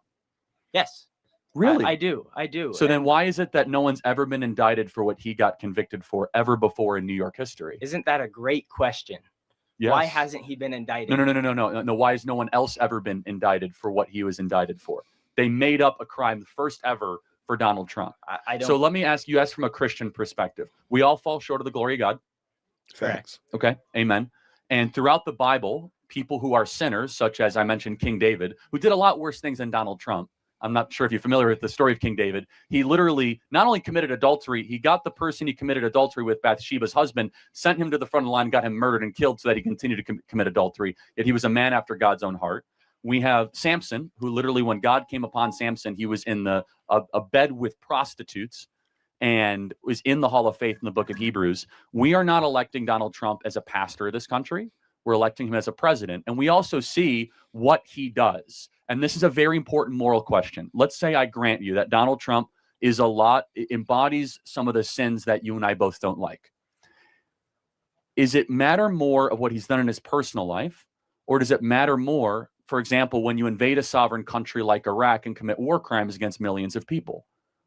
Well, Donald Trump has contrasted multiple Christian values, but I don't. Well, hold on, this is important though. Have we ever heard the mainstream media or yourself come up and say, how could a Christian vote for George W. Bush? Have you ever heard that argument? No, but well, hold on. George W. Bush invaded a sovereign country under lies and pretenses, and thousands of American soldiers died, and hundreds of thousands have PTSD, and millions of people had their lives displaced. We never say that George W. Bush was a bad Christian. Yet Donald Trump was the one that didn't declare any new wars. Blessed are the peacemakers. Donald Trump was the one that fought for the unborn and got abortion, Roe versus Wade repealed, and we have abortion laws across the country that are pro-life. The point is that it's easy to nitpick at Donald Trump's personal life, but what he actually did to impact the country was far greater than other presidents that called themselves Christians in years past. Okay. It still doesn't quite make sense why a Christian would vote for him, but I appreciate your input. He just explained to you. Like I think Charlie did an excellent job. That was great. I put that very vaguely. I don't understand how Christians are okay with so much that he does, because he also refuses to accept responsibility and take accountability. Well, but because we read the Bible, and the Bible is full of people that have very, very difficult, let's just say, colorful lives, and still are used for God's purpose. And and by the way, it's very easy to say, are you a sinner? You're not a Christian, but let's just say, yes, I've sinned. Yeah, we're all sinners. And so we look at Donald Trump and we say, wow, this is a guy who's obviously broken. We're all broken. And what do you do with your broken life? That's the question. That's the $30,000 question. What do you do with your broken life? I think that needs to be brought. That should be it right there. What do you do with your brokenness? I think it's funny because this guy really, he even wrote down his little notes. Axl Rose. Why y'all doing that to him? Wait. Who said it? There it is right there. Why y'all doing that to that boy? Yeah, he thinks he's going to own this, and he doesn't. This is, I think, where I'm glad this is the last one. I like this one. I do think Charlie Kirk is doing a much better job on this one because he's bringing the scripture to bear. And something for them to think about, to meditate on, to gnaw on, to bother them forever until they come to grips with it is the fact that we're sinners. And as I said before, who is God? Okay, let's go. Do you just golf all the time and fly around the world and hope things get better? Or do you get in the arena and fight for the country to the extent of where you get shot, you're under assassination attempts over every day, and your business empire gets taken from you? That's incredible virtue that I'm going to teach my kids about and say, even if your back is against the wall, you keep on fighting. I think that's incredibly virtuous. Okay. And I understand I'm not going to change your mind on this. So this is you asked for an explanation. Yeah, no, absolutely. That's what I'm saying. So I respect that. Now you mentioned children that you have and raising them by morals. I mean, this is somebody who's running for the president of the United States. And as a matter of fact, traditional Christian theologian and philosopher Albert Schweitzer said that example is not the main thing in influencing others. It is the only thing. Now, the words of the president matter. And I understand you're raising 2 children. So he has been on track calling prisoners of wars losers. He lied to dodge. He has never said that. Is not correct. That is a total lie, but that's fine. So, okay, let me. So because you vote for Donald, so okay, no, I'm gonna stay. I don't want to do whataboutism. So because I voted for Trump, then I need to answer for all of the things that Trump has ever said. I don't even know how that works. How does that work? that, well, he said something, so therefore that's the reason why I can't vote for him. Now, again, you would not apply that to the other candidates. You would never apply that to Kamala. You never apply that to Joe Biden. They would never have done that to anybody else. So why are we doing that now? That's just some crazy work right there. That's crazy work. Let's go. Lied to dodge the military. That is also not correct, but fine. Called citizens vermin. Well, he called foreigners in the country that have broken into the country vermin. Okay. You know who he called vermin? He called the Venezuelan gang members that rape women vermin. Can we all agree that they're vermin? Everybody? Yeah. But that's fine. Just keep going. Yeah, I mean. And his continuous bullying and name calling, I don't think that's a virtue you'd like to. No, this is important. I want to say that, okay, let's pretend all that's right. Let's pretend that you weren't being fed misinformation. But I want to be clear. What is more virtuous? The guy that says stuff he shouldn't say, or the person that sends $200 billion on unnecessary war in Ukraine so 1 million people die? You have to choose. Which one would you rather have? Someone that talks sloppily or someone that funds wars around the world? Okay, I was in the middle of my question. No. It's important though. Your own though. And no, it's important because I wanted to hear from you though, because you obviously are not a supporter of Trump, and Trump is constantly under this attack that he's immoral and he's terrible. Yet we never judge the actions of our leaders who continue to have wars around the world where people die. Is that immoral to do? It is immoral, but I agree. So then why are we so fixated on the language of Trump and not on the actions of our current leaders? Well, first of all, our current leader, Biden, is not running for presidency this year. Well, no, but the vice president is actually, and she's also in charge. She is, but not in charge the same way Joe Biden is currently. Well, Joe Biden's certainly not in charge. So who's running the government? Who is running? What's your answer to that? I don't know. Like, we don't know who's running the government, actually, and it's horrifying. I mean, Kamala Harris went to the Munich Security Conference and provoked Vladimir Putin to invade Ukraine. She was in charge of the border. She was the border czar. The point is this, is that you can look through Donald Trump's language. People say he lies. He actually exaggerates, and those are two different things. But Donald Trump doesn't get in trouble for his exaggerations. He gets in trouble for telling the truth. And I'll give you an example. He gets in trouble for all of a sudden saying, oh, wow, the border's wide open. You're not allowed to say that. You seem super happy. Have a great day. Thank you.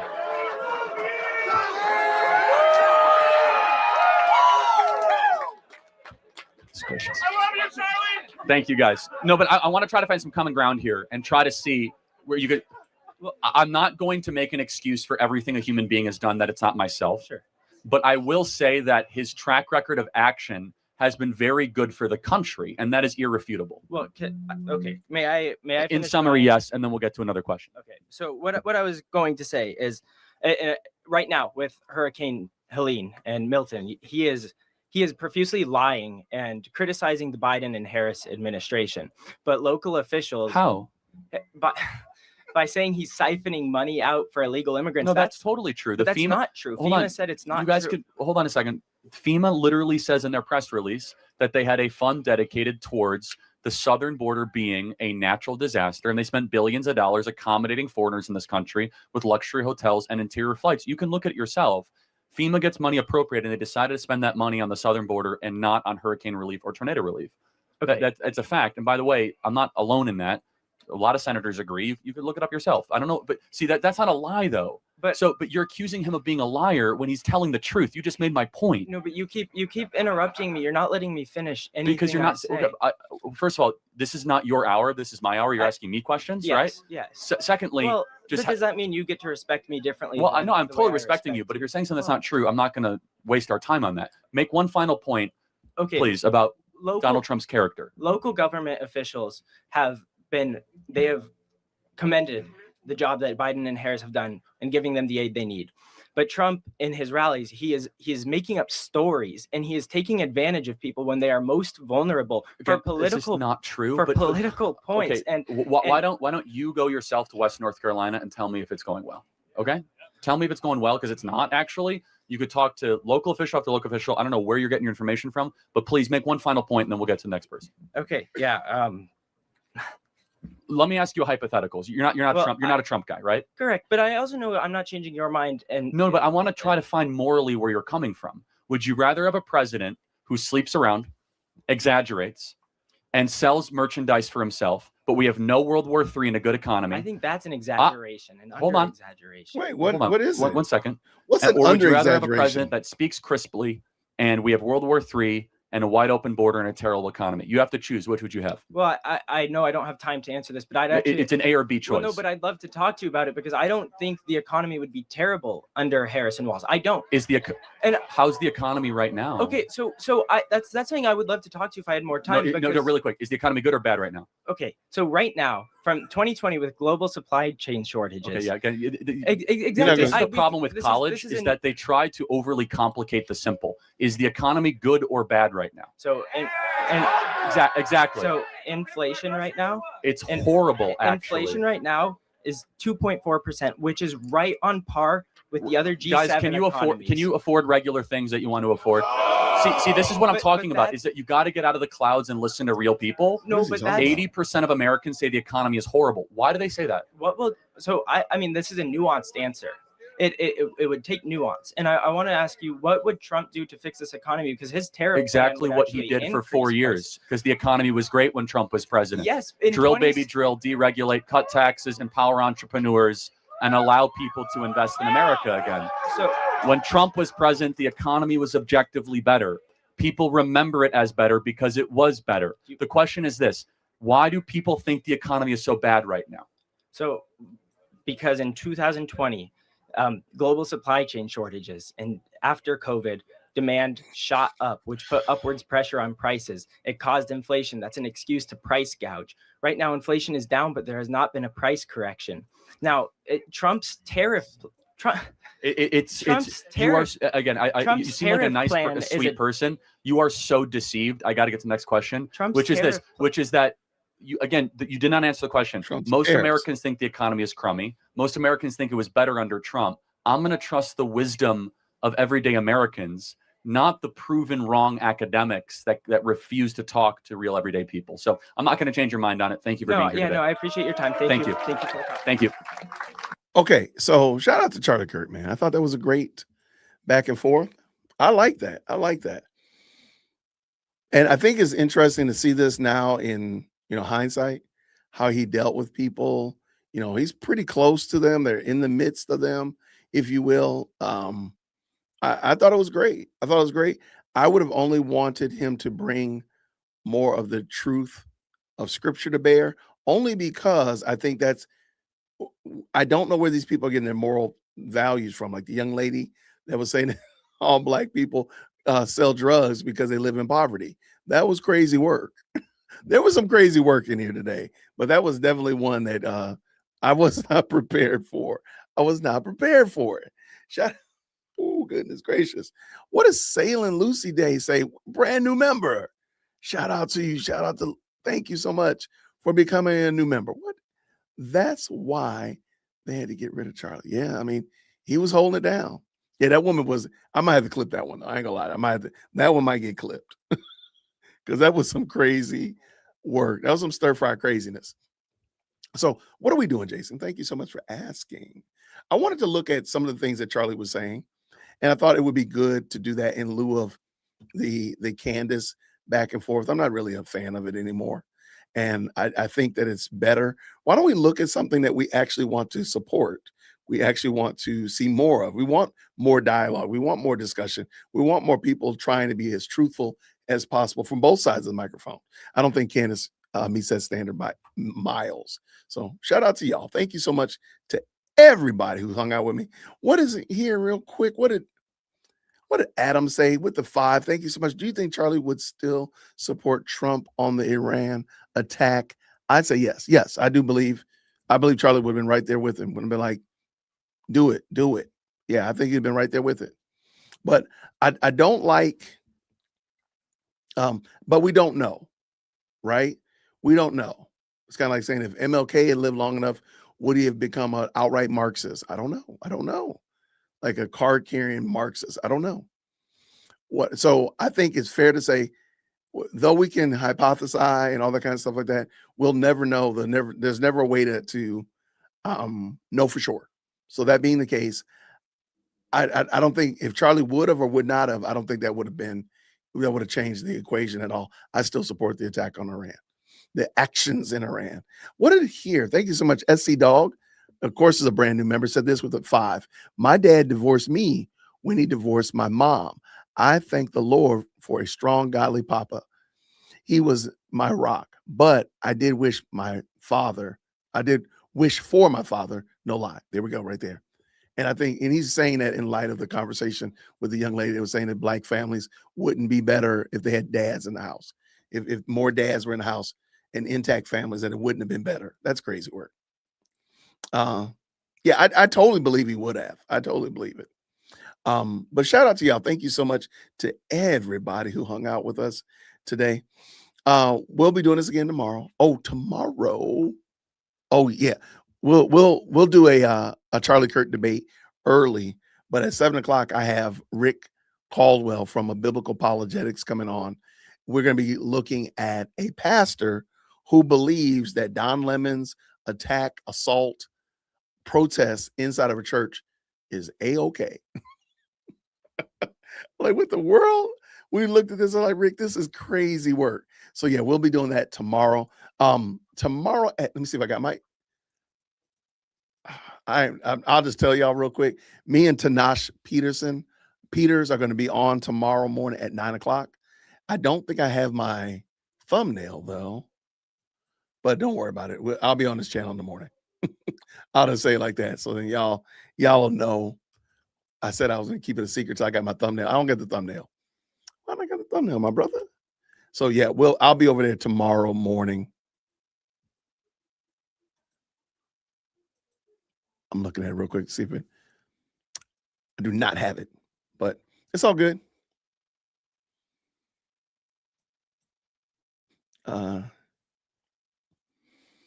Looking through here real quick. Okay, did not see it. Okay, but I'll be over on Tanash's channel in the morning. So it'll be 9:00 Eastern Standard Time tomorrow. And we are going to just have a good conversation, chopping it up. Oh, shout out to Eric. Eric Smith just emailed me. We're going to be doing a project together. Let me save that for later. But I want to say thank y'all to everybody. Yeah, I think we're going to have a good conversation. I'm looking forward to that. Let me give Tanasha's link in the chat. Excuse me. Should be a good conversation. I think we're going to be we're looking at something from Candace, I think, or we're just going to be having a good old back and forth. I forgot what we said we're going to talk about. Let me give y'all this. All right, here's Brother Peter's link in the chat. All right, there it is right there. Y'all go check them out. And let me see what. Okay, I don't see. I'm looking to see if he sent me the thumbnail. But anyway, that's where I'll be tomorrow morning, 9:00. And as soon as anything changes, or as soon as I get an update, I'll make sure I put a community post up. You're more than welcome, friend. Thank you so much. Thank you so much. Oh, thank you so much. So Eric just emailed me. Like I said, I know I'm going out of town on Wednesday. I'll be back on Saturday night. Let me see.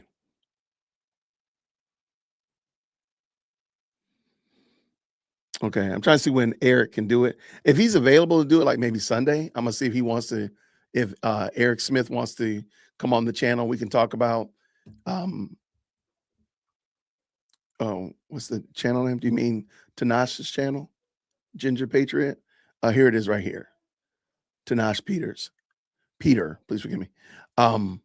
If he's able to do it, if not, we'll do it next week. There we go. We'll do it next week. But I'll make sure you all know ahead of time. I won't just pop up and surprise you. I'll make sure he just, like I said, he just shot me an email. So as soon as I get a chance to look at it, I'll schedule it and make sure y'all know ahead of time. And I think it'll just be a good conversation to have. So that's what I'm looking forward to right here. Good stuff. Let me see what I got. All right. It's been a long night. Yeah, thank y'all so much for rocking with us. It's been fun. This is a lot of fun. I'm looking forward to jumping back in here with y'all. So tomorrow, we'll do a Charlie Kirk debate or Q&A, and then at 7:00 we'll jump. I'll probably start maybe at 6, and then we'll do the 6 o'clock debate, and then jump in, and me and Rick will be talking about this pastor that is saying it is okay to protest in churches. It's all right. Don't worry about it. It's perfectly fine. That's some wild work, y'all, for sure. But thank y'all so much, everybody who's tapped in. Thank you for being a part of the best live chat on the internet. I really appreciate it. Thank you again to Shauna from Sarcastic Liberty. Thank you so much for hanging out. That was a lot of fun having her on. Hopefully we can do that again real soon. But I just appreciate y'all rocking with me. Thank you again to everybody. We're in the month of March. Welcome to all the brand new members, everybody who subscribed, helping your boy hit 100,000 subscribers by the end of April. Help your boy out. I really appreciate it, y'all. Thank you again. It means a lot. Okay, we got Tanash got his own little fan club. I'll make sure. I'm gonna say, hey man, matter of fact, let me screenshot that. Let them know. You got a little fan club over here. You gotta make sure it's a good show now because you got your little fans. Let me tell them right now, like, man, we gotta step our game up, man. We might need to do some extra warm-ups. Get ready, man. Gotta be loose. Get your little fan club over here. But thank y'all to everybody who subscribed. Thank you, everybody who tapped in. Thank you for just hanging out with us, giving your 2 cents. Thank you for helping us make this thing great, and I appreciate it. I am going to see what Chief Executive Secondborn has cooked, because she's cooked something. And I'm going to see what she got going on in there, because I'm an abusive dad. It's craziness. I'm going to definitely clip that part out. That part was just absolutely bonkers, what that lady said. But I appreciate y'all, man. Thank y'all so much for hanging out with us. And I will see you all tomorrow, 9 o'clock Eastern Standard Time. Me and Tanash are going to be tying it up and chopping it up. So that'll be fun. So I'll see you all in the morning. Everybody have a fantastic and blessed night. I'll see you all real soon. Grace and peace. Wait, hold on. No, she wants to cook. She's cooking her lunch. She's cooking something for lunch. But I'm about to come in there and be like, oh, your lunch is my dinner. There you go. Grace and peace. Take care, everybody. Thank you so much for tuning in to another episode of the Jay Witt Podcast. If you enjoyed today's show, please do me a favor and hit me up with that 3-piece special. Like the video, subscribe, and of course, share it with somebody who would also enjoy this type of content. And make sure you leave a comment, because I do pin the best comments to the top. So thank you so much for tuning in today. And until next time, everybody, grace and peace.